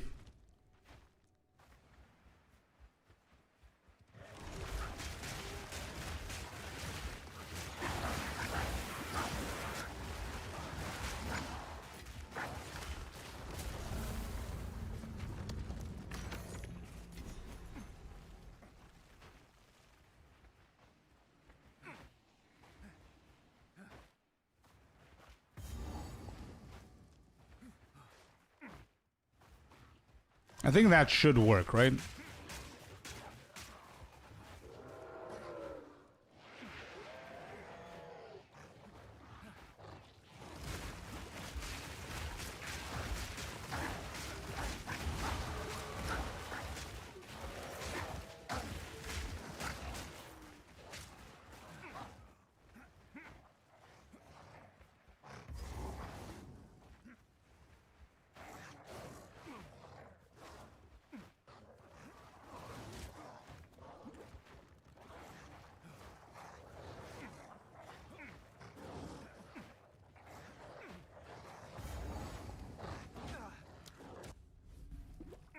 Entangle without magnified area is grenades without multi-shot. I don't know whether that's true. I think Entangle without rapid casting is similar to what you just said.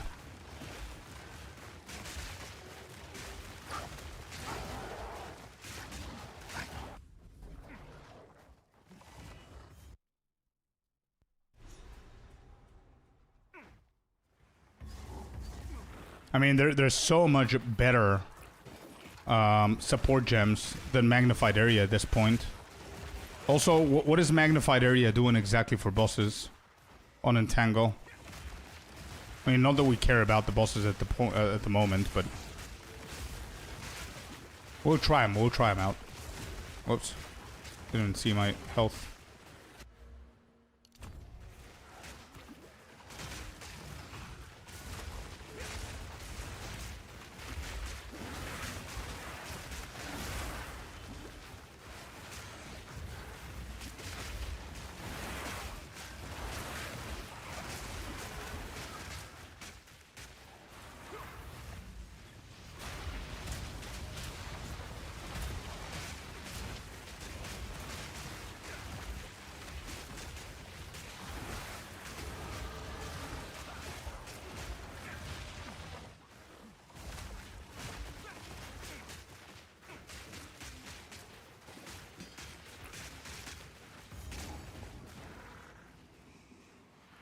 Even with concentrated area, the hitbox is still good on Entangle. Yeah, I know. I'm just trying to make the best possible choice for later on as well, while maintaining a decent and efficient build for early.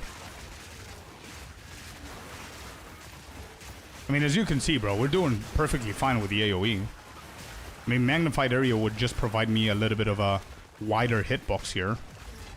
Maybe kill like one or two of them more at a time. But I think we're good, bro.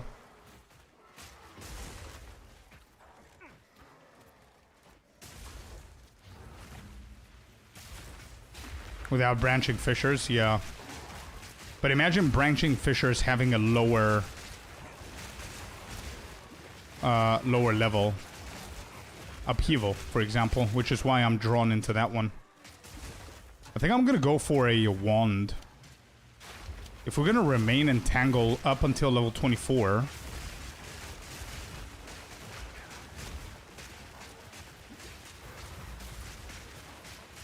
I don't know if Thrashing Vines, I think Thrashing Vines is gonna be fine, right?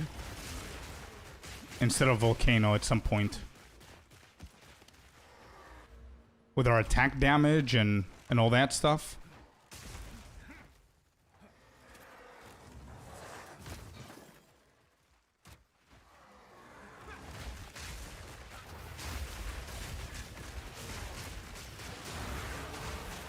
It needs Thunderstorm. I remember I was doing okay-ish without it. But I guess we just need to do some more testing.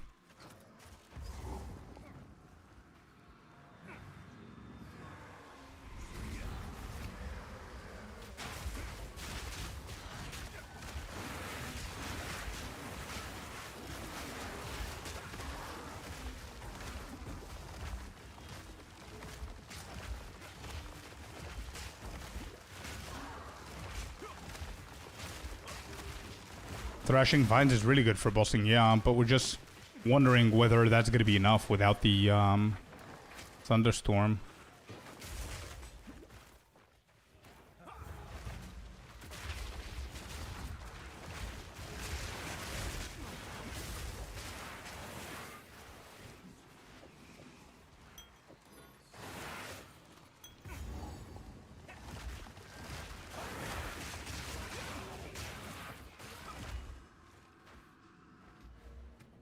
Entangle's 7 DPS. That doesn't give shit. So I guess critical damage bonus is going to be better here, huh? I should have done this on POB first.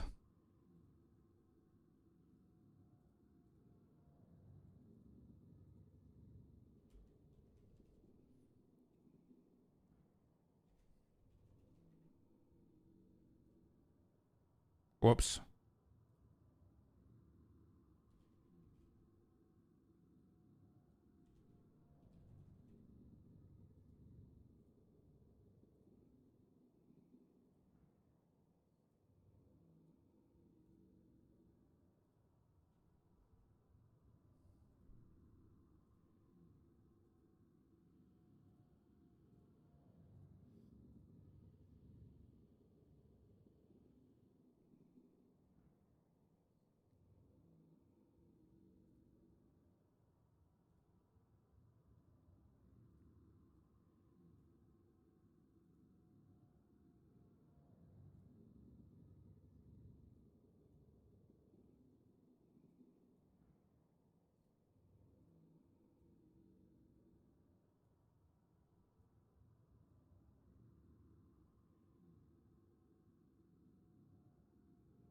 Yeah, the scepter play is good, but I'm just wondering whether we're gonna have enough damage later on, man. Now like the first half of Act 1 is pretty easy. It's very easy. The problem is the second half of Act 1 and the first half of Act 2. Scepter is not gonna cut it, I don't think. These are useless, these are useless, this is bad. Attack speed.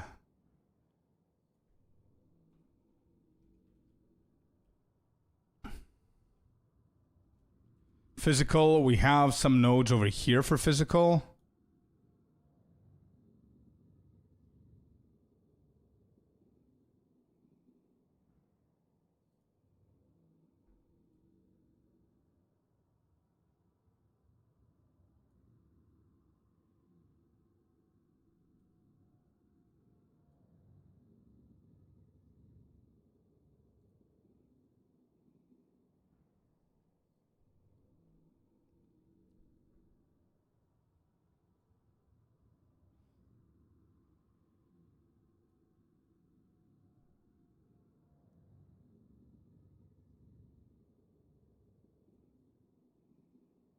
Not worth it? What other choices do we have, man, for Entangle?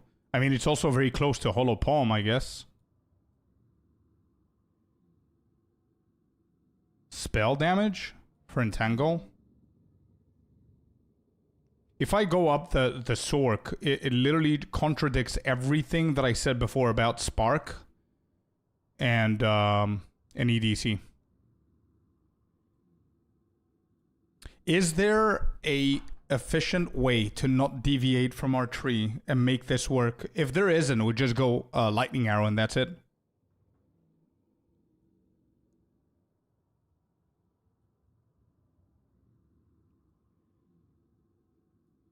This needs to say 32.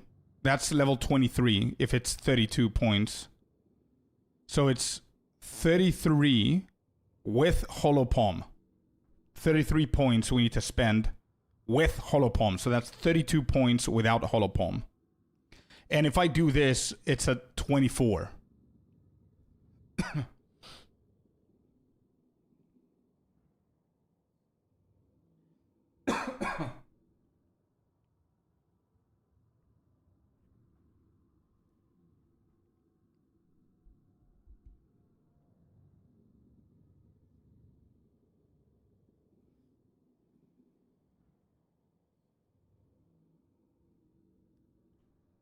I know that it might not seem like the best, most efficient point spending, but I think Staggering Palm is a must if we want to go here.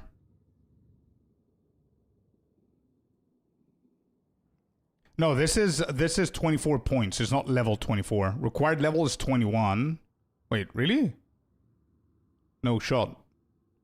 It doesn't count. Yeah, it doesn't count the extra points that we're gonna get.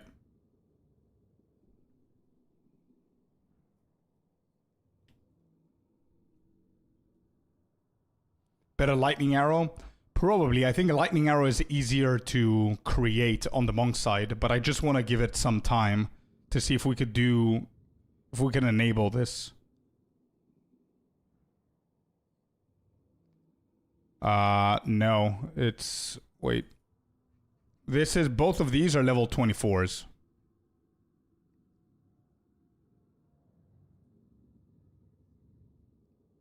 This whole thing that you see is level 23, and the last one is 24.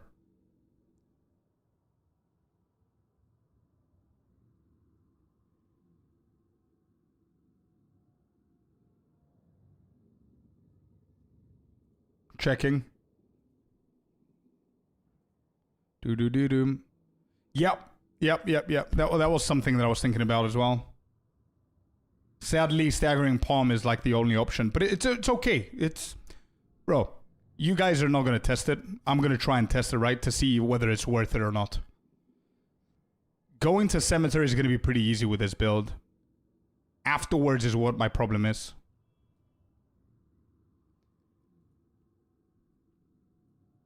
Yeah, so it's going to be something like this. And cast speed as well. Yeah.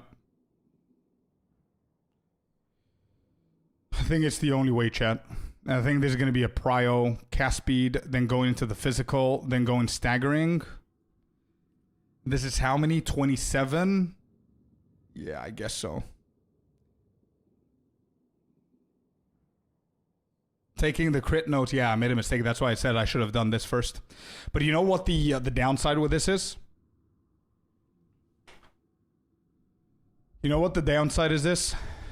You're going to need to refund 3, 6, 11 points plus these two, put them into attack damage. So that's 13 points of a refund. If we're going to refund 13 points to make this shit work, we might as well just go to the Sork, bro. Like, it's the same.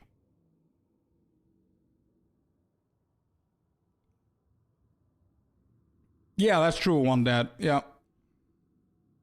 So cheap to refund at low level, though. I'm not saying it's very expensive. What I'm saying is I don't want to force people to pay like 5k or 6k of gold whenever you will go into a shopping spree to try and find better items. You know what I mean? I don't want people to be poor because of a build choice. You know, it's not that expensive, sure, but you get what I mean, right?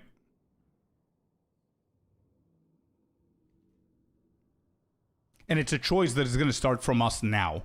Like if I include this in the build or not.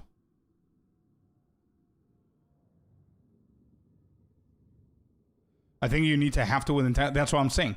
That even if there is a potential for the monk side of the tree to enable Entangle to be able to fully go through everything, there's going to be too many refunds. And I think the Scepter, the EDC Contagion, the Spark build, all of those builds are going to be the same shit. Even Volcano with Elemental is going to be the same shit. We're going to deviate too much. Keep gold. Yeah, put in the notes like keep gold for refund and it's fine. Yeah. Especially on a league start guide. Exactly, yeah.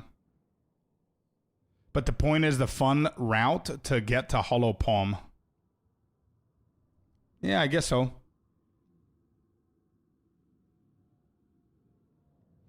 Yeah, Kronos. A level 24 is when I recommend people to go for Hollow Palm.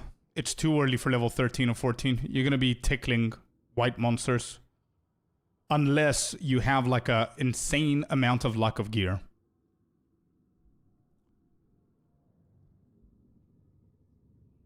Ramp up a little bit. You know what, bro? Fuck it. Just because I love plants, I absolutely love plants, so fuck it. We're gonna give it a try, and I'm gonna have like a massive warning. This build is gonna require you to refund with at this level for this much gold, so make sure that you have it. Something like that. It's okay. Like Freedom said, the point is to have fun before Hollow Palm, so whatever. As long as it's good, by the way. If we're gonna do all of this shit and it's not even gonna be that good, then there's no point in doing that. Like Warrior is gonna be a better start probably.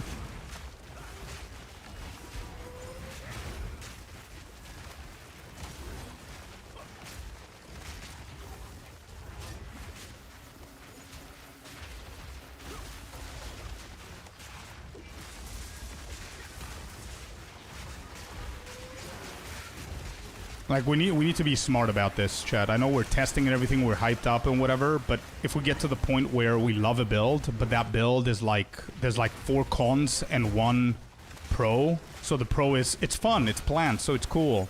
But the negatives are, you need to refund, you need to spend like 5k gold to refund.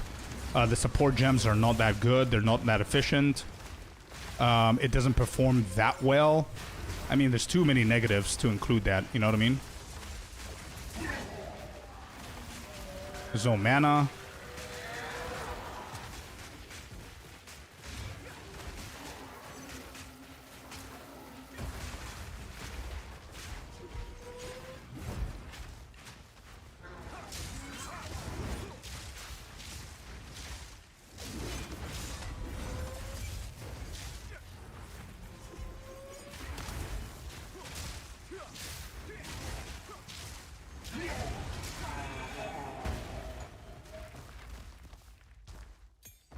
Yeah, I don't think they're gonna want to do that. Yeah, you're right. So let's agree so we don't waste our time, chat. Let's agree all together here what the facts are, right? So entangle is entangle monk. Let's agree on the facts, right?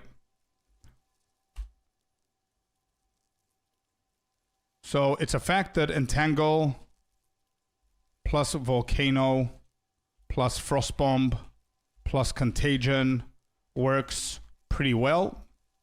Early Act 1. That's a fact, right? It's not speculation, it's a fact. Go, go, go, PMart.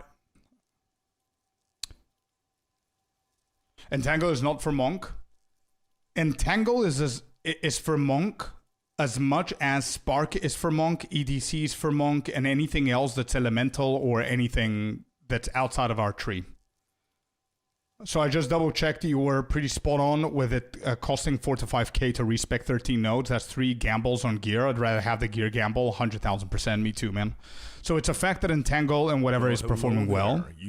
8 months in a row, Mr. Jag. Welcome in, brother. Thank you very much for being here. It's lovely to see you. It's been a while. 300 biddies and 8 months in a row. Let's go. In other words, Entangle is not for monk. Yeah. Entangle plus Volcano plus Frostbomb plus Contagion works pretty well early Act 1. That is a fact.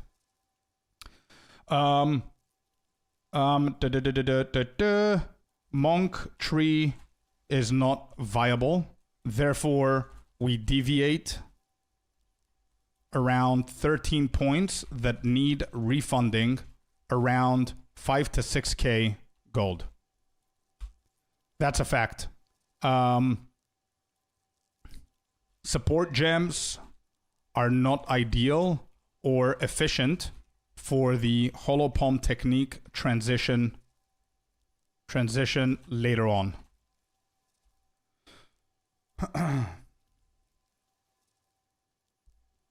Entangle early is good for AoE, bad for bosses. However, with Thrashing Vine, it might be decent. But no Thunderstorm will be a problem. How you doing, Jag, my brother? How you doing, bro? What are your league starting? Do you know what your league starting, Jag? Bro, we're going deep into the monk. I created a brand new guide from scratch for literally almost every single variant for a monk to have the best start that we possibly can.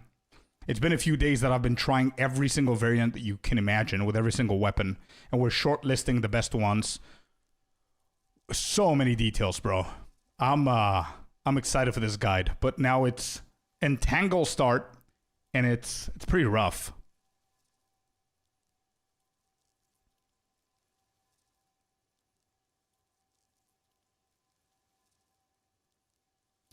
Hollow Palm Tangle build meta. Incarnation plus volatile nodes with chaos damage node. But again, Rory, you're right. It works for sure. But I don't want to deviate from our tree. That's not the point.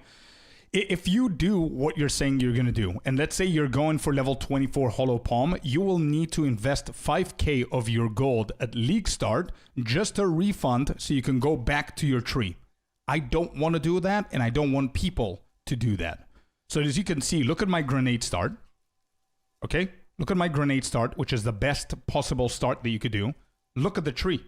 And this gets you to even higher level than when I transition at level 24. You can finish Act 2 with this shit. Right? Beautiful tree.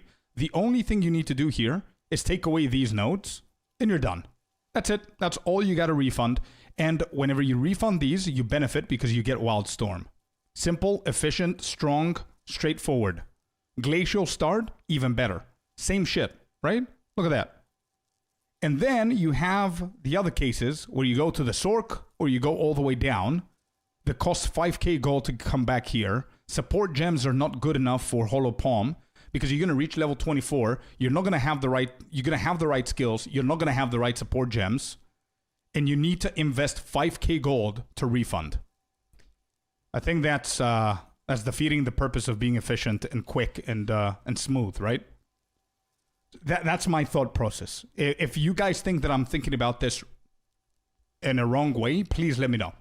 Please let me know. I'm open for suggestions, but I'm just saying the things as I see them.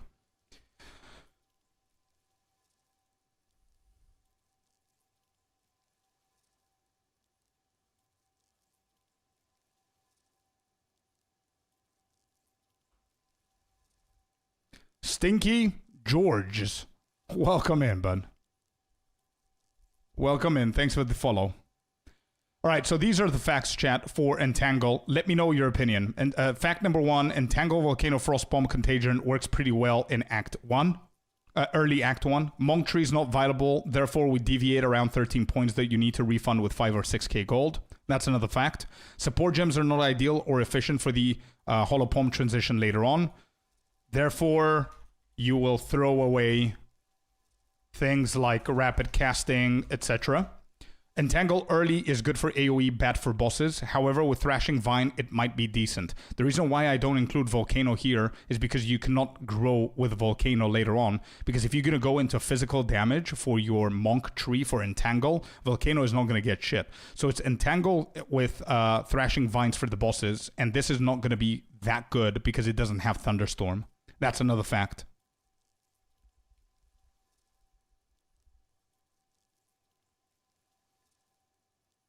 The support gems are. I don't think that the gold is that much of a difference. And Rory, you agree? Bro, 6k? Actually, 1 second. Let's see. Let's see what we're... Look at this. I am level 24 on a glacial start. Just transitioned to Hollow Palm. Let's see how much gold I have. I didn't buy anything. I didn't do anything excessive, right? I had no idea that we're going to get into this problem with Entangle. Let's see how much gold I have mid-Act 2 after I have actually transitioned to Hollow Palm. Never mind. I transferred these guys. Shit. Ah, that would have been awesome, dude. To see. Shit. Actually, we can go back in the vault and check the gold that I had before I migrated them. You know what? We're spending so much time on the guide. I might as well just spend time on this shit and see.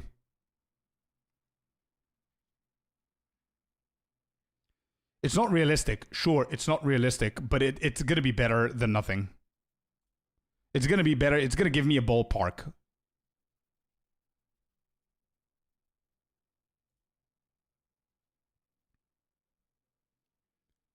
Yeah, guys, 6k. I believe that 6k is a lot of gold, considering the fact that you need to go on a shopping spree whenever you hit level 16, so you can get EV, ES, and stuff like that.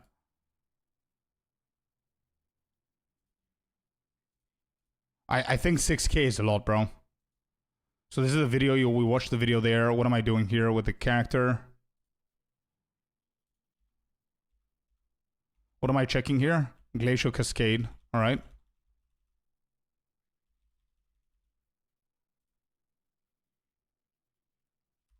Okay, Deshar.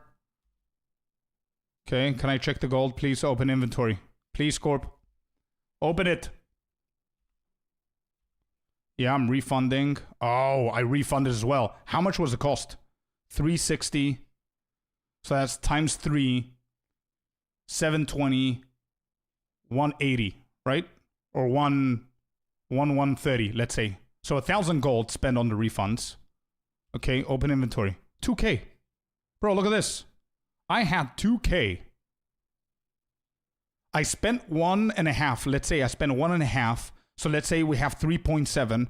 And then I didn't pick up everything. I left a few things. Let's say we add another 7k on top of that. You now have 9,000 gold. And you need to pay 6k to refund. Is that something you're willing to do?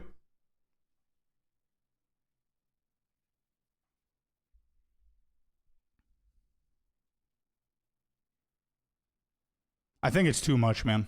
I think it's too much.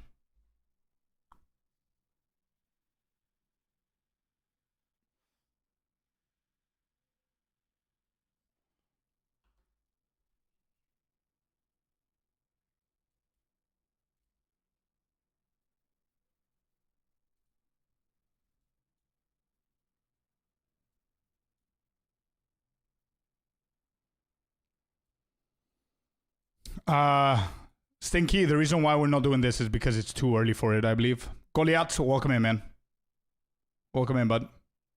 Diary of Jane, Breaking Benjamin. Yep, that's the one.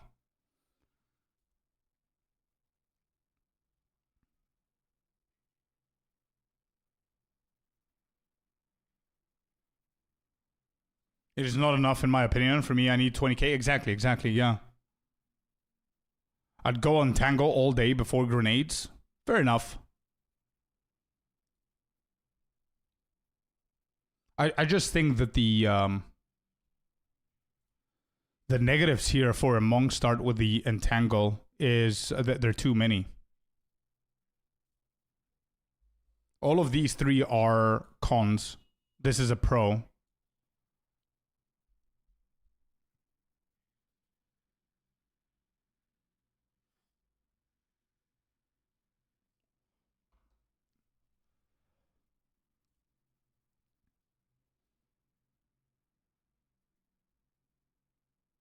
All right, maybe we can think about it. We can think about it a little bit more. I'm gonna keep the what do you call it? The entangle one for later. We'll need to think about it a little bit more. I think I would like to also see here. Where's my guide? Here. Wait, did Jack speak, by the way? I think he just came in, dropped the sub, dropped the bits, and left. I don't know if I missed the message.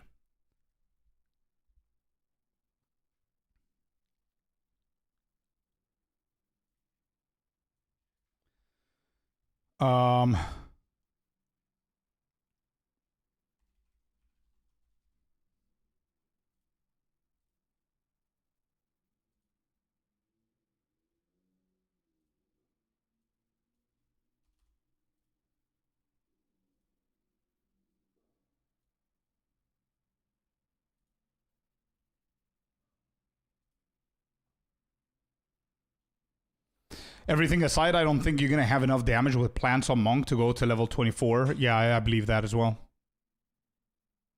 Quick math is Holopole in 24. Magic Gear, you can at most expect 200 EV and 100 ES for 2.67% more attack speed and 1% to crit. With best roll mods, multi-mods, of course, are upside. Yeah, it's not bad, man. It's not bad. Considering the fact that you're never going to hit the max of everything that you just said there, it's not bad, bro. Like, it was a huge-ass difference whenever we changed from grenades to hollow palm at level 24. Huge difference. I mean, the minimum, I think you should go at level 22 if you want to have a little bit of an efficient time with Stormwave.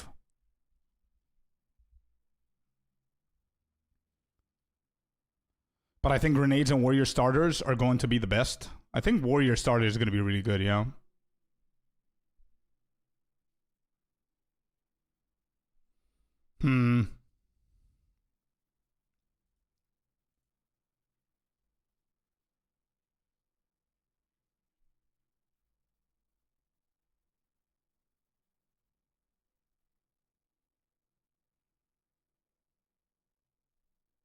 It is guessing, yeah, of course. Of course.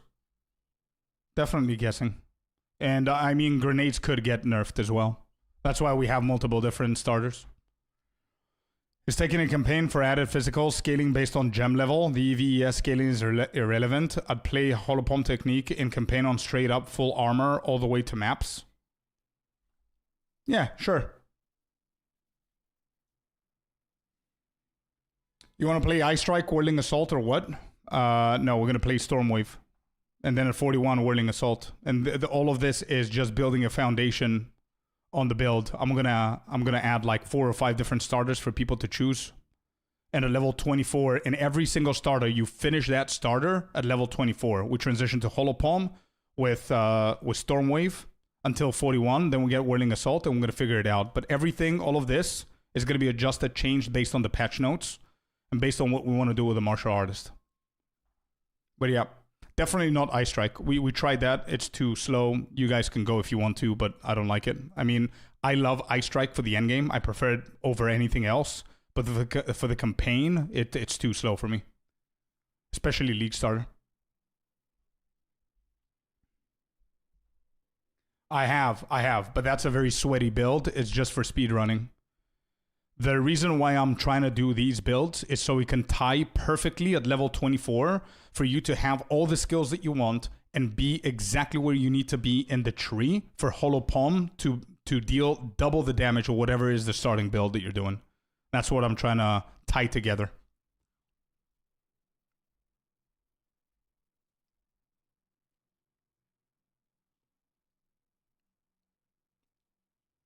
What level do you get Wind Blast, by the way? What level is Wing Blast?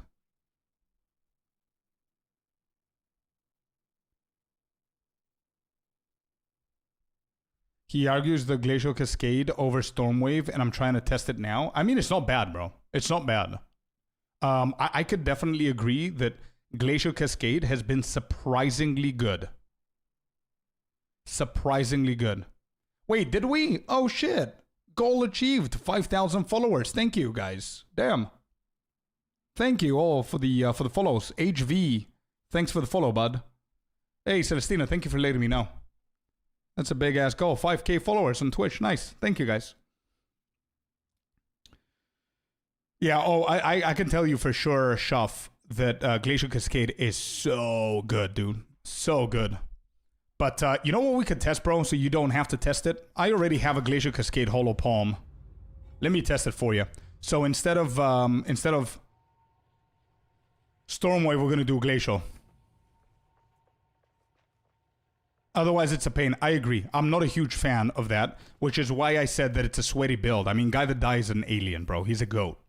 He is a goat. I'm not gonna doubt him, but that's not what we're trying to get out of this build, personally. So I'm good with Stormwave. I don't like the spike of Glacial Cascade, at least not for that long. Where is it?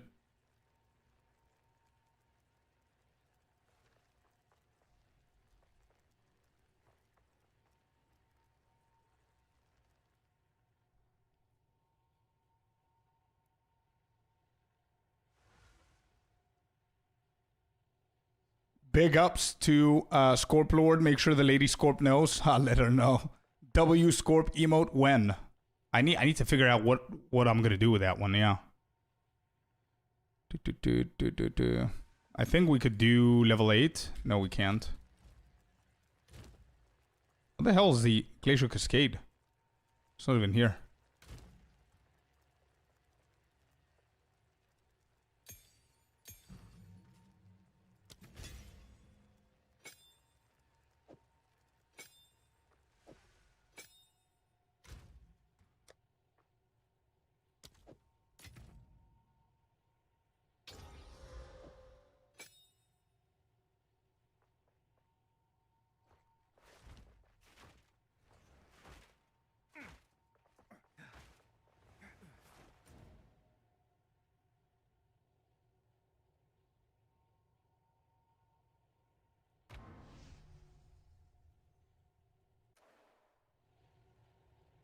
Can get melted really fast and you melt as well. Yeah, I'm pretty sure. But as I said, it's mostly speed running. That's not the point of what we're trying to do.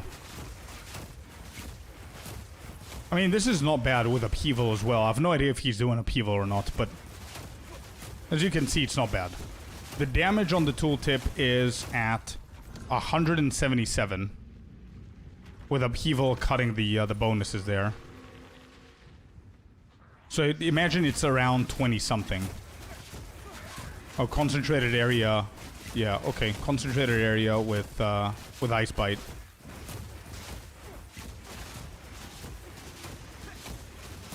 Okay, so you've seen Glacial like this with the same support gems. You know what?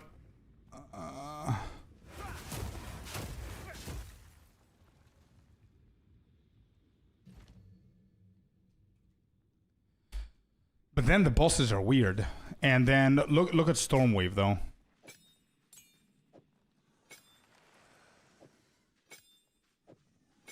$595 on the damage.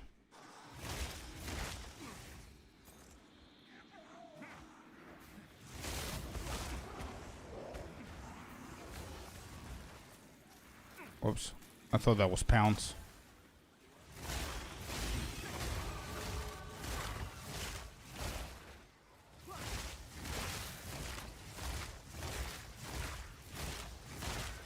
This is easy stuff, man. I mean, I really like Stormwave. There's literally no reason for me to touch this build. It's perfectly fine. We didn't struggle once with this build. It's a really good transition to Hollow Palm. It fits well with the tree that I want to go for, with Wild Storms and shit like that.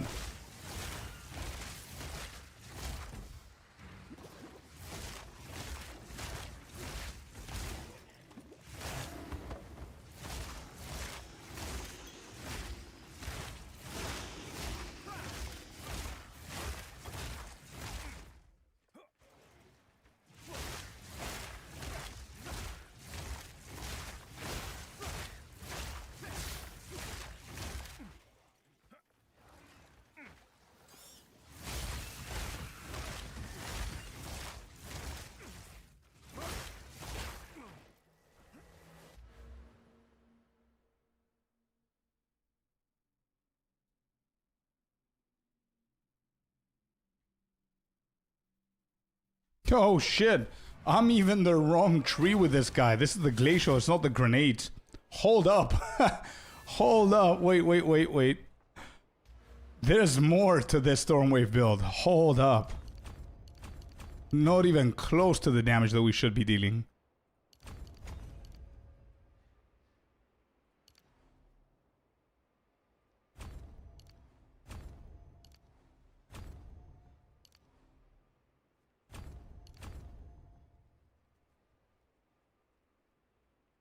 Is that what I did?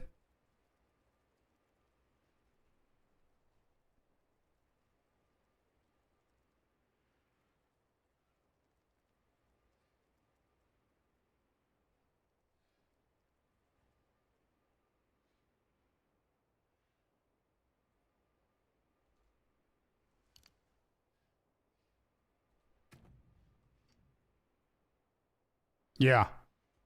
A 25, that's correct. Because the shard is going to give us 2 points.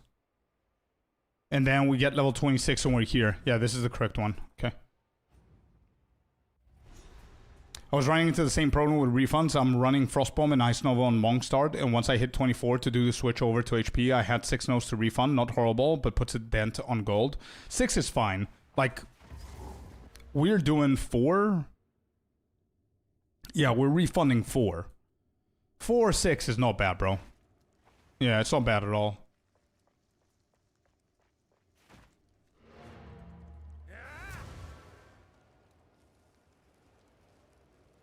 Not sure. Not sure, Rory.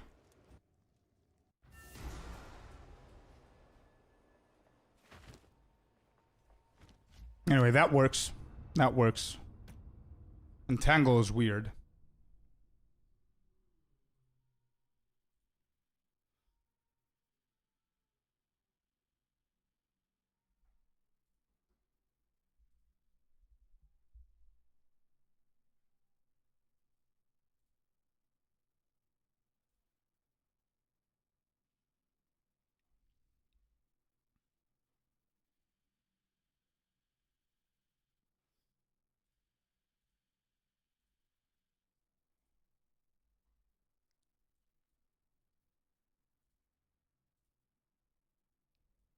This. Hollow Palm for sure. This. Up here. Up here.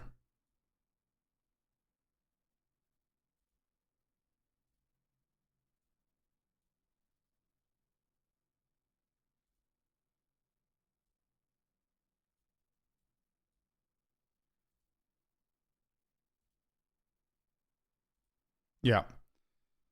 This is going to be the level 28, 29 look of Hollow Palm. So deviating left or right is going to be pretty terrible. This is good. I'm going to keep this here. Let me see the prio. Yes, yes, correct. Concussive, Tenfold, Killing Instinct, Hollow Palm, Wild Storm. Correct. Are you going to go for the stone gloves? Not in the campaign, I don't think so. But again, everything that you ask me and I answer all depends on the patch notes, man. Whenever the patch notes hits and they're going to show actual numbers and we're going to be able to calculate everything correctly, I might change my answer. But the way that it seems now, I feel that the gloves, the stone gloves, ascendancy for the martial artist is not worth to be the first point that you get for the ascendancy. It's my personal opinion. I even think that the mountain is not that worth it early campaign. 10k divine for a mirror now. Yeah. It's been growing, man. Stormwave, rapid attacks, upheaval, elemental armament. So elemental armament is the second prio. This is the third. Yep. Okay, these.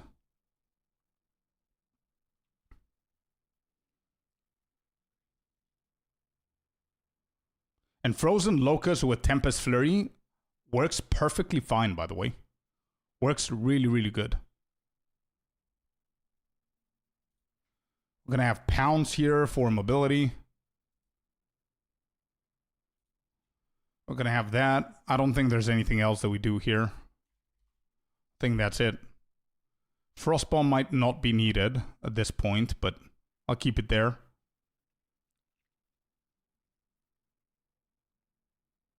I mean, even a Wing Blast and Rend might not be mandatory. Could be an optional thing.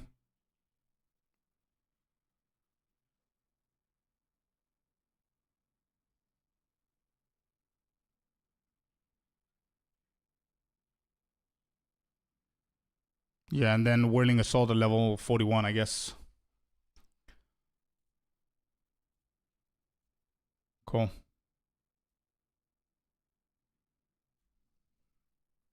Ice Nova. We're going the lightning route. We're going to do this for now.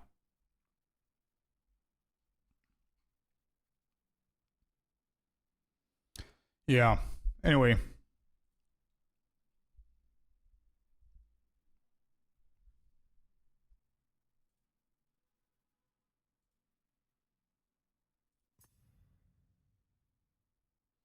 I don't think this is worth it, man. The Entangle. What else do I have here? So Warrior is going to be one that we're going to test. It's so satisfying to freeze and shatter packs. Oh, tell me about it, bro. As I said before, my favorite monk build is Ice Strike later on. Absolutely agree. But I want to have a smooth and quick campaign experience at League launch, especially with everything that we have going on with the Subathon, with the giveaway and whatever. I don't want to have to put extra effort into leveling, you know what I mean?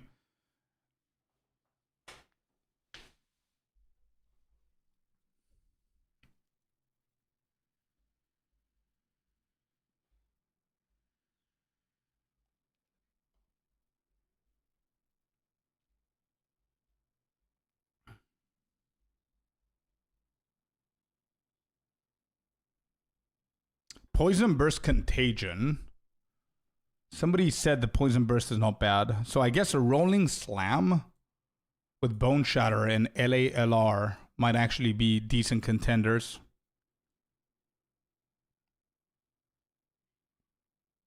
And play like properly.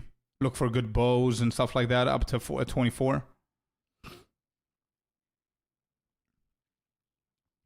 Sorry if you have answered this already, but what are you looking at for the end game for this build? Again, it's a weird question to answer if we don't have the patch notes, but considering what we know now in 0.4, I was thinking Whirling Assault with Whirling Assault into the clones that we get, Way of the Stone, Way of the Mountain, and stuff like that, right? So that would be more similar to the Whirling Assault that we've done with the Monk recently. So that's going to be perfectly fine for the end game. But again, we're missing two huge nodes on the ascendancy of the Monk that we don't know what they are. And unless we have the patch notes, we're not going to know. Mamadours with a follow. Thank you so much for the follow, guys. Welcome in. We actually, today is a significant goal achieved, 5k followers. Thank you all. I'm playing Bear with 7 skills to use. I just got a controller for my PC, then it became 10 times easier to play. I suggest everyone who plays combos to play on console. Yeah. It totally destroyed my chunk build a couple of seasons ago. I had planned to weapon swap for all the volatility nodes, and then it set my Ghost Shroud stacks to 0 and just died all the time. Oh boy. I remember when they did that, yeah. Yeah, I think these two are going to be the next ones.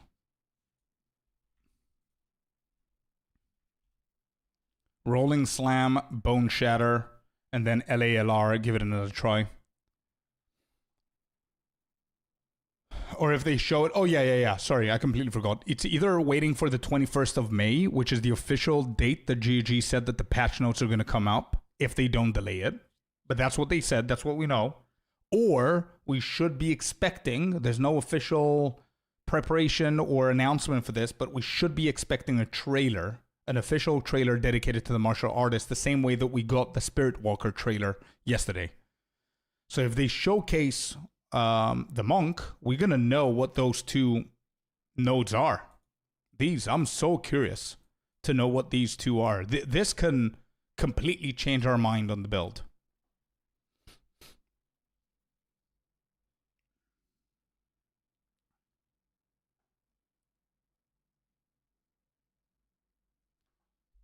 I don't know. I think personally, if you want my personal opinion this early on, which is very early and it doesn't stand for anything, my opinion, because we don't know anything. I think that Hollow Resonance is bad for campaign. Isn't this the bells on your back? Yeah. You don't have enough crit for this to proc constantly, so you're not going to be dealing a lot of damage. So putting a point in there or two is definitely not worth it. I believe that the Runic Meridians, the Way of the Mountain, and the Way of the Stone Fists are also a little bit of a bait for early campaign. I think all three are going to scale insanely later on. I might be wrong for the Way of the Mountain. I don't think I'm wrong for the other two. And then going Hollow Focus Technique, the bells that spawn around you, it's going to be too random. So my personal choice with what we know now, without knowing what those nodes are going to be, is I'm going to give Hollow Form Technique a try first. The reason how I'm thinking about this is that if we unlock this shit, so it's around level 20 something, and it goes online and it helps, and then at level 41 or whatever, we put Whirling Assault and it starts clearing the campaign fast for us, it's exactly what we need to finish the campaign as soon as we can, get to the end game, get our second ascendancy, and that's where we can go for the Stone Fist to increase our damage even more, or the Runic Meridians, or the Way of the Mountain, whatever, at that point. That's how I think about it. Because Way of the Stone Fist, if you're going Hollow Palm, if you get Way of the Stone Fist and it doubles your evasion and energy shield, I don't think it... I don't know if this is gonna... include Hollow Palm Scale. I don't think so, but we'll see. Do you think this Ascendancy will be better than Invoker? Honestly speaking, and I really hope the GOG is not listening, I don't think so. But again, it's too early. We have no idea what these are. We have no idea what we're going to think of doing. We don't know what these are going to be. These three could be better than the entirety of the Ascendancy of the Invoker. But I still, like, Invoker is very well balanced. But we don't know if it's going to get nerfed, buffed. We don't know. So we're just, like, talking whatever now.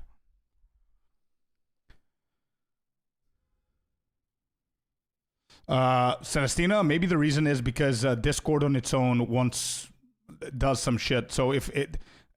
Icy added you there, but if anybody doesn't see the good channels on our Discord, just click on the Scorpius layer above and just make sure that it says show all channels. I don't know why Discord likes to hide that. Make sure you tag that. If you see, like, if you want to enter the giveaway and you don't see it, make sure you check that little box there. Do we know the small nodes? I don't think we do. Do we? I don't think we do, no.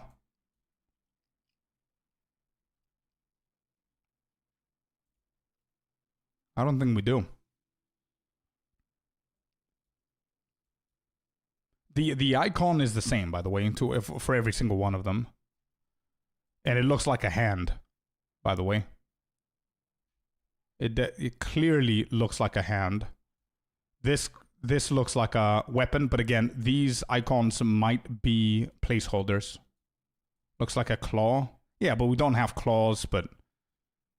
Claws confirmed. Yeah, there you go. Yeah. Anyway. I was going to ask if there was a time frame on that giveaway in case some people are asleep depending on time zone. Is there a time frame? So the giveaway is open. Thanks, Matt Villain, for asking, bro. The giveaway is open for anybody who doesn't know what we're doing. I'm going to show you now. This is what we were doing. Wait, where's the desktop? There it is. That's my new wallpaper. This is what we're doing. There's going to be a massive giveaway that we're going to give out. 4 supporter packs, 2 of each of what you see right now in front of you. $90 each, and there's going to be 4 winners. The giveaway right now is open for entry. However, the winners are going to be announced on the 29th of May. Whenever the league launches, we're going to start our subathon. And whenever some milestones are met, we're going to start announcing the winners of the giveaway. The tool that we're using has the giveaway open until the 1st of June. Okay? In order for us to draw the first winner, we need to end the giveaway. So that way it's going to produce a winner, but the giveaway is going to end, which means that you're no longer going to be able to enter. So if you want to enter, you enter now before we actually end the giveaway so we can get a winner. The giveaway is going to end once we reach the first milestone of the subathon. That's the first winner. Then we're going to pick the second, the third, and the fourth whenever we reach the other milestones, right? That's it. The giveaway, you enter it on our Discord. So look at the chat. You should have the links. This is the one just for you guys to see. If you go on our Discord on the left side, you scroll down, you're going to see Path of Exile, and you're going to see POE 2 giveaway. And we currently have 368 people participating. Make sure that you read these so you understand what the hell's happening and how you're going to get the codes for the packs and all that stuff, and just click on participate, and that's that. I just posted today, by the way, an announcement. I had a chat with GG today, and we clarified a few things. So there's more information here, which I clarify further. And yeah, pretty cool stuff, man. So make sure that you guys enter if you want a chance. There's going to be 4 winners. 2 of each. So it depends on reaching that sub milestone. Yeah, you don't need to sub, you don't need to donate, you don't need to follow. You just need to be present whenever the winners are announced. But because it's going to be a subathon and it's going to be a league start and everything, I don't want to interrupt everything and then just present the winners. I want it to be a hype thing, right? So we're going to have 4 different milestones or 3 different milestones, and whenever we meet them, we're going to announce the winner. Then the second one's going to be the same, the third one's going to be the same, etc., etc. But yeah, this is it. For 0.5 hype, and just to celebrate the launch of 0.5, we're going to do the subathon, and I'm going to give back to the community the 4 packs. Hopefully, next time, hopefully in 1.0 is going to be the next time that I'm going to do a giveaway in a subathon, because it's going to be massive. Hopefully next time I'm going to be able to give more supporter packs away. Klima's going to go ham that day with gifted subs. Bro, Klima's going to go ham that day for gifted subs just so the timer can go like 48 hours or some shit like that for the subathon. It's going to be fun, man. It's going to be fun. I am planning on going endgame on the first day.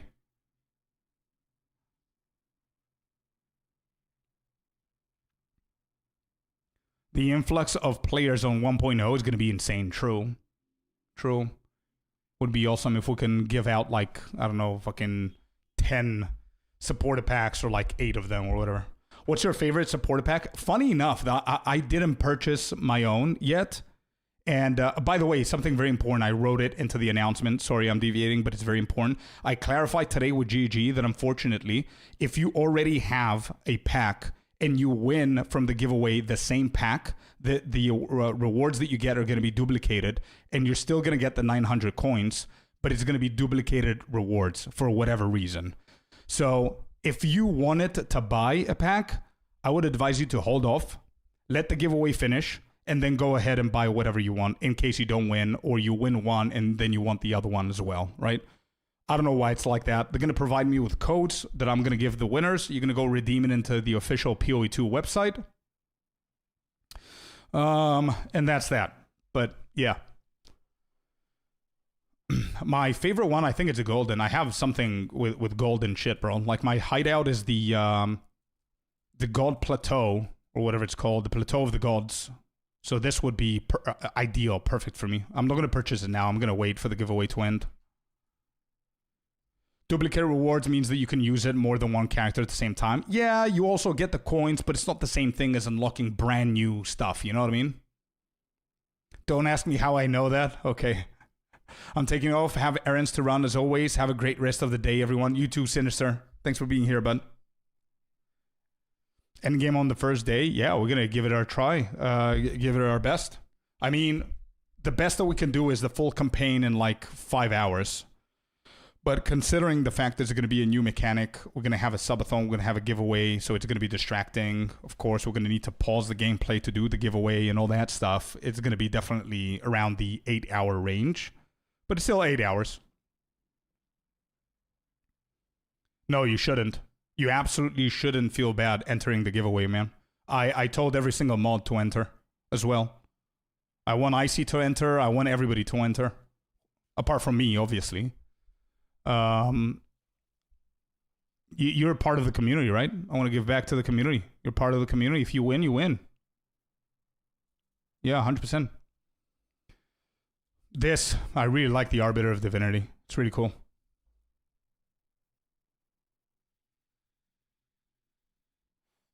So yeah, it's going to be duplicate rewards, which means that you can have the same set on 2 different characters, which is kind of cool, I guess. But what are you going to do with 2 hideouts? You know what I mean? It's a little bit weird. You're going to get the coins, of course, which is cool. But I mean, two hideouts of the same ones? You kind of lose some value. You know what I mean? That's why I didn't like it. I bought Divinity as soon as it came out. It's dope. Yeah, man. Bro, I really hope if you win this, I really hope we have enough of this. Because what we were discussing with IC today is there's 4 winners. And I got 2 packs of each. I didn't get them yet, but I'll get them at some point. 2 packs of each. First winner gets a choice. So you choose which one you want. I'll give you what you want. And now I have 1 left and 2 of the other one. Second winner, if the second winner wants the same one as the first one, for example, the first winner chose Eternal Blood Reaper. Second winner chose Eternal Blood Reaper. The third and fourth winner are not going to have a choice. They're going to be stuck with Arbiter of Divinity. But it is what it is, man. I mean, I cannot do much about it. I mean, 4 packs is the best that I could do for you guys right now. What happens after that, I can't control it. And I asked as well if there's like a generic code that I can give you guys and you choose your supported packs. It's not an option. So this is what we get. You're going to get specific ones. I mean, the campaign also had a massive overhaul score, but I don't know how much it will affect the progression. To be honest, Kronos, I honestly think that it's going to make it faster.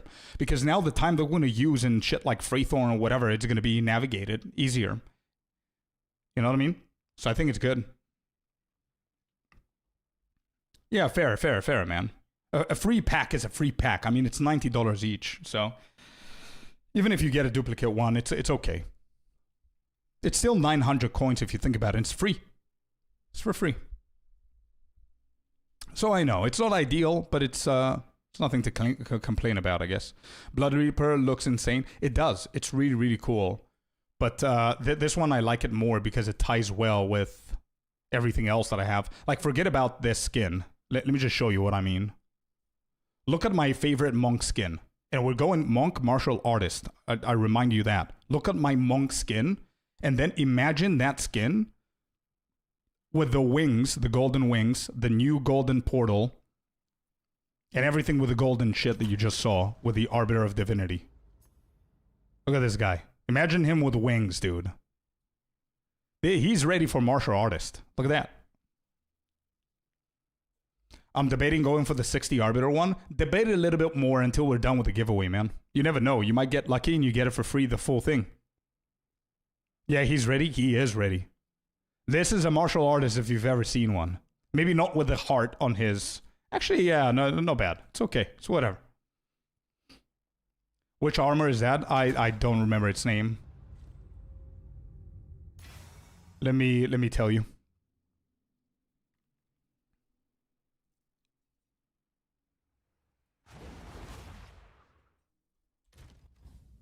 This one. Stormborn body armor. And then there's a whole set is called Stormborn. That's the name. Yeah, it's really cool, man. Look at that. It's cool stuff. Like, imagine we have the wings as well. Chill out. Oh, let's go, dude. This is where you are right now? Oh my god, I'm jealous, dude. Got your charcoal going on. Damn, nice.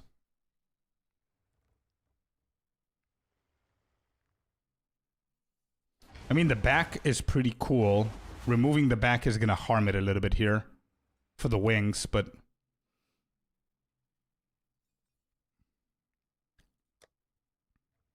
the eyes are separate? I don't think so. No, it comes from the yeah, no, it comes from the helmet. The helmet is that little golden attachment on his forehead and the white eyes. Preparing grill pool later. Oh, let's go, dude. Love the view, man. That's what I'm jealous of, by the way. And whatever it is you're gonna cook. Yeah, good stuff.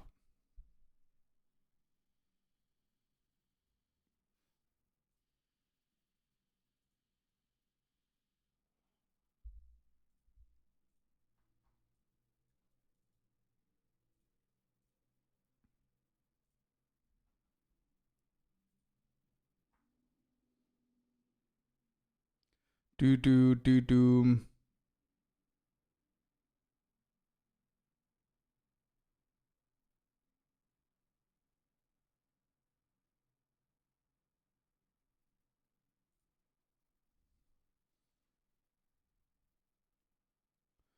You live in Cyprus, you have better spots there. Bro, if I go to the better spots of Cyprus, I'm probably gonna have the Wi-Fi that we used to have 22 years ago. So unfortunately, I'm in the city. I'm in the dead middle of the city. All I see is concrete and apartments. I absolutely hate it, dude. So yeah. Anyway, I hate the view, I mean. Love the country.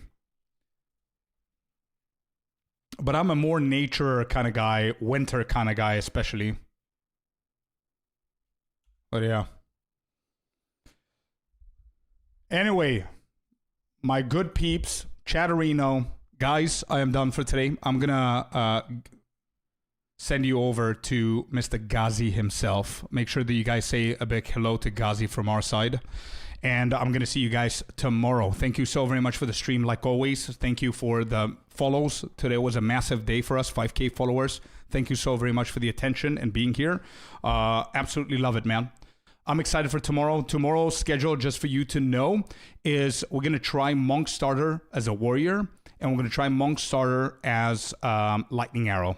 And we're going to see if we like those builds to add them into the guide. If you haven't joined the giveaway, make sure you join on Discord.